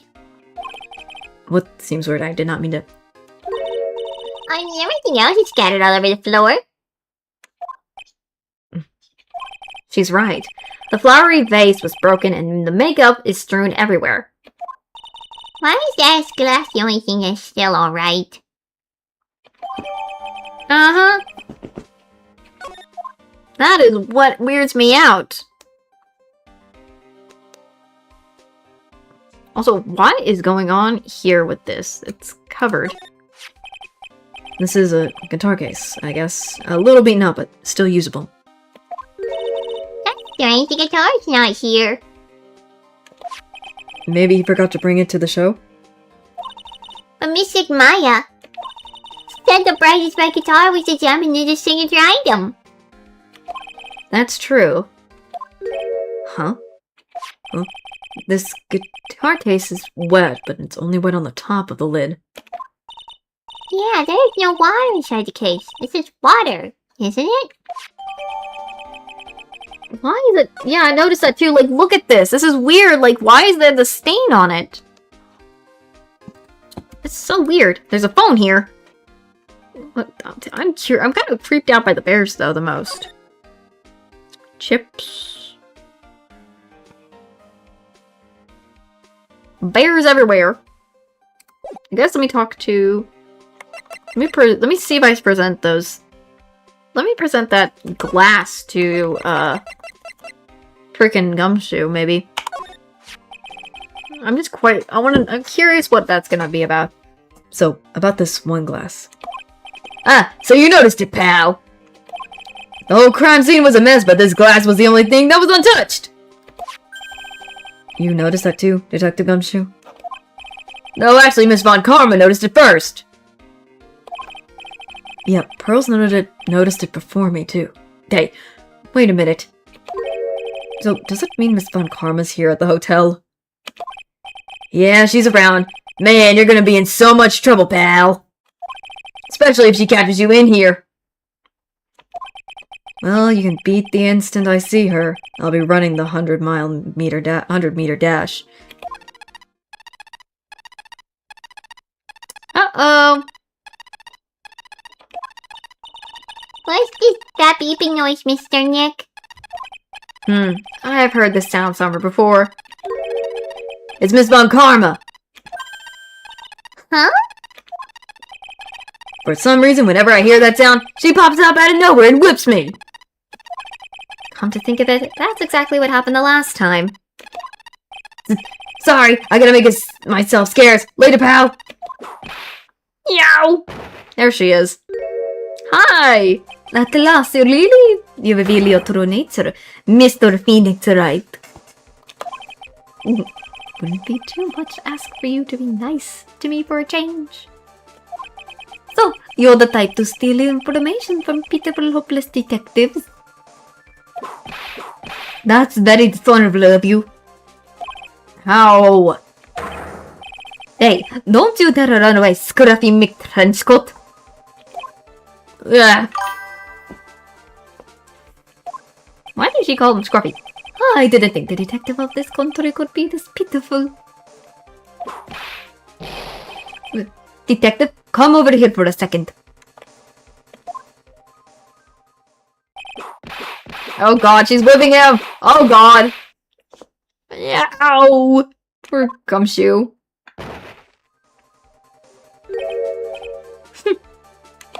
I'd feel better knowing at least you were managed to face your punishment. He was so scared he just froze up on the spot. Mr. Phoenix Wright, It does. you have spoiled my perfect prosecution record. I'll never forget that. This time, victory is mine. Victory is yours? Is that all this means to you? What? Come, Scruffy, the investigation briefing is about to begin. Yes, sir. This isn't over yet. I swear it on my family's honor. Ow, why'd she throw at me? What did she throw at me now? What is this? Well, I guess this means I gotta get back to the precinct now, pal. If you ever need me, come down to the Criminal Affairs Department, alright? And if you can, try not to let Miss Von Karma see you. I'm quite curious what the heck did she throw at me?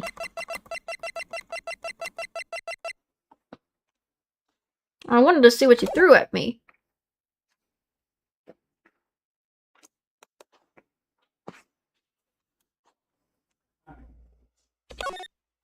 Also, what? Okay. Oh, it's right here. Duh, I'm stupid. I thought I had it in my thingy. Whoopsie. Mr. Nick, what is this piece of paper? It's called an autograph. Autograph? The paper's got Mr. Kurita's name written on it, so it's his autograph. I can't read it at all. To be honest, I've never seen writing that looks like this. Oh, it's a special way of writing called cursive.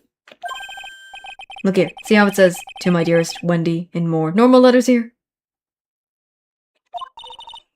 This sloppy, unreadable writing is crazy and cruel to give this to someone.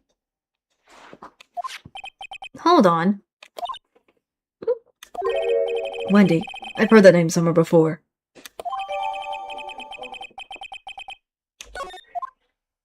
Okay. Now we got it. I was like, what the frick? I want to explore more about this. Okay, we might have to move. I want to go. I want to see On Guard's room. We haven't gone to On Guard's room yet. First we went in Kurita's, now we're in On Guard's. Let's see. On Guard's room. Very interesting. Okay, we're in On Guard's hotel room part. No, where are we? We're in Mr. Matt On Guard's dressing room. This is our client's room. May I help you with something? We're... You're Mr. On-Guard's lawyer, correct? I gathered as much. Hello there, who are you, ma'am? Oh, I just hit my elbow, but it's not as bad. I'd also looked for lawyers on my end, but to no avail. How'd you know I'm his lawyer? You were just saying that he is your client. In a situation like this, the only person who would use such a word would be his lawyer. Wow. It's a simple deduction, really. The trial is tomorrow, and Mr. Onguard's situation is looking rather grim. So you came here one stop in a mad dash to find clues to build his case, correct?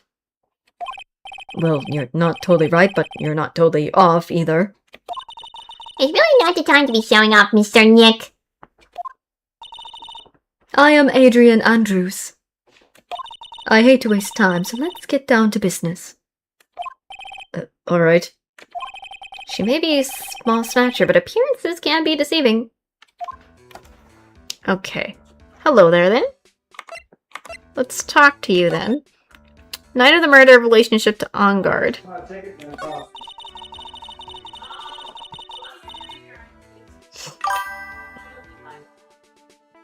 I'm assuming the first thing you need to know is what everyone was doing that night, correct? Yes, that is correct. Then I will tell you. Before the award ceremony, I had dinner with Mr. On Guard. What is that she's holding? Why is it a seashell? I'm not trying to give her British, but I'm just giving her something deep or something. In this very room, I might add. Dinner? What did you eat? I told you, I hate to waste my time with trifling details. If you took a look at the table yourself, you wouldn't need to ask me. I'm messing up. I bet she's a lot of fun at parties. Oh, really? Okay, my bad. My bad. Okay. When the award show was starting, I headed for Viola Hall. And then after the show ended, you came back to this room? No, I had some small errands to run. Oh, okay, that makes sense then. Understandable. I helped with the preparations in the lobby. Oh, preparations for the post-ceremony show, I guess? When it was time for the post-ceremony show, I came back to call for Mr. On Guard. After that, I went to visit Mr. Kurita. And that's when you found his body, isn't it? You really held strong through everything. Yeah, she does seem to be mentally tough as nails. Relationship to On Guard. So, about you and... Stop right there. You aren't seriously about to ask me how Mr. On Guard and I are related, are you? Sorry. I have no idea how he could choose you as his lawyer. Why did she have to go and say something like that? Mr. Nick, calm down and hang in there. I'll give you a shoulder rub to relieve your stress later, alright? I already gave you my name earlier, but I'll add that I'm Mr. On Guard's manager. His manager? Speaking of managers, did the victim, Mr. Kurita, have one? No, he did not. The fact that Kurita didn't have one, but On Guard does, that doesn't make any sense, but hold on. He didn't? Global Studios has a very different policy from Worldwide Studios in that Worldwide Studios does not assign individual managers to their stars. I see.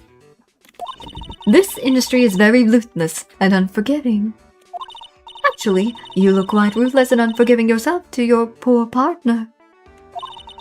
Dragging a little girl like her to places like this, honestly. You're wrong. I'm doing this to help Miss Maya. Pearls, calm down and hang in there. I'll buy you a juice later, alright? Yeah.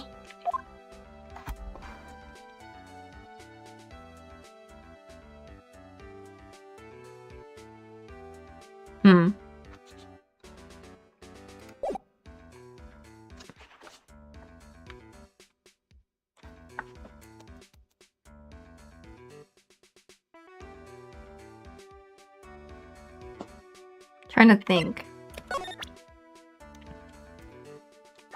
She probably has to know something about Juan, so I'm gonna kind of do something about the victim. Did you know the victim, Mr. Kurita?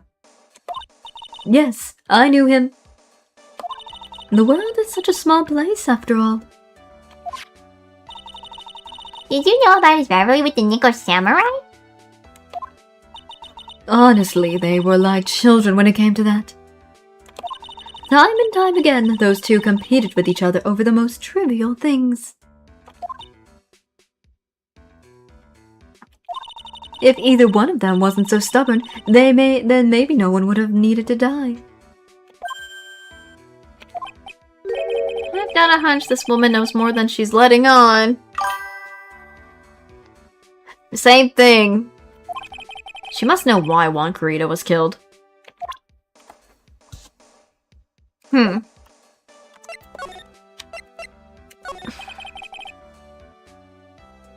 Do you have any ideas As to, why Mr. Corrida was murdered? why would you ask me about such a thing? I don't know. Something. I'm just doing my job. So, do you have any ideas?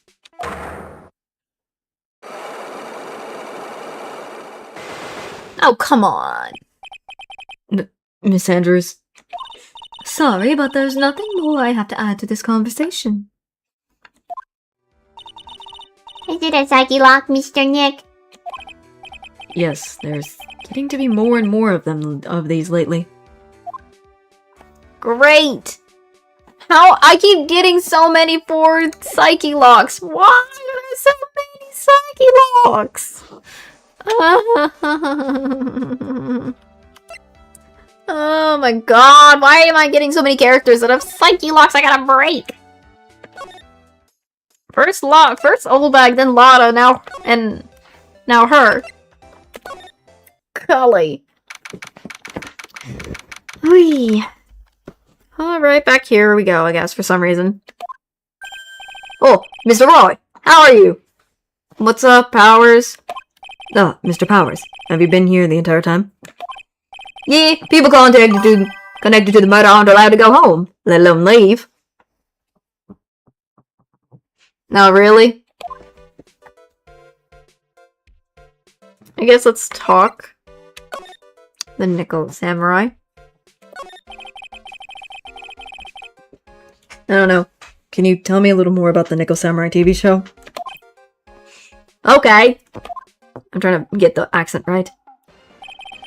Well, Nickel Samurai is an action hero program aimed towards kids. It's a sequel to the Steel Samurai. I see.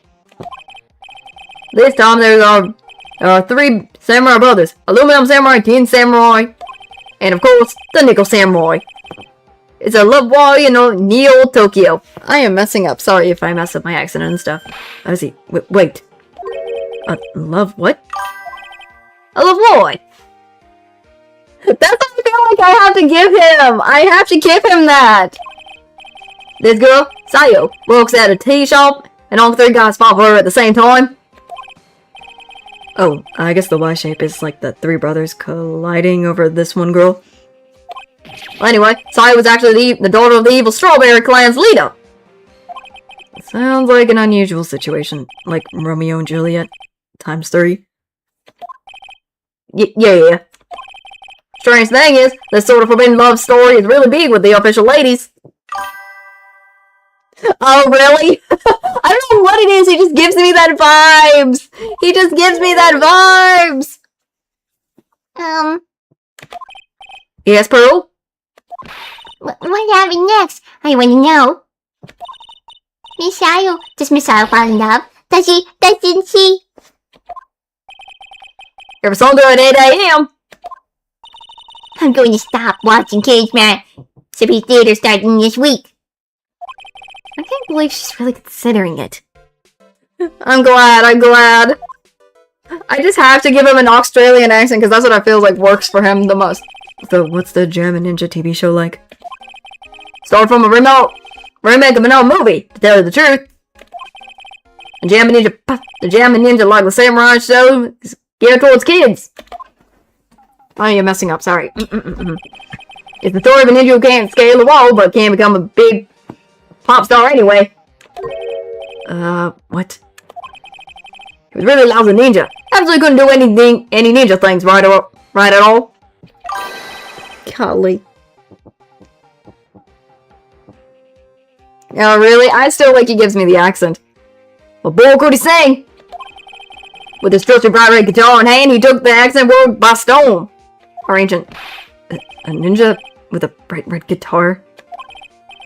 And then the final fight in the front of his beloved princess, Minnesota. Jamming versus the Romachi 5. Suddenly, our brave hero catches a not-so-jamming cold the night before battle 3. Oh, that's too bad for him. Yeah. But this kind of pop music based love story is something high school girls really like.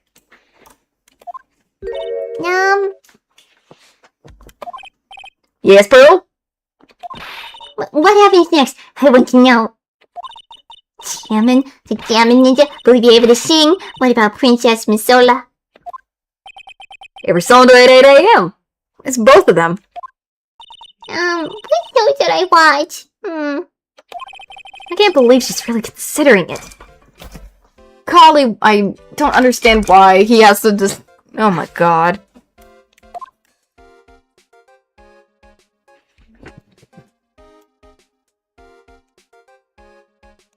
Okay.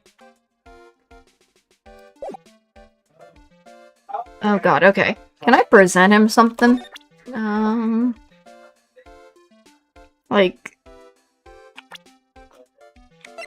Does he know anything about On Guard's manager? I'm just quite curious, because he is in the show. Oh! Oh, that's Miss Andrews! She's mad smart! She's Matt's manager! Actually, I was interested in him for a little bit, just a little. So, Mr. Powers like this type of woman? What do you know about Miss Andres? Well, see, here's the thing. I don't really know her, you know? Ooh. There's sort of a small rumor going around about her right now. A rumor? Oh, if you're interested, I'd be glad to share what I know. He's so happy. He looks like a lion that's just found his next meal. Oh, Lord. What is he gonna tell us? I'm quite curious. Gossip on Adrian. Would you mind telling us about this gossip? Ah, so you're interested in it. I figured you would be. Yeah. I have such a weakness for celebrity gossip, too. Oh, really? You too, huh? Yeah, so take a look at this.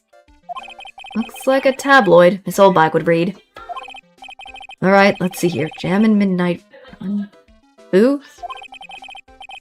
To the mysterious yet beautiful manager to the stars, Miss A.A. You see now, don't you? What? You can't stop pretending to be in the dark, Mr. Wright. Well, Uncle Rita didn't have a manager of his own. Which means, if we're talking about a certain manager with the initials AA... Adrian Andrews. Yes, exactly. This is big news. I know, it kind of does. It kind of does. But it seems kind of odd that women, Miss Andrews, together with the biggest rival of our client. Oh, it's a wonderful thing. That can only happen between two people. Mr. Powers looks so happy.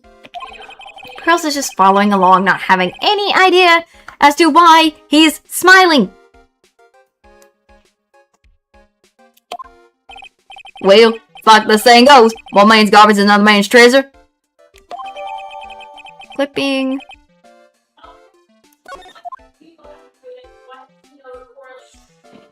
Hey.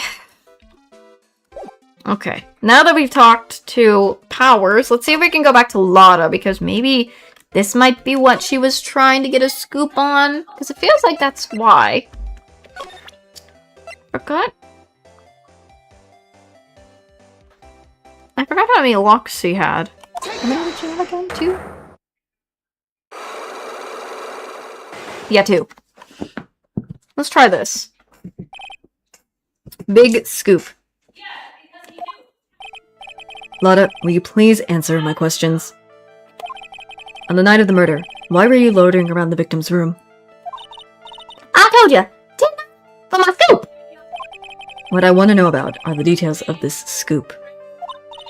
That's not something I can tell you. I mean, they're on my bread and butter. Alright then, an unpleasant tabloid photographer looking for a scoop. I'm going to say that you were looking into a scandal. Could it be that you, Lotta Hart, were looking for a break with a huge story? Perhaps an unfolding scandal between Juan Carita and this person. Wasn't it be Adrian? Adrian Andrews? Right? This woman. She's Adrian Andrews. She's Adrian Andrews, Matt Ongart's manager. The Nickel Summers manager caught secretly meeting with his rivals, the Jammin' Ninja. It would be the hottest story of the season, wouldn't it? Ooh, there's one broken. You're pretty good at this guessing thing, Mr. Lawyer. But you can't just make up on any old thing and think I'll make the papers. Yeah, backup. Backup. Yeah. You gotta have that. That's what it is. New sauce. You mean new source? That's it. So tell me something that shows that one guy had something with Miss Andrews.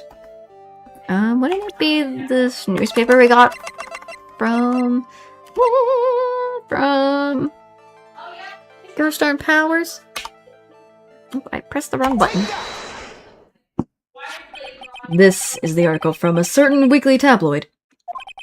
Jammin' Midnight Rendezvous. Renovation. I think it's Rendezvous. To the mysterious yet beautiful manager to the stars, Miss A. Ah! Mr. Kurita didn't have a manager of his own. What's more, his rival, Master Ongart's manager, Adrian Andrews. She was the initial AA. You saw this article and then thought to take some pictures of them as proof.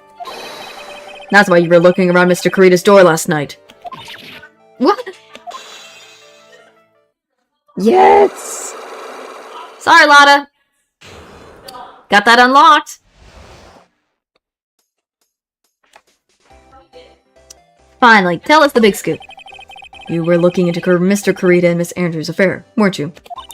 You got it. I was gonna get myself a scoop by catching them in a secret meeting.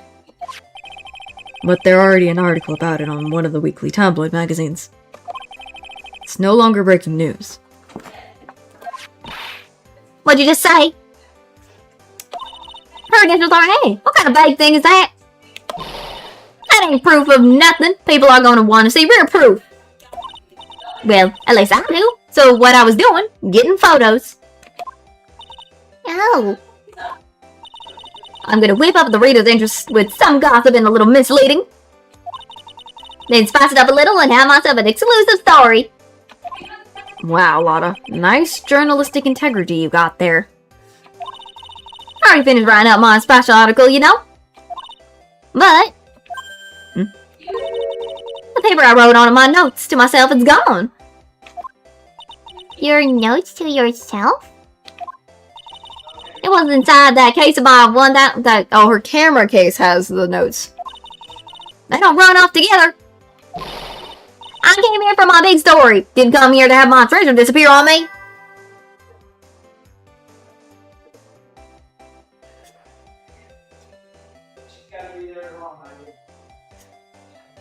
Oh, really? That's gonna be interesting. Yeah, I understand. It's enough to make a gal go bonkers. I tell you, what people now anyways. I never thought I'd see the day when someone done steal something from me. You really want that note back, huh? I've got no idea why, though. The stories on that note is probably bold-faced lie. Camera update in the courtroom. Okay, so that's her big scoop. I need to... Okay, so we got that. We have... Because of that... Can we also do old bag if we have enough for old bag? Hi, Powers. Excuse me. Can we go to old bag? Because we need more information on everything. I mean, we have some information and stuff.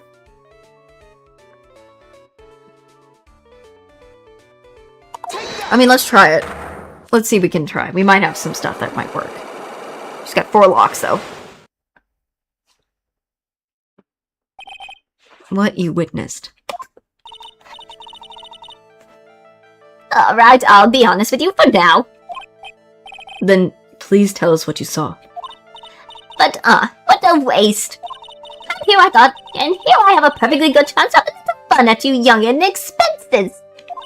I am a little devil after all. Doesn't that imply you aren't a good person? Alright, I'll give you what you want. Is it this? This? Because it's that? Wouldn't it be this autograph? I guess? That's Juan's autograph. Yes, it is.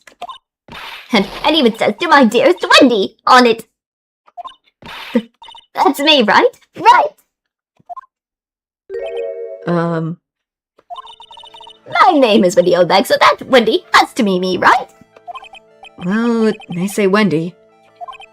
But somehow I don't think Juan had this Wendy in mind when he signed it. Oh, please give it to me. Let me have it, please.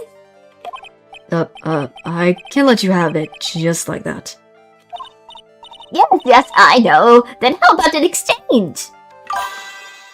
Yep, that... Wow, she must really want this autograph. They're a joke. My office is good enough for you. Fine, Mr. White, you win. Wendy Oldbag ready to open up her heart. All for my dearest one. This is... Oh my god. Autograph given to Wendy dear. Oy, what you witnessed? I feel bad, you know. You mean I feel bad now? Huh? I tell you, I saw him that night. I saw him coming out of Juan's room. That's what I'm saying. You're kidding. Oh no. It was about 10 minutes before Juan's body was discovered. It was just a coincidence I was on my way to the toilet, minding my own business. And did you tell that to the police? Well, of course, I thought I could get a certificate or two out of it. Maybe more. Gift certificate? I've been recruited again for the part at the trial, you know, the trial tomorrow. Oh great, she's gonna be a witness again. This time, you're going to get it. I'm going to work hard to get your client pronounced guilty. But Mr. Angard hasn't done anything bad. I don't care about details like that. I know he did my poor Juan in. I just do. That yellow-bellied chicken. A yellow-bellied chicken? I wonder what that would look like. I trust my sense. I know when someone did something bad, and I say he did it.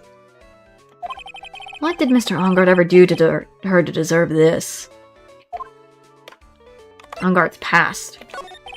What did Mr. Unger do to you to make you so... You don't know? That guy, he framed my Juan. He created that scandal that plagued poor Juan. Mr. Nick. What is it?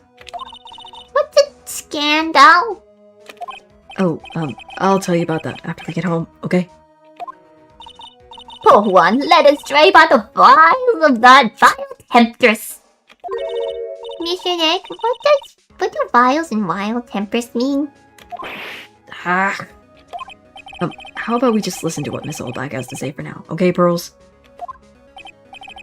So, Miss Oldbag, who is this woman you were talking about? Adrian Andrews, of course. Who else? That guy, he dumped the girl into Juan on purpose. His own manager? But why? I thought lawyers were smart. It was to create a scandal to make Juan lose face. That girl drove Juan into a scandal that dragged his reputation through the mud. Sounds like a pretty standard definition of a scandal to me. Why do you know about that anyways, Miss Oldbag? I'm one of Juan's biggest fans. I'm always out there gathering information. There's nothing I don't know. And do you have proof that Mr. Unger did what you said he did? Next week issue of a certain magazine says so. Ugh, of course, a tabloid.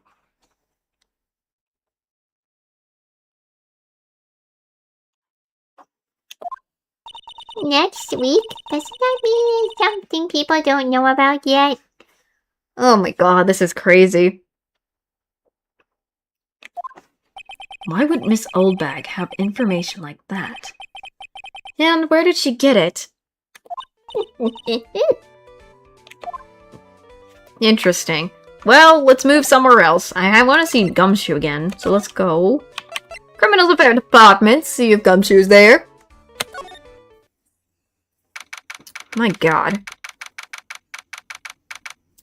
Police Station Criminals Affairs Department. Detective Gumshoe said they had an investigation briefing. Yeah. Oh, he's back. Hey, so you came, pal! Why the blunt greeting? Because there's nothing to be friendly or happy about. Do you mean by that? Well, things look perfect this time around. The evidence and testimonies are airtight. But, can't just roll over and die. We have to stay positive.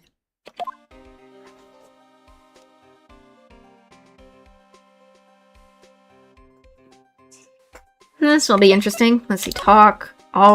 Airtight evidence and then airtight testimony. So that's what we gotta ask him about next. Ooh-wee, this is so much is going on. So, what do you mean the evidence is airtight? I can't give you all the details, pal, but there are two big pieces. Two? He never does. Yeah, that's true. And both of them are in this photo.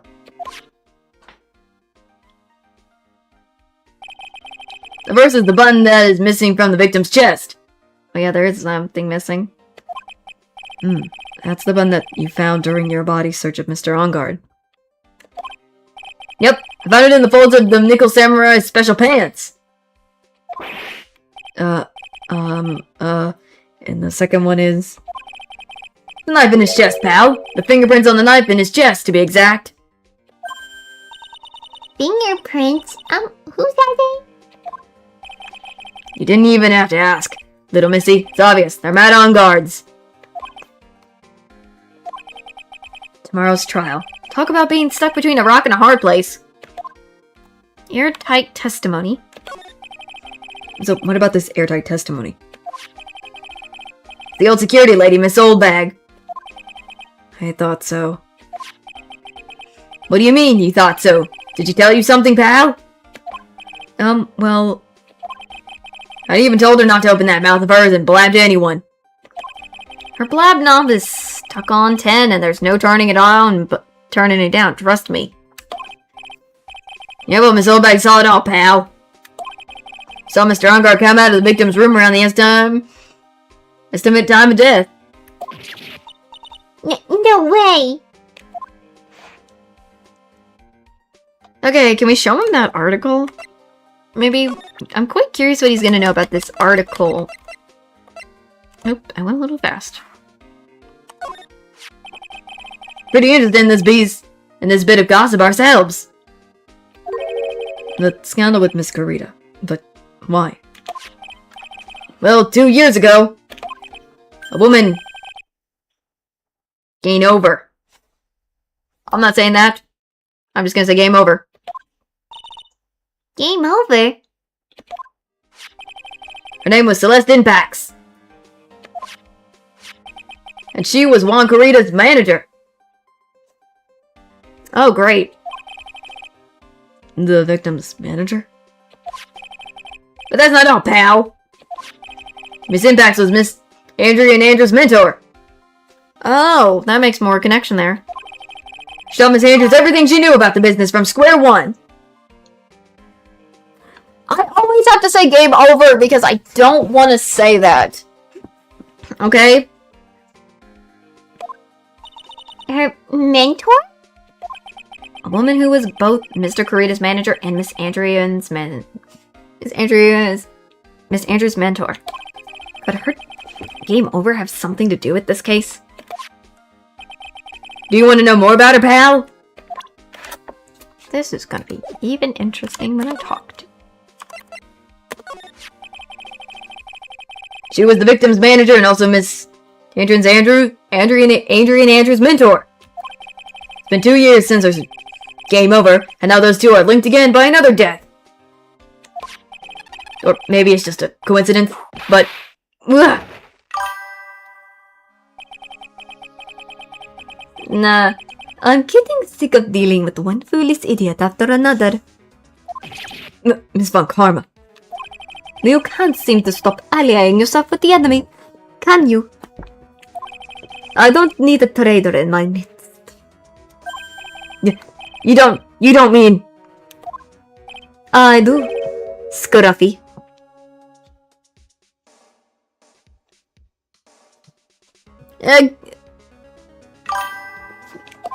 You have 30 minutes to get out of here.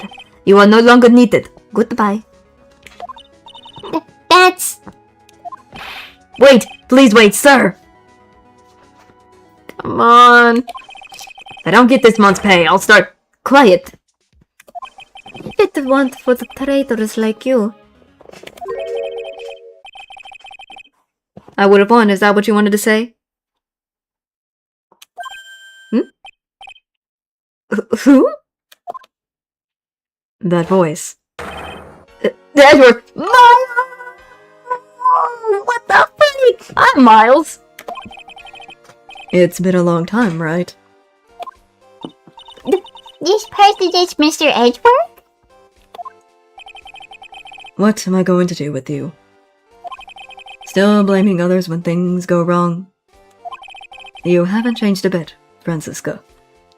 I love it. He's back. You? How dare you show your face to me without a thread of shame upon it? You saw the Von Karma name, dragged it to the mud. You even ran away with your tail between your legs like the ill-bred dog you are. Are you talking about the Von Karma family creed? To be perfect in every way? Then let's hear it, Francisca. How are things going? I heard you were having a rough time maintaining the perfection in this country. You? You seem to be getting crushed under the weight of it all. That's why I came back. Keep your assumptions to yourself. I haven't given in yet. I won't lose. This case is mine. I'll never hand it over to you. Never. Mr. Phoenix Wright. I will see you tomorrow in court. It will be a clinical lesson on the meaning of total victory.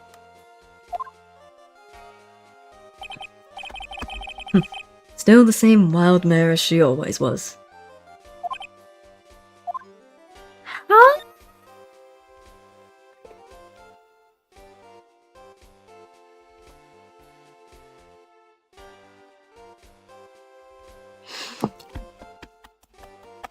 Bro, I love he's back. Sorry.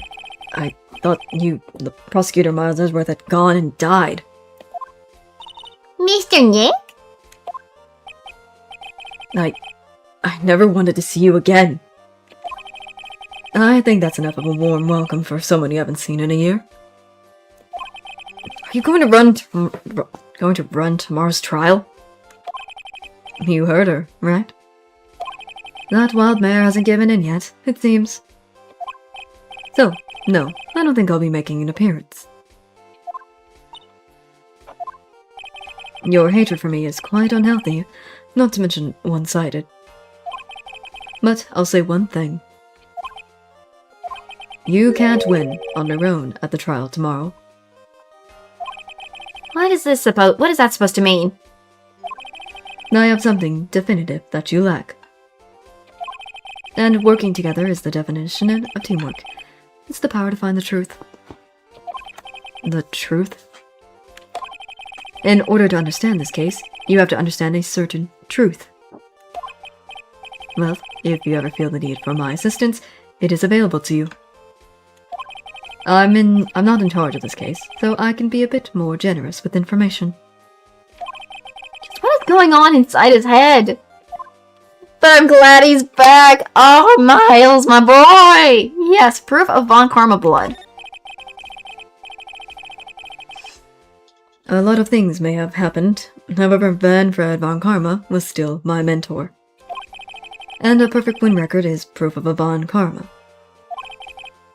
1 year ago, you could not establish guilt in a few cases. Are those losses the reason you suddenly disappeared from the prosecutor's office? Did you leave because you had lost your perfect win record?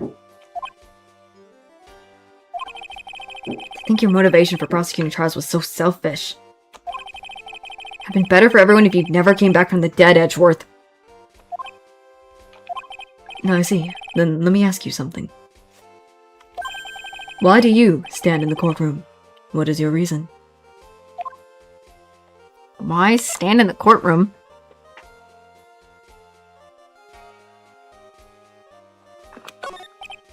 Well, with Francisca, she almost always says... I will defeat you this time, the instant she... Oh wait. The instant she sees me. But... the courtroom is not a personal battlefield for prosecutors and lawyers. I stand in the courtroom to defend my client. Save their lives. To save your client? You say? Those who think only of their own ego-driven goals. Those kind of prosecutors are really hamsterable to me. Even if you're a prodigy. But someone like you, Edgeworth. It looks like there's still a lot you have yet to learn. A lot I've yet to learn? Me? Well, that's enough for now. The time when you will see is coming soon enough.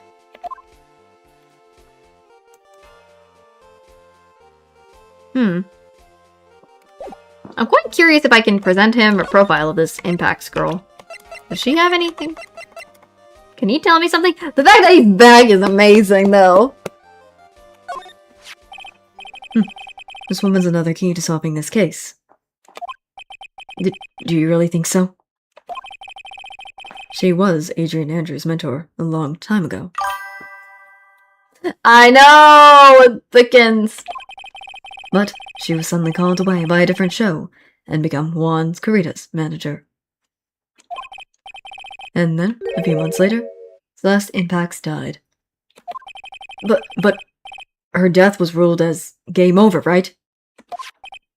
Yes.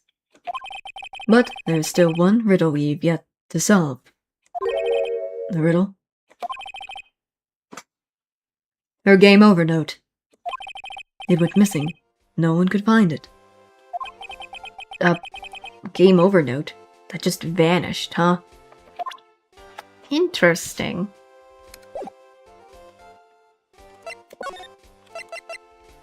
Missing note? Miss Impact's death was most certainly a game over. Of that there is no mistake. However, we could not find her game over note. Yeah. Bro, I'm glad he's just back overall, because look at this man, he's just back and happy. Well, not really happy, but he's back, and I'm glad to see him again. I'm just glad he is just back to help us, maybe. I'm just glad he's back overall. I mean, I liked him for some reason. He's just a complex guy. He's just a complex guy. I don't know why I like that kind of character. That's when the police began to suspect that someone had hidden it. The game over note? But how do you know Miss Impacts had even written such a note? There was no solid evidence. However, we did find traces of ink on her right index finger, which makes the likelihood of a game over note very highly. But who would have hid such a thing? The police think it was Mr. Juan Carita himself. Oop. The victim? Ooh. I don't know if I should show that. Sorry if I have to cover it. So you might have to be in my chat screen for this imagery. He was the one who found her body, which makes him the only person who had a chance to hide her game over note. Yeah, I know, I should say, careful, warning, heavy topics, heavy topics. Warning. Mature themes. Mr. Kurita hid his own manager's game over note. But why? Oh, I can change it back now.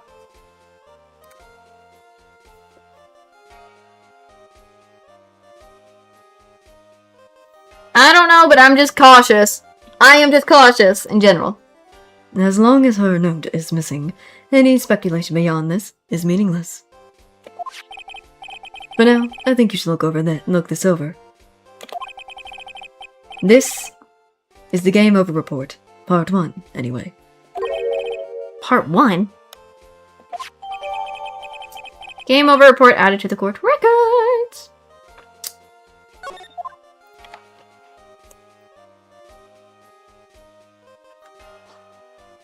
Interesting.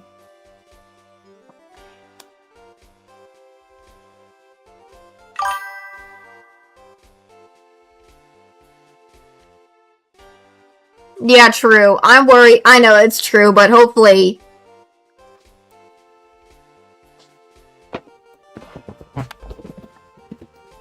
Okay, I want to ask Miles now about Adrian. Her.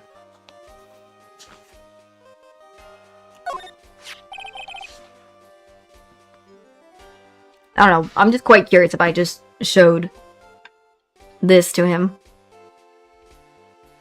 Adrian Andrews. She holds a large secret within herself. Secret? You can't help but feel that this whole case revolves around her. Let's see. Does that have any... Okay, nothing else.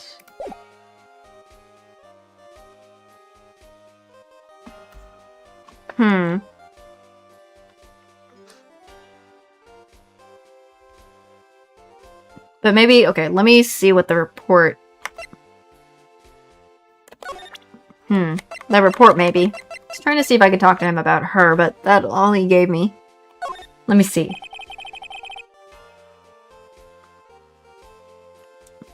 I don't like to look through reports. Oh my god. It is cryptic. I like Game Over reports even less. Worst of all, the reports that have multiple parts like that one. That is 2. 2 parts? What you just handed me is the first part of the report. Here is the second part. The second part of the report is about attempted game over. The attempters. Adrian Andrews. What? Miss Andrews? What did she do? She tried to game over. My god. She doesn't seem like the kind of person to try to game over herself, though. You think she's a strong career woman. That's just what she wants you to think. Adrian Andrews. She has a certain secret she always tried. Okay, before anything, I wanted to read that. Let me read that, actually. Can I... Other than what it says here. Interesting. This is getting more and more interesting over the time. Adrian Andrews. She has a certain secret she's always trying to hide. Excuse me. A secret? I know. Why is Pearl listening to this? She should be out of here. Her dependent nature. That's what she's really like, on the inside. Miss Andrews dependent. Talk about the exact opposite of what that woman is.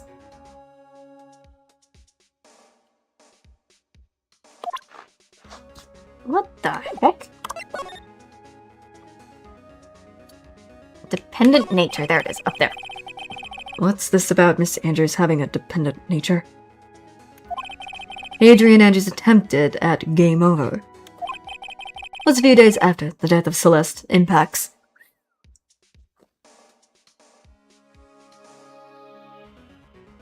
I know, there's so much! There's so much happening. And why did Adrian Andrews think about game over? Sorry. Because she had an apparent lost her will to live. Lost her will to live? But why would she? There might be the imagery again.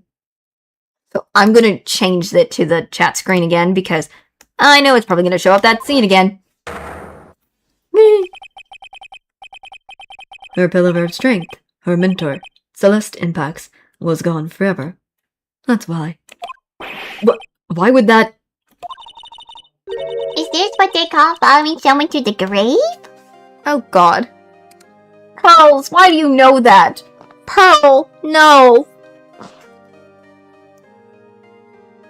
Why, Pearl? After her attempted game over, Adrian Andrews started attending counseling sessions. That's good. Yeah, it is. She is someone who needs a person in whom she can trust absolutely. And once she finds that person, she'll do anything she can to keep them near.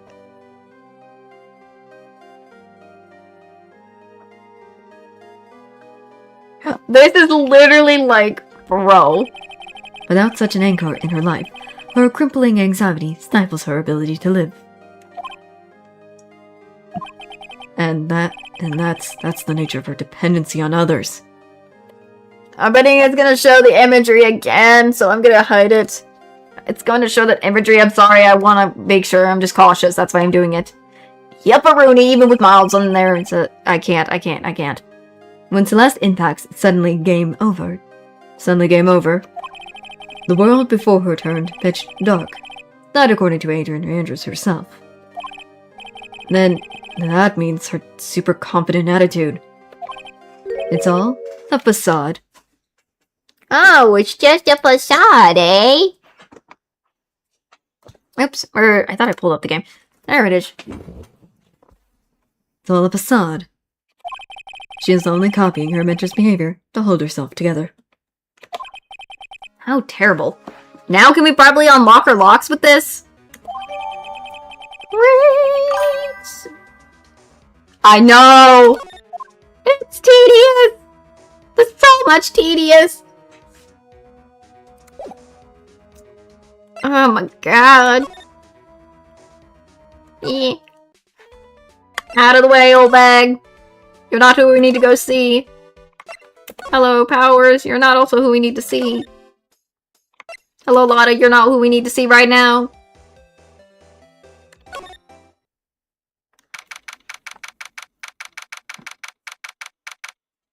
Hopefully I can unlock our locks. She's got 4 of them. Oh, Miss Andrews is here. But it looks like she's talking with someone. That's Francisca von Karma. Miss Von Karma? What are you doing here? Well, you see, I'm his lawyer, so... You got some nerve following me around. Following you? That's you, Miss Von Karma. You're the one doing the following. Pearls? You're always following after that Mr. Detective with the little beard. Me? Following after Scruffy? Don't make me laugh. Following after Scruffy. I messed up. I forgot to give her the accent when I said that. Whoopsie, it's fine. Let me show you something interesting, little girl.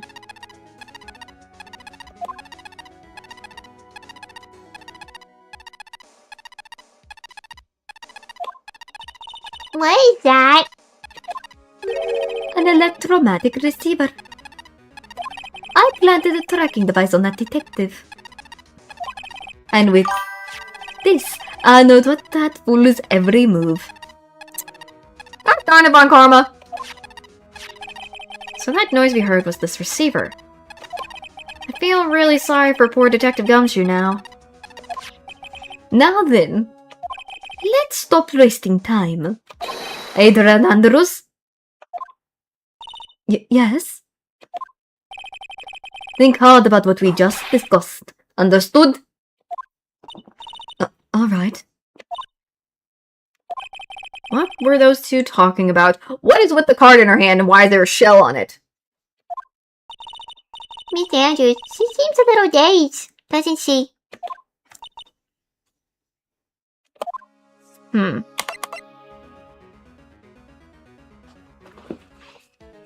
Well, looks like we gotta see if we can break her locks. Time to go break her psyche locks.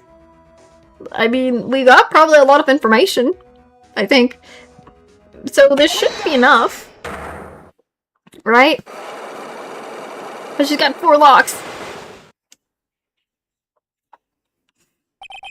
Motive for murder. Why was Juan Carita murdered? If you ask me, I think you know the reason he was killed. Why are you hiding things? Don't you realize you're putting Mr. Engard's life in danger by your actions? Why do you ask questions for which I have no answers?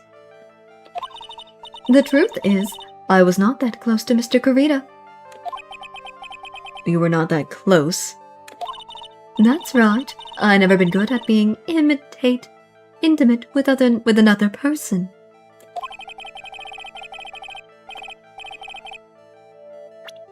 Highly doubt that. What about the newspaper article we found of this? That's right. You and Mr. Carita had an intimate relationship, did you not? A silly third-rate tabloid article? If you even had half your wits about you, you wouldn't believe such rubbish. Well, it seems quite a few people have already bought into this story. As to be expected in a world filled with crooks and liars.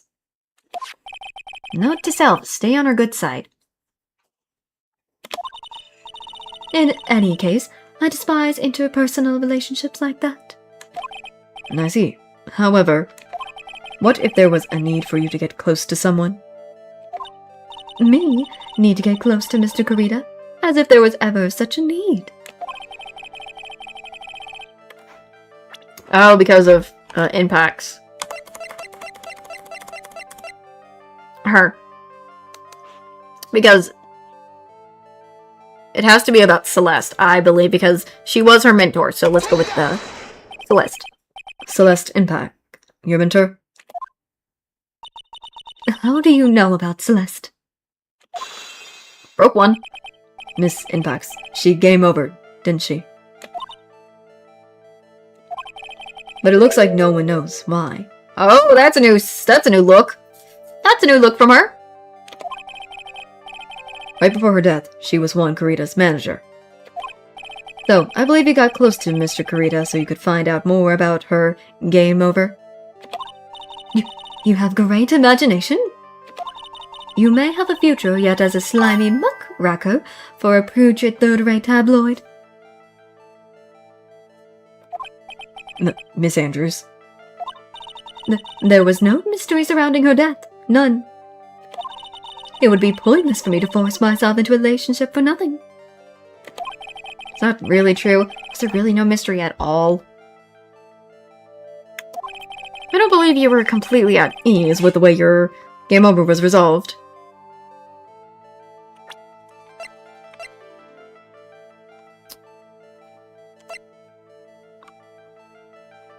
Was it this one? Because it gotta be the note, because it's gotta be what I think it is. It's gotta be something to do with the note. So let's try that. Miss Impact's game over note was never found, was it?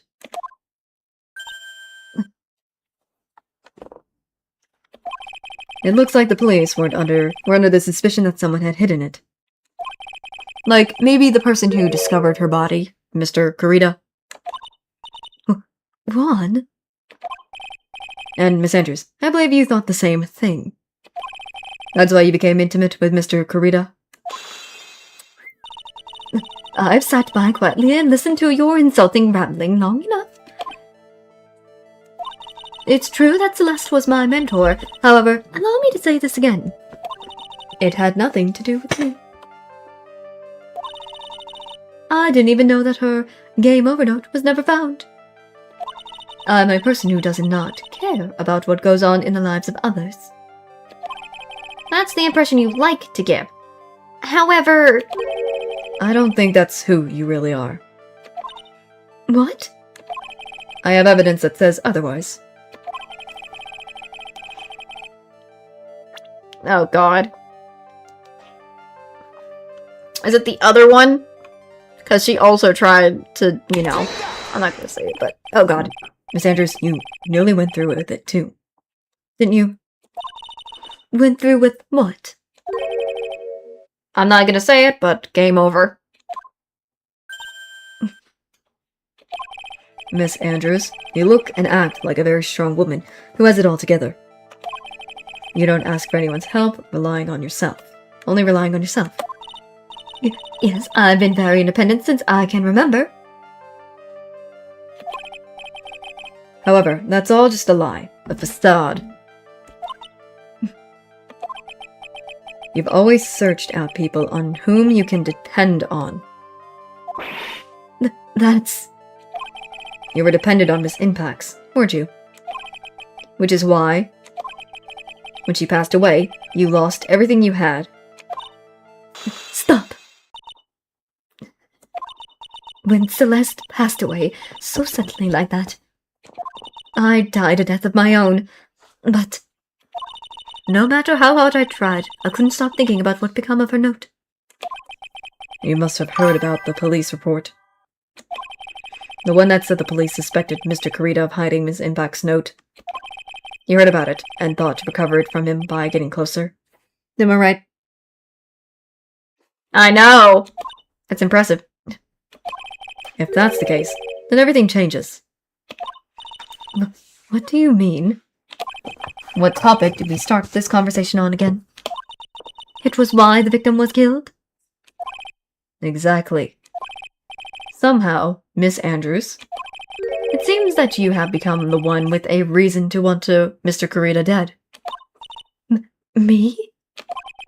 Miss Impacts was everything to you. And then she died. And you would do anything to find out why she was killed herself.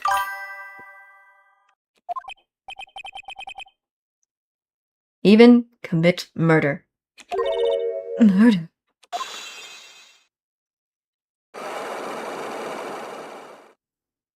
I know, she kinda is. He kinda is gotta be brutal.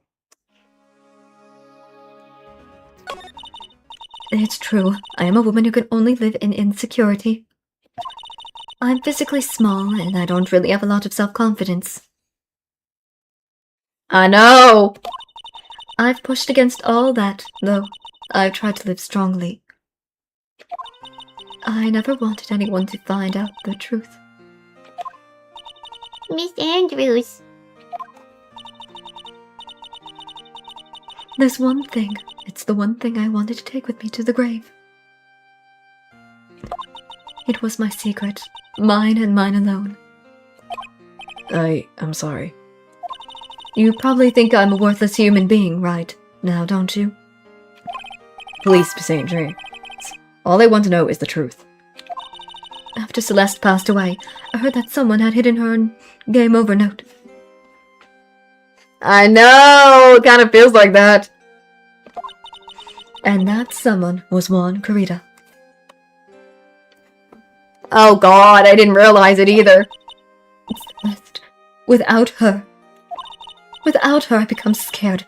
Everyone seemed like they were out to get me. So you got close to Mr. Kurita to recover her game over note, correct? Looks like that tabloid reported the truth after all. Ironic, isn't it? Well, like they said, where's the smoke, there's fire. And if they purposely added fuel to the fire, they'd keep the celebrity world burning. But as for the game over note, I didn't and wouldn't kill anyone for it. It just doesn't suit me, that's all. Well, that's enough for now. I still have work to do, so... I understand. Oh, I have one small favor to ask. My, attempted game over. I'd like you to keep it a secret. Miss Andrews. If people found out about my weakness, I would sooner choose to die than live. Oh god, this girl. This girl needs to chill. Alright, I understand. We'll keep it a secret. Miss Andrews. I guess she's the overthinking type. She's probably never say anything without careful thinking it through first. Thank you for your discretion. Mr. Nick, can I ask you something? What is it? Miss Andrews has been playing with that card in her hand since a little while back. That card. Yeah, I guess she has. Miss Andrews, what is that card you're holding? Huh? Oh, this? I don't quite know. It just suddenly appeared in my handbag. I know. What is it? It looks like a seashell? That's what it looks like, doesn't it?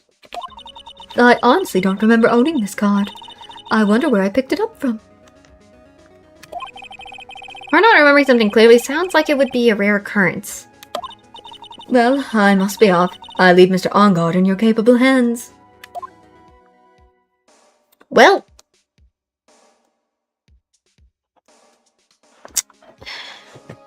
I want to explore this place, but let's move out of here first. There's just so much happening. Oh, well, I mean the hotel hallway. Well, I think we gathered about all we can. What about Mystic Maya? Is she alright? I'm still worried about Maya, too. I know. I know that, too. Oh, Pearls. She looks so worn out by all this. She hasn't slept at all and has been walking all over the place with me today. What's wrong, Mr. Nick? Let's go back to the office for a little while. You're really tired, right? Oh, no. I'm okay. Really. I'm fine. I really am. You don't look fine to me. I doubt that. I doubt she looks fine. Guess let's go. What's up, Powers? Excuse me? I meant to move somewhere else. I don't want to talk to you again, old bags. Let's go back to the office. I feel like it would be. It would be. Coverall office. So, what now? Well, we did find one thing out for sure. Miss Andrews has a motive. You mean Miss Impact's game over note? I know, we know she's hurting. That's right. She was also the one to discover the victim's body. Clever. Oh, frick. Mr. Nick, the transceiver! Hello, Ride & Co. Law Office.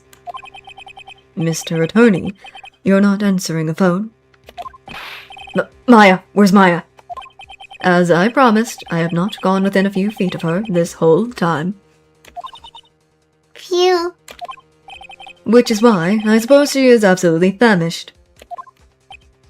What? What? So I suggest you win a quick acquittal, my friend. At any cost. Wouldn't you agree? Wait, Maya, let me hear her. Very well. Ask my Maya, is that you? sis. Ask my sis. Maya! Dang it, cut me off. Mystic Maya said, ask my sis. Didn't she?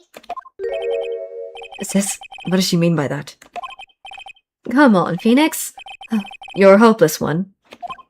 No, sorry. Yeah. Hi, Mia! Mia! What's up? Mia! I have a message from Maya, so come ask me anything you want about her. Thank freaking God. Mia to the rescue.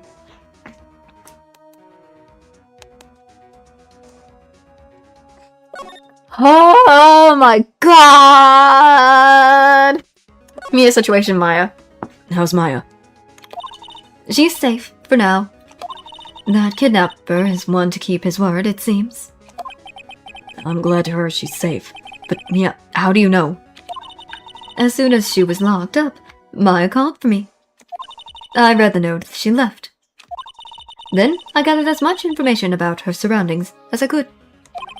I didn't know you could use spirit channeling like that. Pretty smart of her. A kidnapper. The kidnapper. What's he like?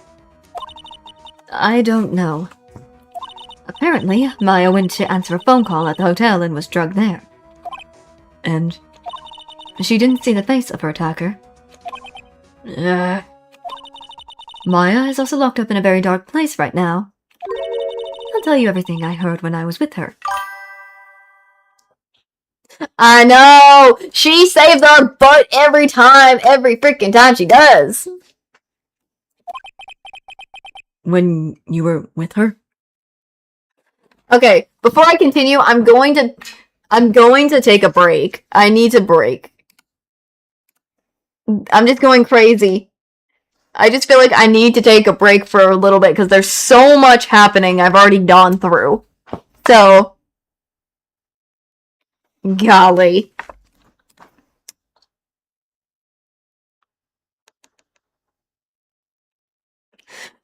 So I'm gonna quickly have that break for a while.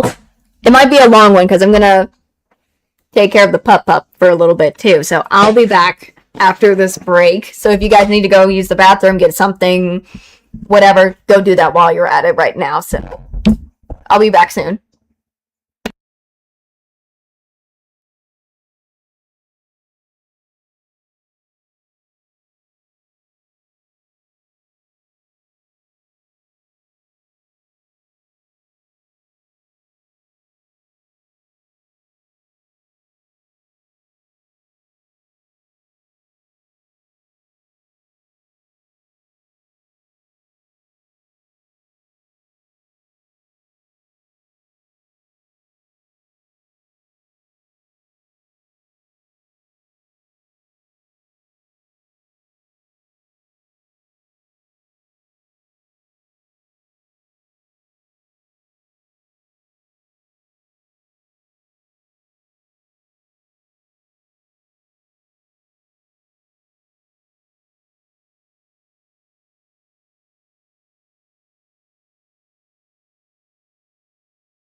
Alright, I am back. Sorry if it took long.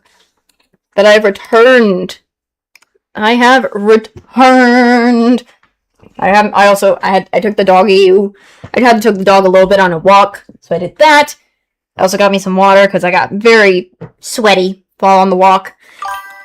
The pup had a great time on the walk. He enjoyed rolling in the grass. So, there was that. He enjoyed rolling around in the grass. That's for sure. So, hopefully you guys got to do what you needed to do on the break. I also grabbed me a donut because I'm like, I might have something sweet later on. Goodness. We are still worried about Maya, that's for sure. We are worried a bunch about our girl Maya. Mia's got to tell us more about what's going on. Heck yeah.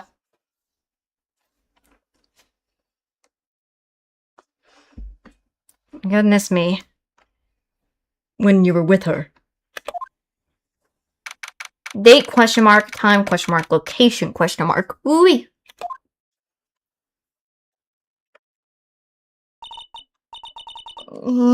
I'm starving.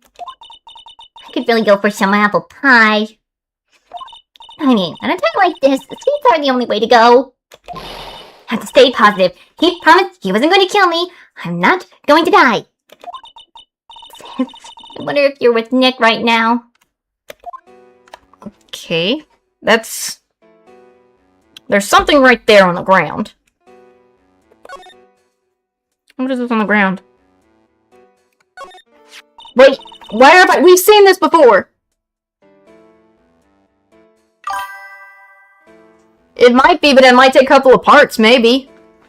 It might take a couple of parts, so we'll see. Uh-huh. Someone dropped a card here. It kind of looks like a business card, but there's no name on it. We've seen this. Picture of a seashell, I think. What a strange card.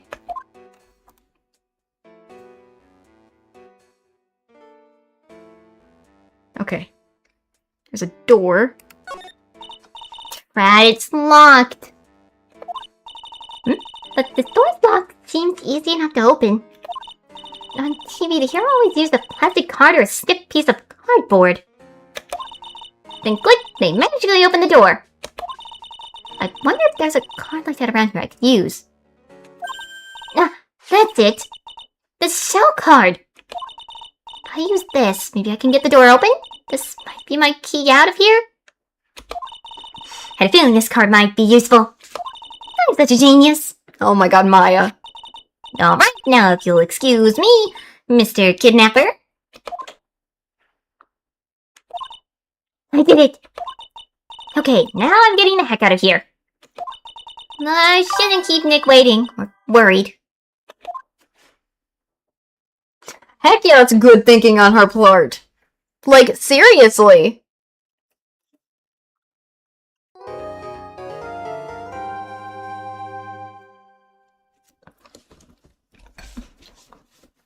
Uh-huh. Come on.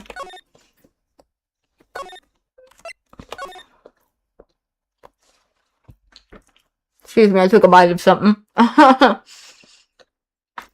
I'm double saving.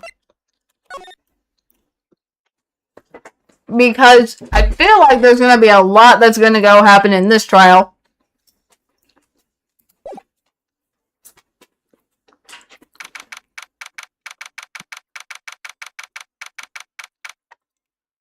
Oh yes, time for the trial part.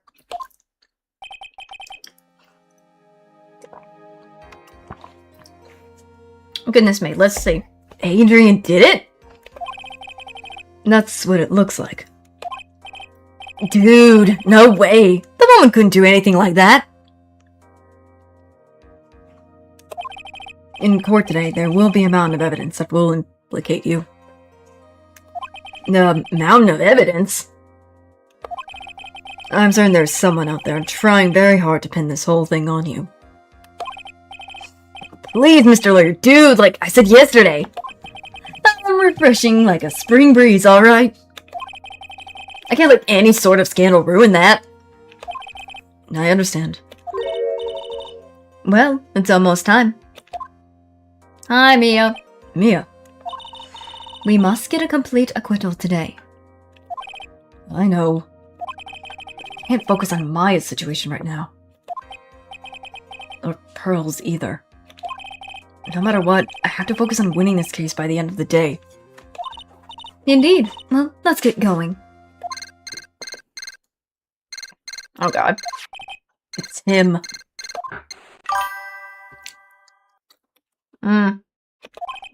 This is right. Good morning. This is Mr. Attorney, the day of the trial. Maya, she's unharmed, right? Well, when I checked on her earlier this morning, she seems a bit, how should we say, tired. Don't worry, people don't die that easily. Besides, what you really should be concentrating on is winning today's trial. For my sake, as well as hers, you must win today's trial. Which is why I sent you a little present this morning. Present? What in the world would you want to give me? You'll figure it out once the trial starts. And even if you don't like my gift, I expect you to graciously accept it and win the day's contest, if you please. I know it's the killer. Wait! The kid never sent me a present? Oh, great. What? That jump scared me. Air fryer, sorry. Mr. Lawyer, dude! What was that? No one. It has nothing to do with you. So forget you heard anything. Dude, did your nose just get longer?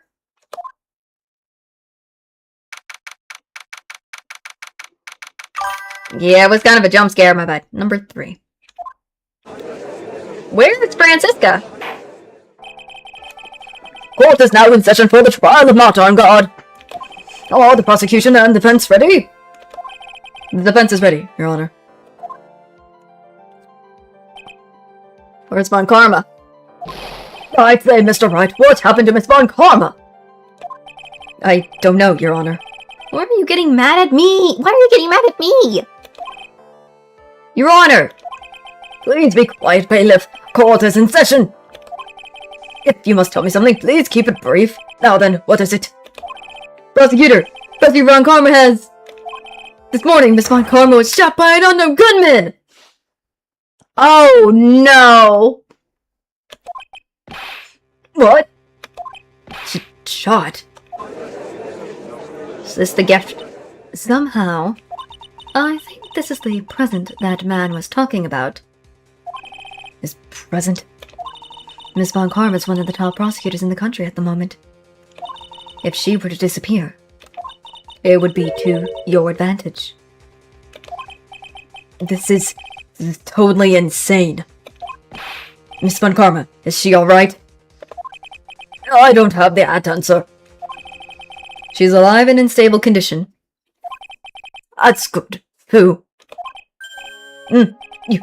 You're... I thought he'd show up. Hi, Miles.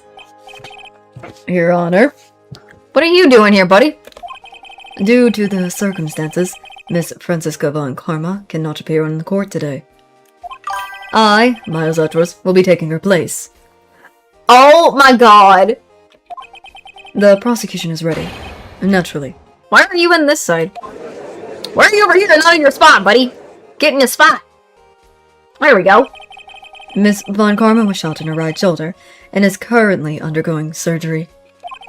Luckily, I have looked this case over and am familiar with the details. The prosecution seeks to prove the guilty of Mr. Matt on guard. The court acknowledged the prosecution. Right. I think this might be what Miles meant by this, I guess. I finally found the answer I was struggling for on my long journey this past year. Oh. By the time this case comes to an end, you too will know the answer. Now then, the prosecution would like to call its first witness. Please bring Detective Gumshoe to the witness stand. bro. Witness, your name and occupation. My name's Dim Gumshoe, sir. I'm a detective down at the precinct. For now. For now? After this trial's over, I'm supposed to turn in my badge, sir. Detective Gumshoe. The prosecution has no need for a depressed witness. Lift your head up and face forward like a proud officer, Detective Dick Gumshoe. Yes, sir! Now, let us have your testimony. If we want to explore the various facts of this case, we must start with that. I know! It's what it feels like! Get ready, Phoenix. This is going to be one very rough fight. Yeah. It would have to be with Edgeworth as my opponent. The answer he was struggling for. Interesting. Show me this etch you finally found, Edgeworth.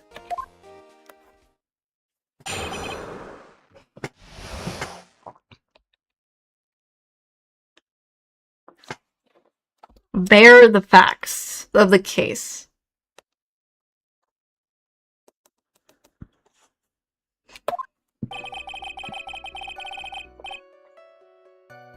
Goodness. This murder happened after the Hero of Heroes Awards ceremony, sir. The victim, Juan Carita, was found dead in his hotel room. After looking into the cause of death, we believe he was definitely murdered, sir. At first, we thought there was something suspicious about the empty guitar case. However, we later found out the guitar case had nothing to do with the murder. Okay, so he says the case has nothing to do with the murder, but why was it wet? My question is, why is it still wet? After the award ceremony ended, the victim was alone in his room. Yes, sir. Both the victim and defendant went alone to their rooms, sir. I see. Mr. Wright, you may begin your cross-examination.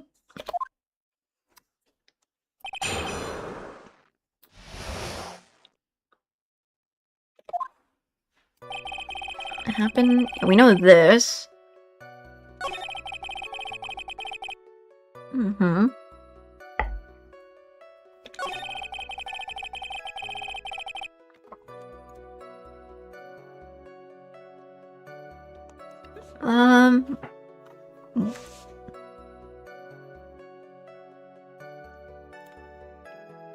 So it says he's definitely murdered. Hold on. Might ask him something. The cause of death? Wasn't that because Mr. Carita was stabbed in the chest? Only a kiddo's amateur would believe something so brainless as that, pal! Take a good, hard look at the crime photo. Now, a real pro's attention would have been drawn here, to this bandana. Bandana? His bandana, sir. That thing wrapped tightly around his neck, sir. Yes, I see. His banana-scented bandana. Is he just now hungry for a banana? Cause it's a bandana. Then, what about the knife? Seemed to have been stuck in the victim's chest on purpose after his death. We have a corrupting murderer on our hands here. 8:15 p.m. caused. Okay. That is interesting. That's new. New.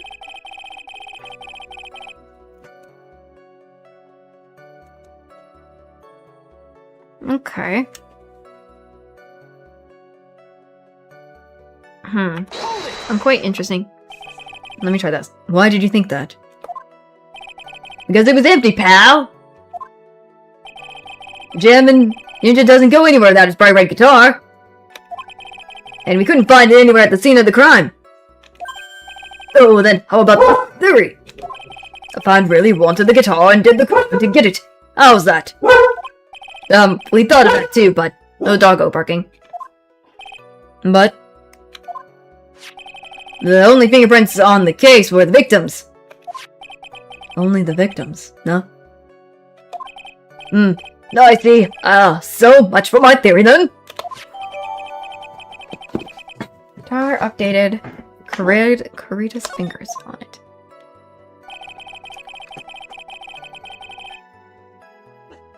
So he found it has nothing to do with it, but it has Corita's fingers on it, though. Let me see what this means. What convinced you it had nothing to do with the case? The guitar wasn't at the Gatewater Hotel that night.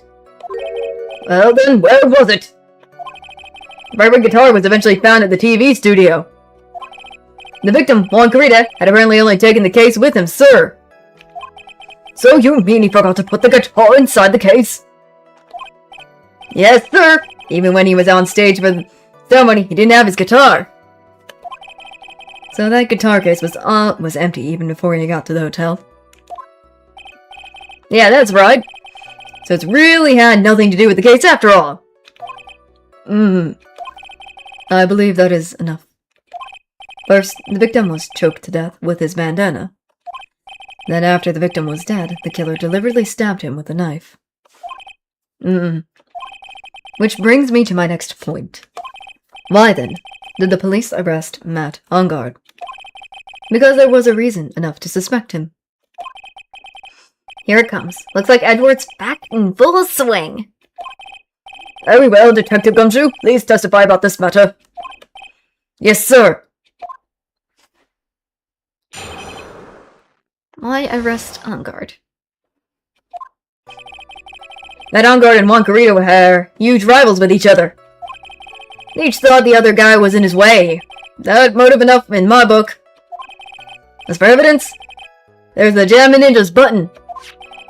It's ripped off of the ninja's costume and was found in Mr. Ongard's hakama. Is it hakama? The defendant's fingerprints were also all over the knife. The defendant brought the knife for the crime scene, which makes this a premeditated murder. So the defendant's fingers were found on the knife used in the stabbing. Sort of sticky on the handle, so the fingerprints came out pretty clean, sir. Here. Okay. Interesting. And there's this button. That was found in the defendant's clothes, was it? And is this button also covered in blood? I'm messing up my voice now for him. Yes, and we know that the blood is on it is the victim's blood, sir. Excuse me. What? God. All of this points very clear to the defendant, doesn't it? Yes, it most certainly does. Your Honor. Ready to give in yet? Right. Now find the hole in your argument somehow. You can press as hard as you'd like. Just hurry up with your usual pointless questions. We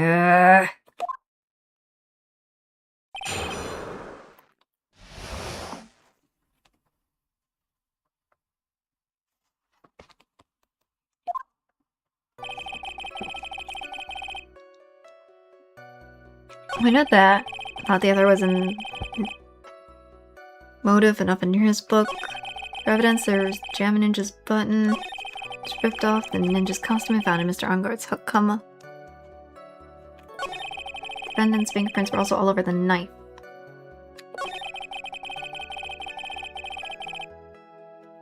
Wait a minute, hold on. Something about the knife. But I feel like I need to...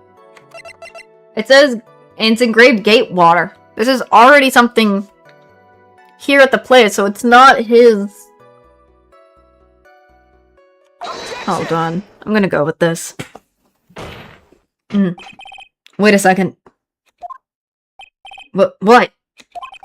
So the basis of your argument is that this was a premeditated murder, is simply that. My client bought a knife beforehand. That's right, pal! The defendant! It's almost it's 9:50 for me. I'm gonna probably try to get through some of this and then continue it another day. Did not buy this knife. Huh? Take a good look at the handle of this knife, and you'll see what I'm talking about. No? It has Gatewater seal into the handle. Gatewater. I think I've heard that name somewhere before. That's the name of the hotel. The Gatewater Hotel. Oh! The murder knife was actually property of the hotel. Which means this murder was not premeditated.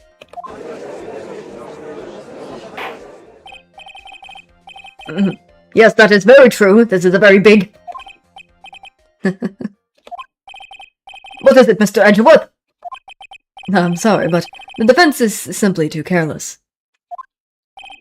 What? Miles? I think whether the crime was premeditated or not has already been determined. I have been enjoying it. I have been so heartily enjoying this gosh darn series. I have indeed. I have freaking indeed. This has been so fun. I've just been enjoying it. I still have other series that I've also enjoyed other than this one too, but for real, I've been enjoying this one as well. So, full on I do. I'm going to have to end soon, so I'm going to play just a little bit longer for some of the trial, and then I'm going to end the stream so that I can do more another day. So, but I am enjoying this so much. How so? I know! I'm like, bruh, it's so fun. I admit this knife is hotel property. There is no one currently on the police force that is dumb enough to not realize this. But I didn't know— oh. The question is, where did this knife come from? Why, that is obvious it came from the victim, Mr. Corrida's room. Sorry, Your Honor, but that is incorrect. The victim ate a last meal before he was murdered. With that being the case, I would like to draw the court's attention to what is on top of that table. Oh, there is a knife. There is a knife and a fork on the table. I am messing up my judge's voice. Then, where in the world did this knife come from? If it pleases the court, I would like for us to recall the room of the defendant, Mr. Matt Ongard. Oh yeah, there was a missing knife. Especially what was on top of his table. There's a missing knife on one area. There is something missing. Perhaps it's a single knife. Yeah, there is a single knife missing. We investigated the leftover dishes for fingerprints, and while we were investigating, we came to the conclusion that Mr. Matt Ongard's knife was missing.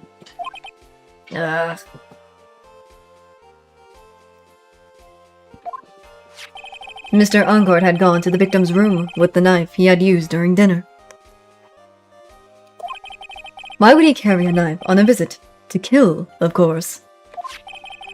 And with that, I believe the prosecution has proven this was a premeditated murder. Goodness me.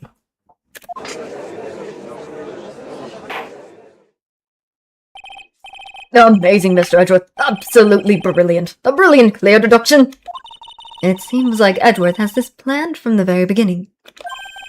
This must be one of those traps. I just walked head into it. A murder weapon with fingerprints, and a button from the victim's costume. There's quite a stable amount of evidence here. I can safely say that any further deliberation is a waste of your Honor's time. Although, I wouldn't mind if the defense were to present evidence not yet shown to the court. Evidence not yet shown. He means evidence that the court hasn't seen yet. In other words, new evidence. What does the defense have to say about this, Mr. Wright? Well... Phoenix? The judge is favoring the prosecution right now. If we answer with something wrong here, That gavel of his will be ringing out to the sound of our defeat. Mr. Wright, do you have something important and necessary to present to this court?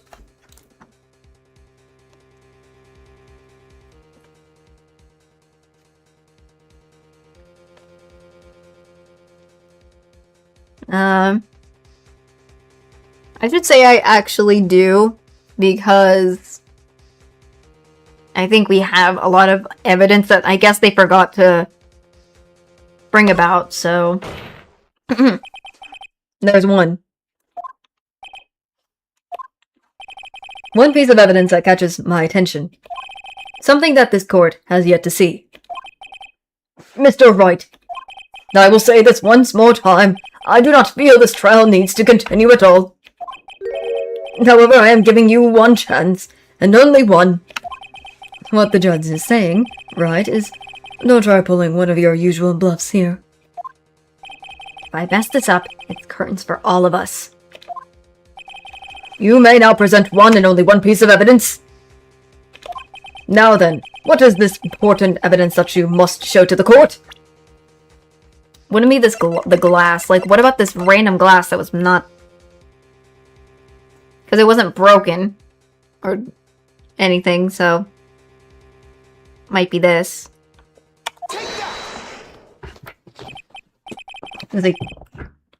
This is a wine glass, is it not?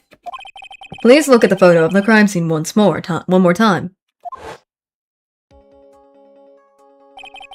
The scene is a mess because of the victim's struggle against his assailant. The vase was broken, his makeup is all over the floor. These were all the things that were at one point sitting on top of that dresser. Well, yes, I see your point. However, this glass that is sitting on top of the dresser is mysteriously untouched. The only thing that had not fallen over along with everything else is in this wine glass. This piece of evidence is more than strange enough to warrant further consideration.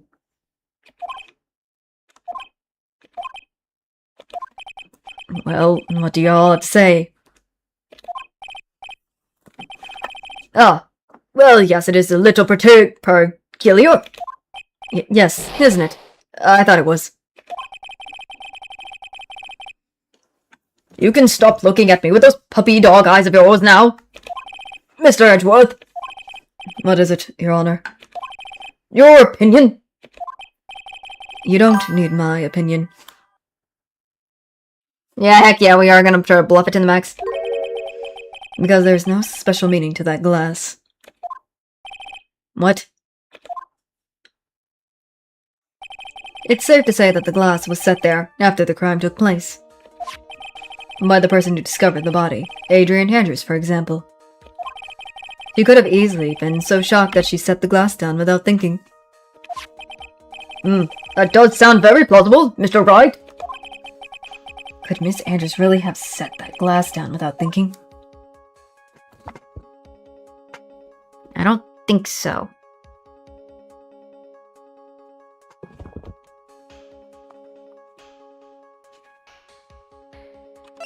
I don't think so. Just feel like it doesn't work at all, so let's try no. If I appear weak here, the trial is over. I can't look for my proof later. For now, I should trust my instinct and point with certainty. They just might fall for it, if you thought provoking enough. The defense would like to challenge the prosecution's theory. We would like to see something that proves it was Miss Andrews who set the cup on the table.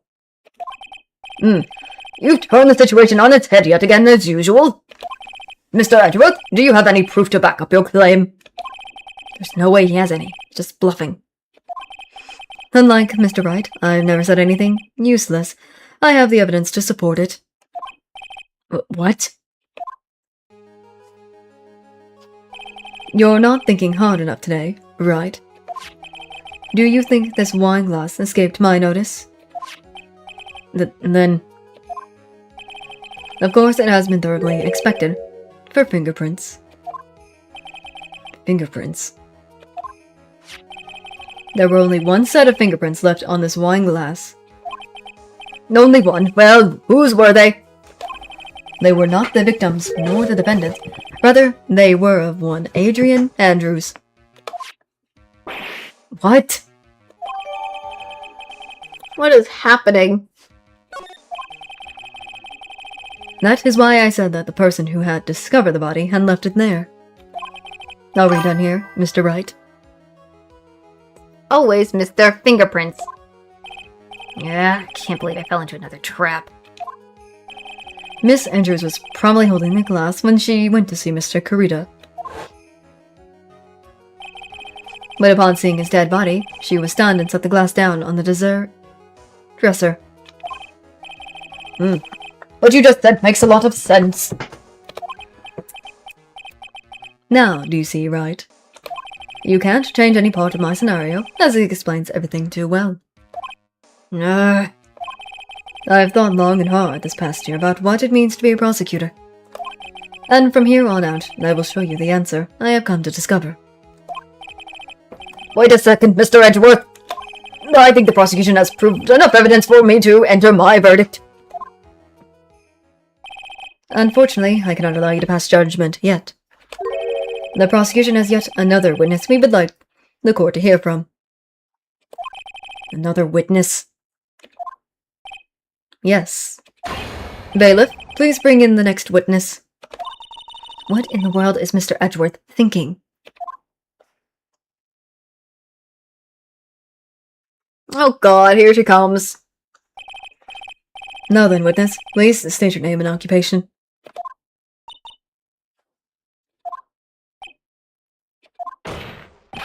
Witness, your name and occupation, please.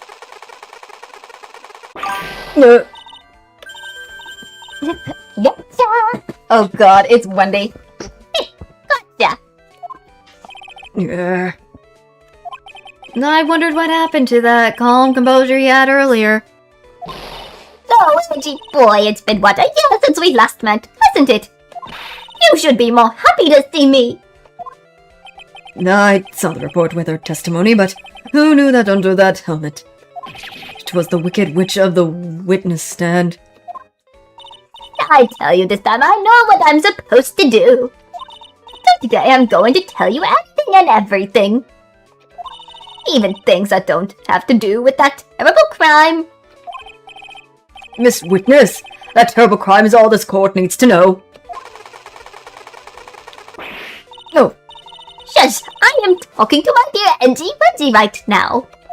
Don't interrupt, Gramps. Yes, ma'am. No, please, by all means, interrupt her. Please. Oh no. Anyway, witness, your testimony, please. It's true what they say, that the youth are hot-headed nowadays. Not that that's mine at all, Angie. Now then, what should I start with? The witness was on security detail at the hotel on the night of the murder. Is this correct, Miss Oldbag? It was a great job being able to see my dear Juan. It was almost too much for my little heart to handle. You mean you were a fan of the victim? Look, everyone is crazy over the art on guard. Say he's cute in a fresh way or something. But not me. I wouldn't say anything so silly. After all, I have no interest in a little child like him. I'm only interested in the real man, Juan Garita. But those two were the same age. Anyway, as I was saying, I was pacing in front of his room that night. Very well. Please tell the court what you witnessed the night of the murder. Leave it to me, Edgy Poo. Oh god.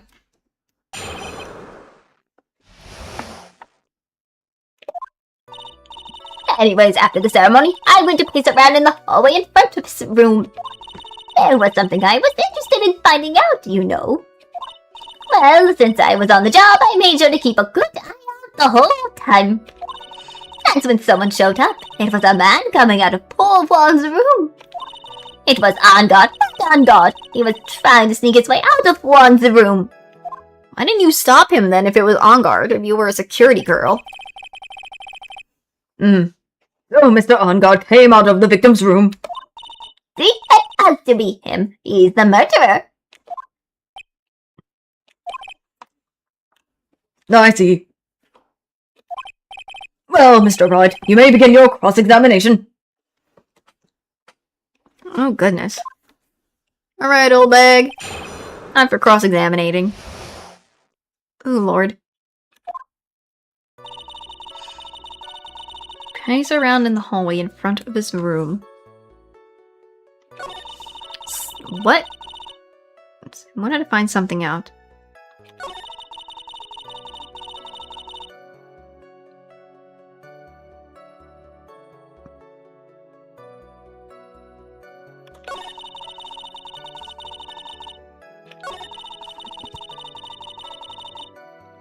She says it was him, but I don't know if it was true, because... Has he really... Did she really see Matt?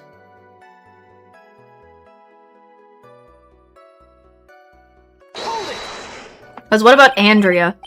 You saw my client? Are you sure about that? Yes, see. Really? Annoying, but when I say I saw someone, I saw that person. Why do I get a sense of deja vu? Maybe to avoid a repeat of last year, I should delve into this a bit further. What about the clothes? Okay, clothes or the person carrying on the face? Probably the clothing, maybe?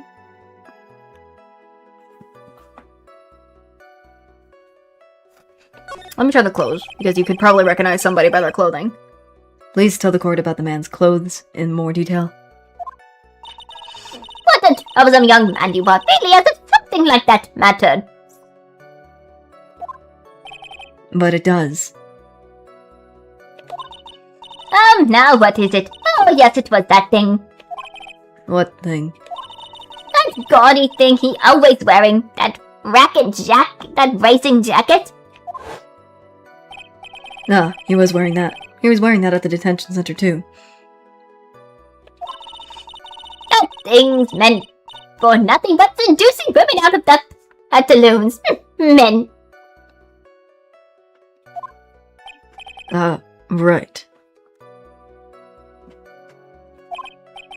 So, Mr. Wright, was this testimony just now important or relevant in any way?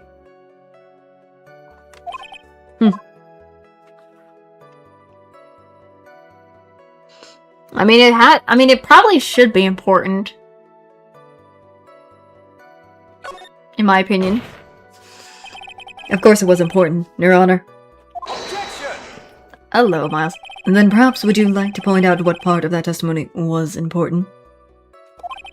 Don't you see it, Edgeworth?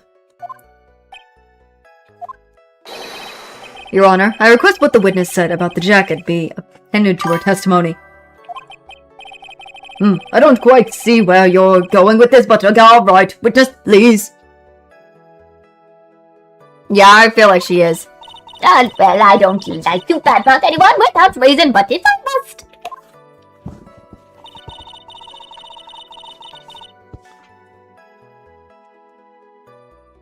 Okay, just for show.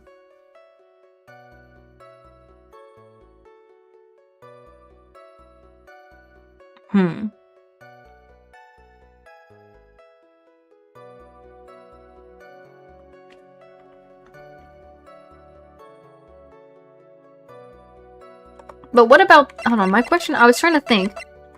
What about his button? Shouldn't he have a button? Shouldn't he have seen something with the button? If anything? Let me try the button. Let me try that. Miss Oldbag. What? Don't say my name for no reason. Do you know what this is? It's button number 2 on the Jammin' Ninja costume. Now I know she's an obsessed fan. She identified it in a single glance. Give it here, give it here. If you don't give it to me, I'll punch you with this. Wow, she really is a diehard fan to want a button covered in blood. This button was discovered on Mr. Onguard's body during a full-body search. See. This button proves beyond a shadow of a doubt it was that rascal on guard.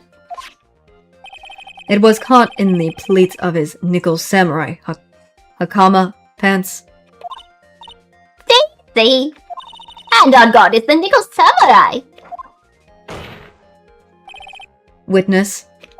Now, it may just be me, and I do have an active imagination. But just now, didn't you say that the defendant, Matt Onguard, was wearing his usual racing jacket?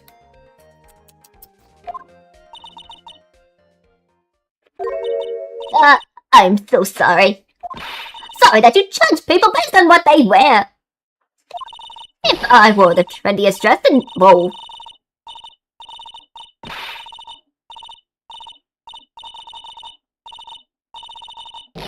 There she goes.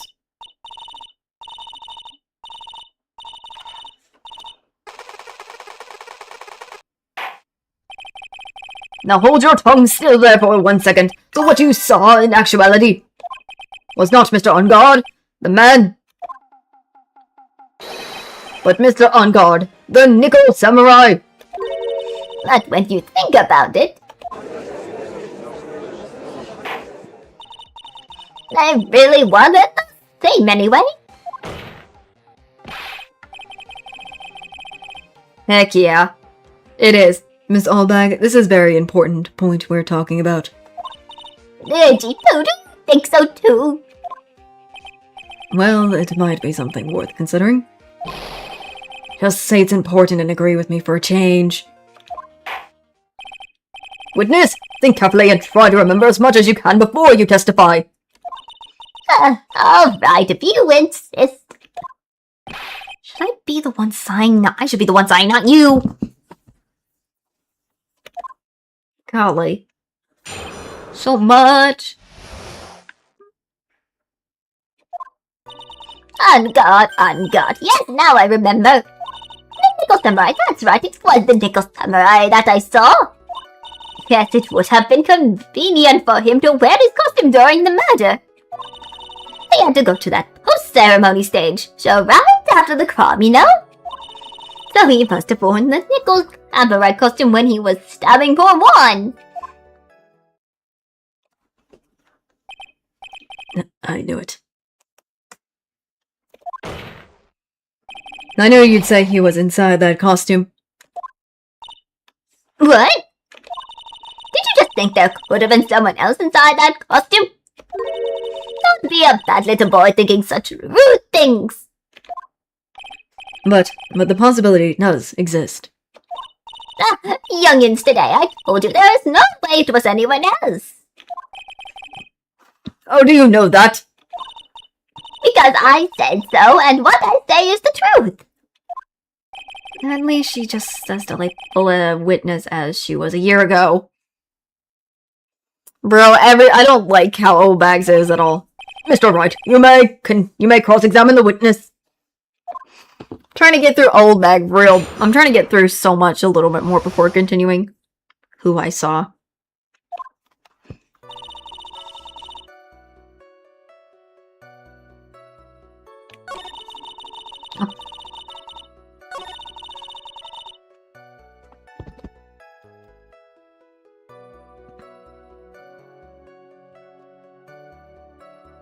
So I'm just trying to find the right.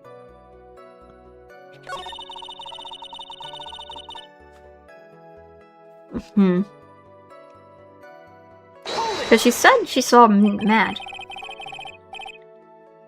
Please be a little more careful with your testimony, please.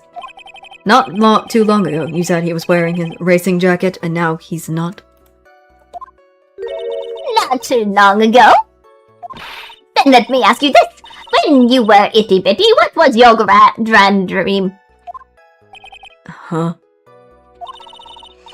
What did you want to be when you grew up, whippersnapper? My dream? Well, I wanted to be Judge Ragnar, hero of the public court. So what? See? And look at where you are now. You're not a Judge Ragnar, are you? Are you? Well... What I said earlier? Who puts any weight into things like that? And now it's everything. I can't be held responsible for the past. No, she is. Since when did court become theatrics over testimonies? All that matters is that Matt is inside that costume. Isn't that enough? Rest old bag claimed that it was. I got an achievement for that, apparently. Yay, I got an achievement for that. I got an achievement. That's funny.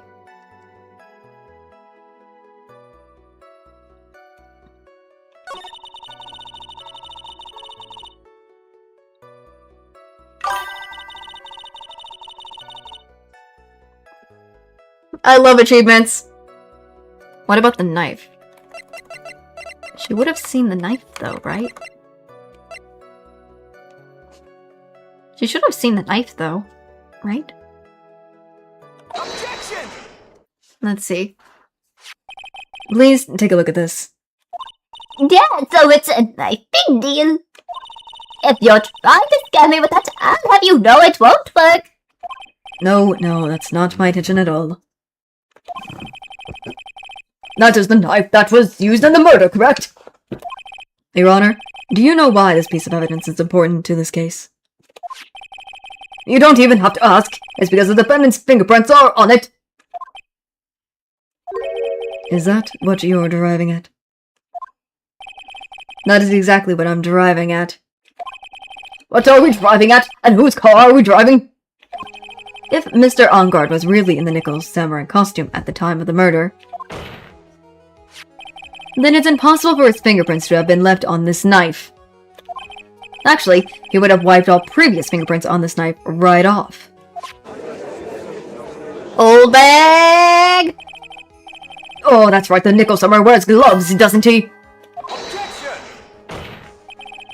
He probably took his gloves off before he began the stabbing. Objection! And why would he do something like that? To leave his prints on the murder weapon? There is no way he would do something like that. However, there is one possibility. And let's hear your possibility. It's very simple. The defendant went to the victim's room while in costume as the Nichols samurai. At that time, the defendant held no intent to murder. He was probably just going to relax and talk with the victim about the stage show. Which is why he took his gloves off. But the murder still did take place. It's well known that there was bad blood between the defendant and the victim. Yes, I have heard that before. Well, Mr. Wright, what do you have to say about Mr. Edwards' theory? So let me get this straight. Edward's theory goes like this. When the defendant went into the victim's room, he had no intention of killing him. Now, up to this point, are there any problems with this theory? There's gotta be a contradiction. Somewhere. I mean, there's gotta be. This theory contradicts something in an earlier testimony. What are you blabbering about?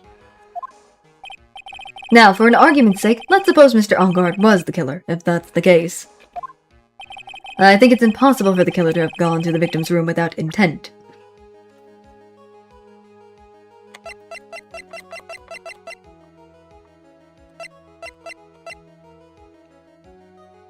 Was it out to see with the knife?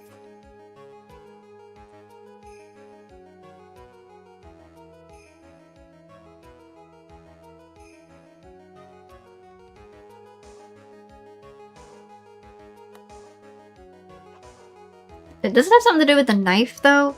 Why are we always constantly bringing up the knife? But then again, it's just part of what we gotta do, I guess. Because it's gotta be something. Let me try it. This knife. This was used by Mr. Engard at dinner. Yes, we did establish that. Which means that if my client was, in fact, the killer, then he brought this knife with him when he went to visit Mr. Kurita. I suppose. However, you just said it yourself. At that time, the defendant held no intent to murder. If that were true, then why would he bring a knife? He wouldn't, would he? Which means, Mr. Edgeworth, your theory was flawed from supposed one. And one more thing. If the murderer was wearing the costume at the time of the murder, then there should be glove marks left on the knife. Which means the defendant's fingerprints shouldn't be all over it like bees on a hive.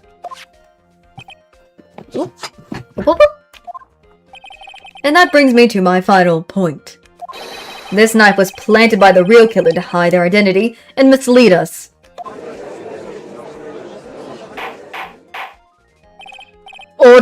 Order, I say! Order in the court! Was this knife really planted by the killer? Why would the murderer do such a thing? Hide the murder method or to frame Matt. They're trying to frame him, so... I mean, if there's... I think maybe the stitch marking, but... I don't know. Maybe something like that? Like, there are sometimes some gloves have texture, maybe that is the case? It's to frame my client, Mr. Ongard, of course.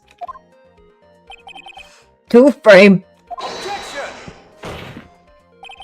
Aren't you forcing the interpretation just a little too hard on this one? But we just established that the witness saw the Nickel Samurai in costume. And if that were true, then there shouldn't be a single fingerprint on this knife. Witness! Looks like I've made your life a tiny bit more difficult, Haji Poo. Witness, did you or did you not really see the Nickel Samurai? Well, I guess at first I might have forgotten, but... Are you saying you mixed up Mr. Ongard with the Nickel Samurai, his character on TV? But I mean, I can't really do anything about that now.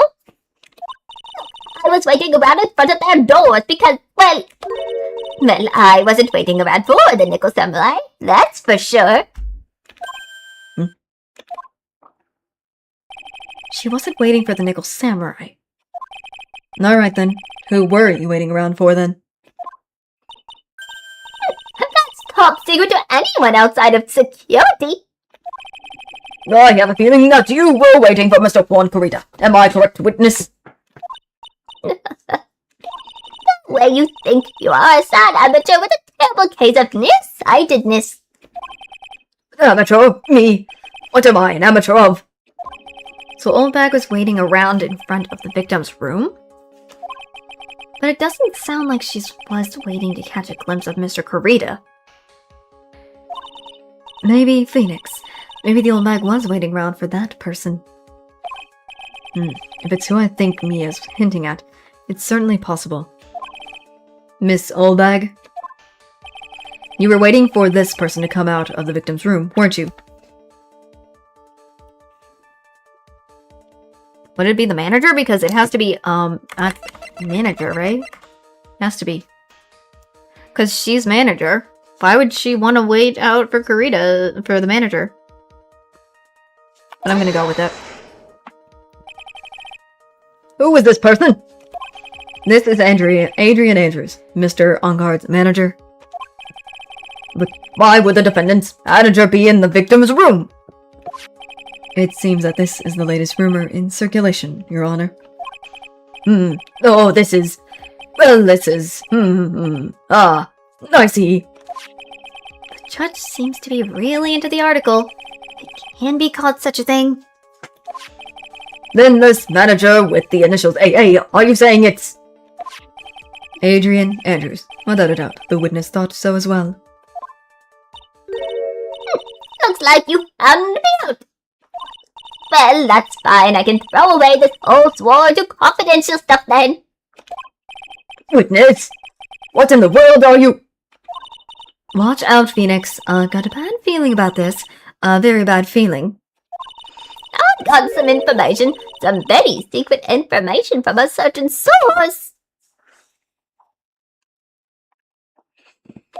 So that's why I was doing my own little investigation. In secret, of course. But what for? Oh, just for myself. Personal reasons and all that. Well, Mr. Edgeworth, how will you proceed from here? I really don't want to do this.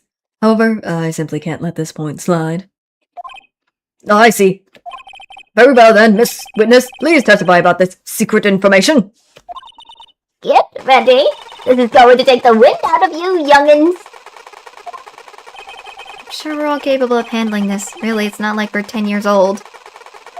Why does she gotta do those stupid... If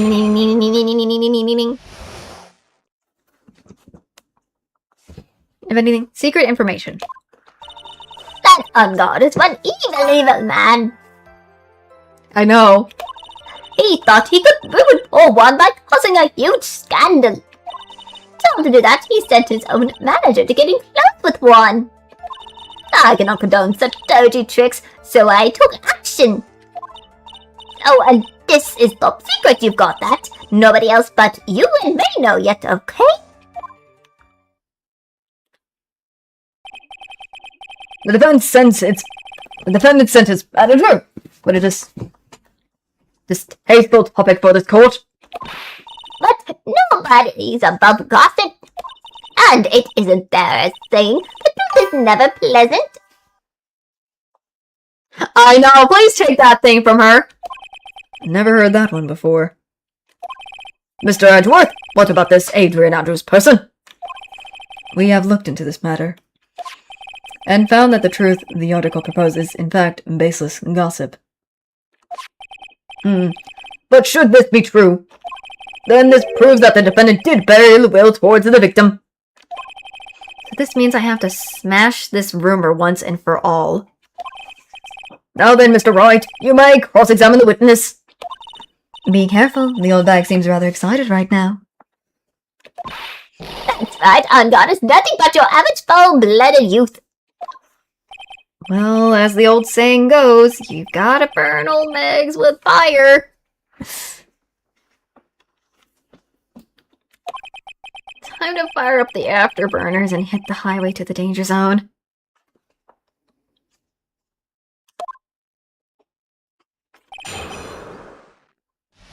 I'm surprised you can take that helmet off so fast.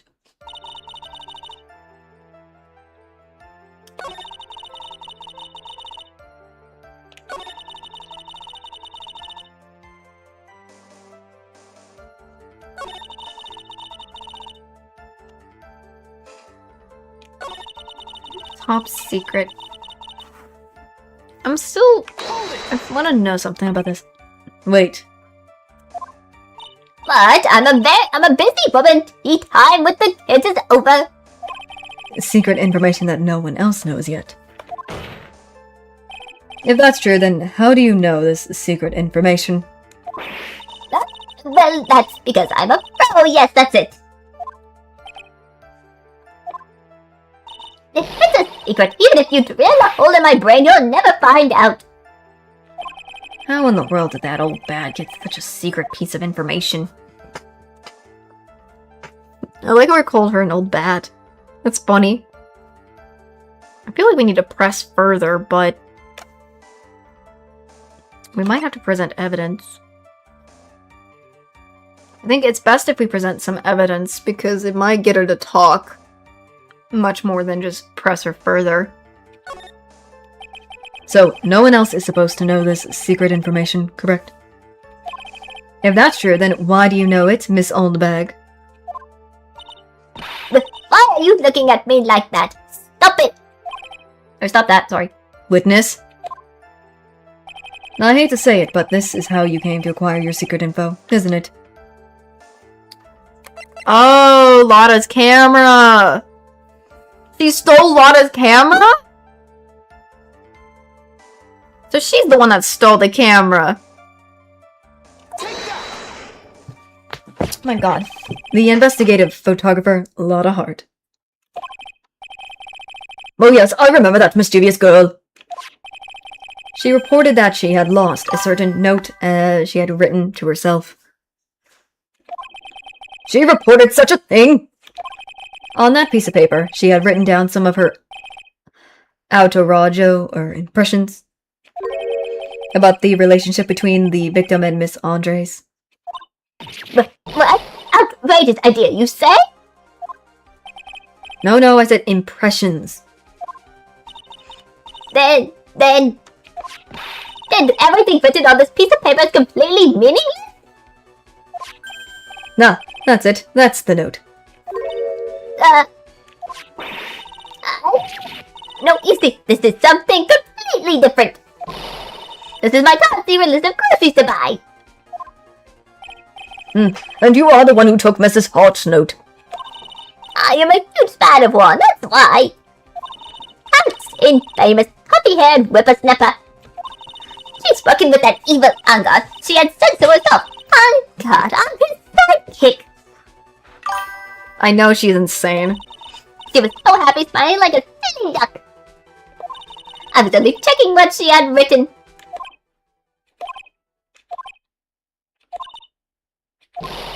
Angie Pooh, you believe me, don't you?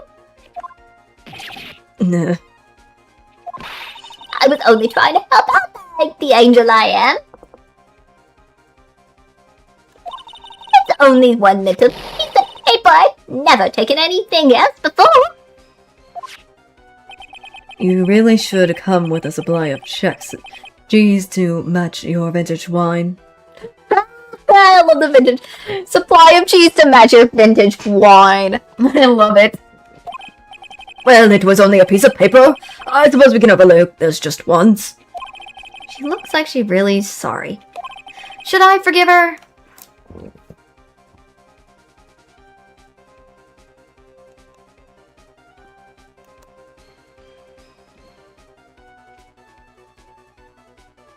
I mean, there's probably more that she's probably haven't said, so I can't forgive her. If I let up on her now, she'll get away.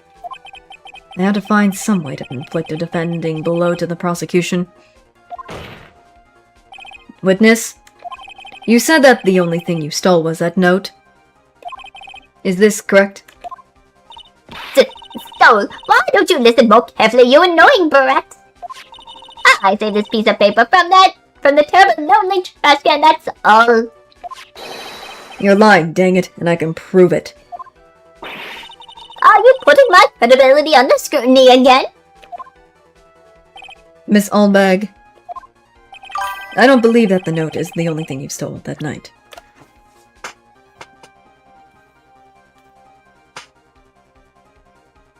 Oh, really? I just feel like this woman, trying to see. Is it just still the camera? It's still the camera anyways, the case and the camera in it, so let's go with it. Miss Oldbag, that note was with a camera inside its case, wasn't it? A camera? Yesterday, Lotta Hart was raising a huge stink over her camera. She kept saying something like, "My sweet," whatever number that is camera disappeared on me. Why? Why? Witness! What is it, Gramps? If you had the note, then it's only logical that you have the camera too. Looks like you found me out again, Sonny. Is this the camera you're looking for? Ah, that's it. That's... But even though I look like this, I'm still a person, you know. I silly fears like you, I fall in love and borrow things from people. I think your definition of borrow is a little off. I saw that woman's business card and that's when I noticed it said Sandbag Celebrity Photographer Extraordinaire. Jeez. 1,600 American dollars. Okay, I was like, I just couldn't say it, my bad. I just couldn't say it, my bad. Well, when I saw that, I had to know what sort of pictures they had taken. I'm a professional security guard. It's my business to know these things.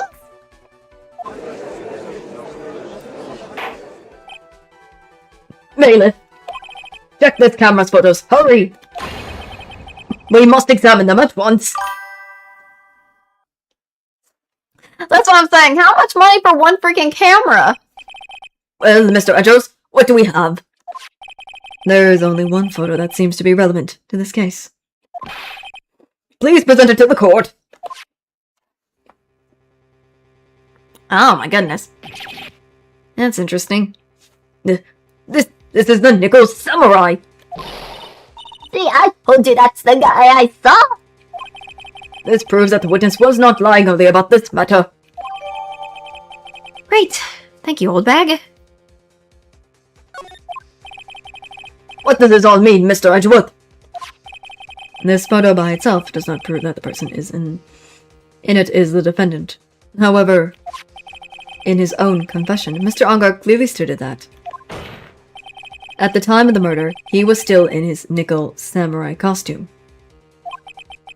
If that is the case, then this nickel samurai is... The defendant. How did it come to this?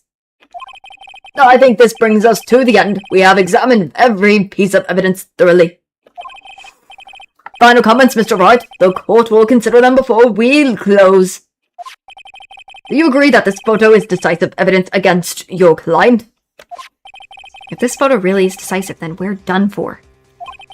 But if I raise an objection here and below it, then I would put Maya's life in jeopardy. Oh, it kinda does. I can't make a mistake here. There's only one road out of this mess. Frick. This photo that Lana took, there's... nothing strange, something strange with it.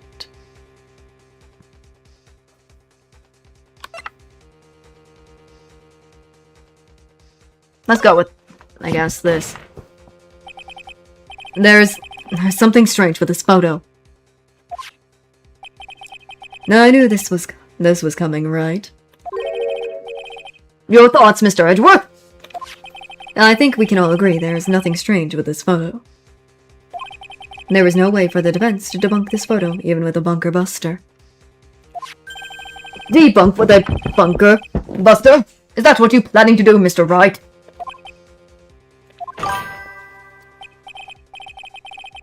I know. Anyway, please look at the photo one more time.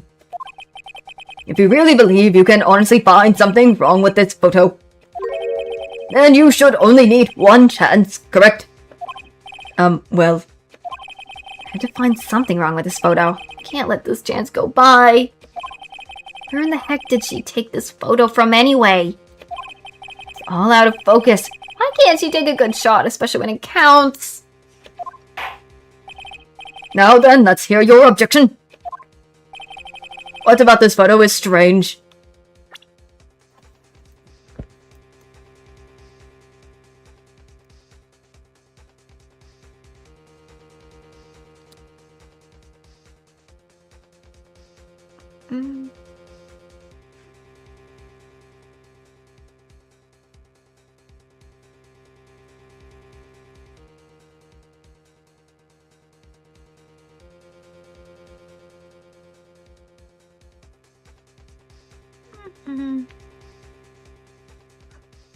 This is weird. I'm like trying to figure this out. Where? I don't see it. Oh, wait. No, is that? No.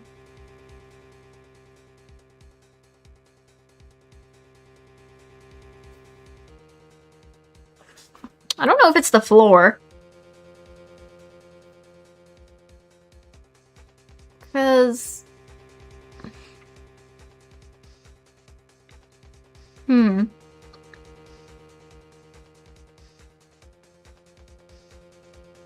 Okay.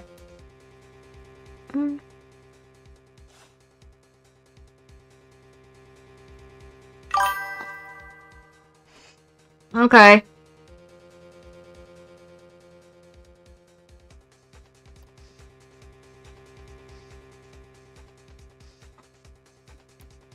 Oh, the pants are a little weird.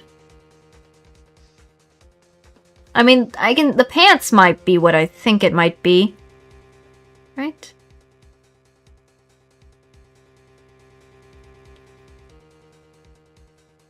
Am I wrong? Because that's the only thing I can think of. Right?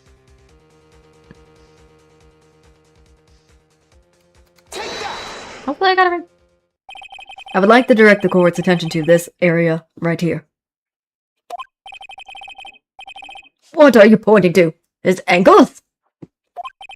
If you could see this person's ankles, that would be one thing. However, you can't. And what does that mean? Oh, okay, I see. I was looking at it too, and I was like, that's a little odd. Yeah. It's like the last one, too. The costume person in this photo could not have been Mr. OnGuard. What is the meaning of this? I wonder if you would care to elaborate, with actual facts, that is. Let's take a look at the Nickel Samurai's poster.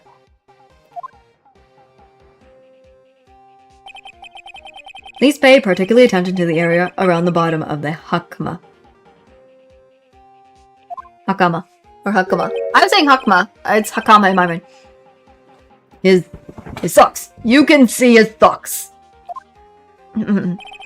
Exactly. However, in this photo, You can't. the Nickel Samurai is clearly holding his hakama up just to walk.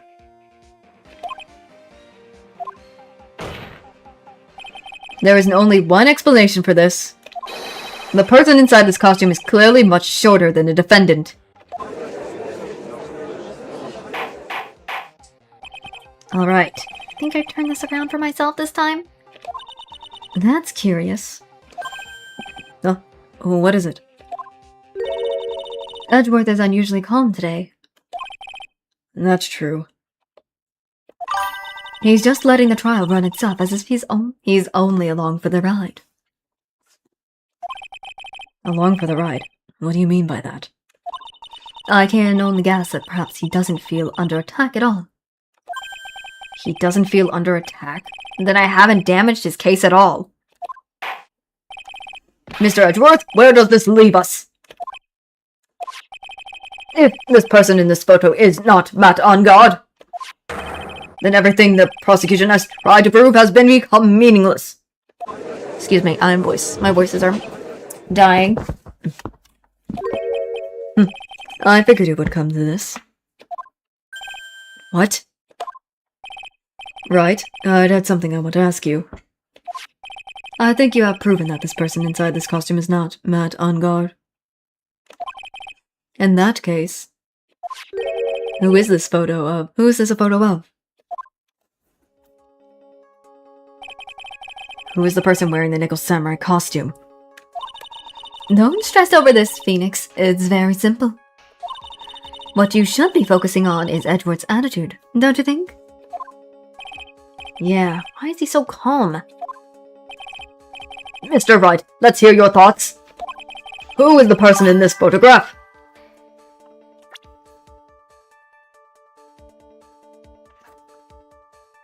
Yeah, it kind of is. More like 7, but it's been like that. So I'm trying to find a good stopping point for now so I can continue another day. What about her? She's short. She's the only one I can think of that could be short enough to fit in it. So I might go with her because she did go see Kurita, I think. Adrian Andrews. If you want to know who that Nickel Samurai is, it is none other than this woman. And why would you say it must be Miss Andrews? What in the world points you to her? For starters, she's short. And she can freely move in and out of Mr. Onguard's room. Finally, she had dinner with Mr. Onguard that night. And how does that all add up? It means that it makes it very easy for her to get a certain item. A certain knife with Mr. Onguard's fingerprints all over it. Ah, that makes sense. The knife that was used as the murder weapon? Why don't you just say what it is you want, right? I have to do this now. This is my last chance to turn things around. The defense moves to indict Miss Andre Andrews in the murder of Juan Kurita.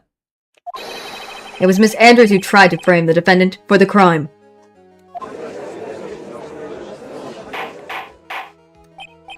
Order! Order! Order! I kind of gave it a little random sing there. It looks like this trial has hit a most unexpected development.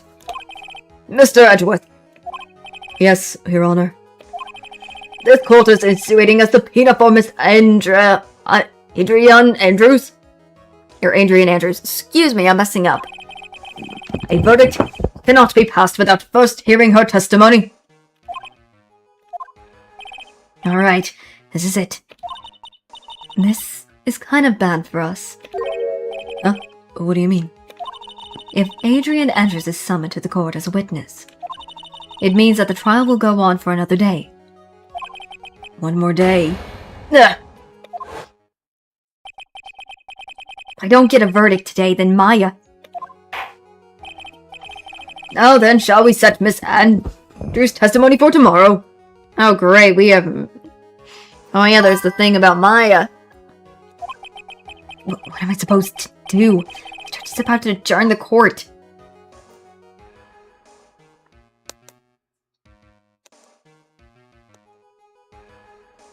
Raise an objection, wait and see. We have to raise an objection.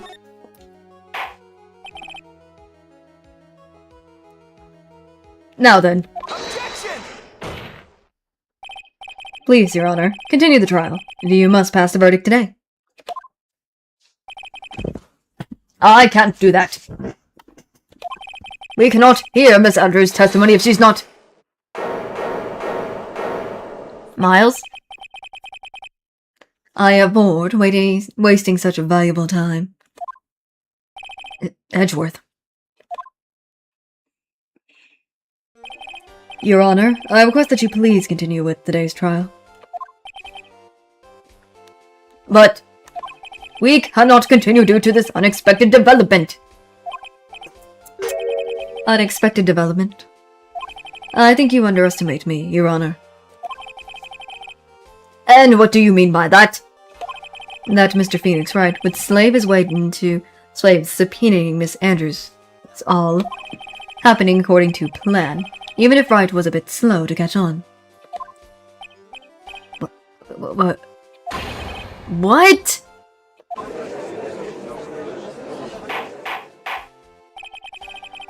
What is the meaning of your statement, Mr. Edgeworth? Miss Andrian Andrews is currently waiting in the prosecution's lobby. She is the next witness. Everything? Everything was planned out in advance by that man? Somehow I knew there was no way Edgeworth would overlook Miss Andrews. Looks like this battle is far from over. Exactly. Very well. We will call the next witness. However, before we proceed, we shall take a 10-minute recess. Please prepare your witness in the time, Mr. Edgeworth. The court will now take a 10-minute recess. I feel like this will give me a good opportunity to finally stop because I've been at this for so long and I feel like we're not going to finish this. I know it.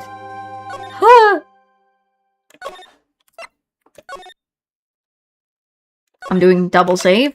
I can't really get out of this area, so I'm going to go into this thing and let it do this first before...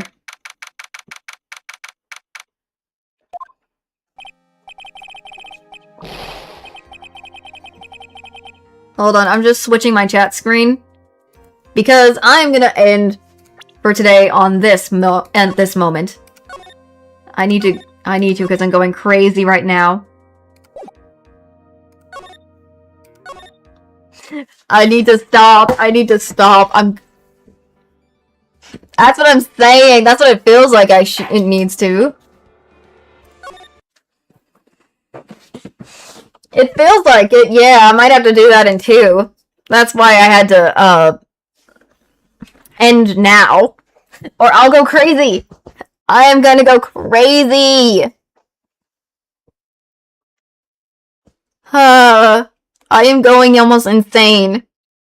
Insane with all of it. So, that is why today I need to just end, or I'm gonna go too long. So, in that case, I hope you guys get some sleep after all this, because we've had a whole bunch of twists and turns and things that happen, and so far, what we've been going on in this next case, there's a lot going on. Yeah, there is a lot. There is a lot. A lot. Yeah, not the game overing. I have to replace that word with game over because it feels like it's better to say, in my opinion. I'm just cautious. I am just too cautious in that respect. Anyways, I'll be doing some art stream tomorrow. You know, just a chill doing art tomorrow. I'll see if I can try to finish up that paint by numbers thing, and if not, if I can, I will be happy, and then I'll do some other... I'll probably do some other ones as well, other art things, so... Is that at least I got some achievements and things, so that's nice. I got a bunch of good old achievements. That's all good and dandy with. Yeah, make sure all of you guys, if you haven't eaten dinner, go eat dinner or bed or whatever time it is for you. And I will see you guys at Friday's stream. Bye-bye!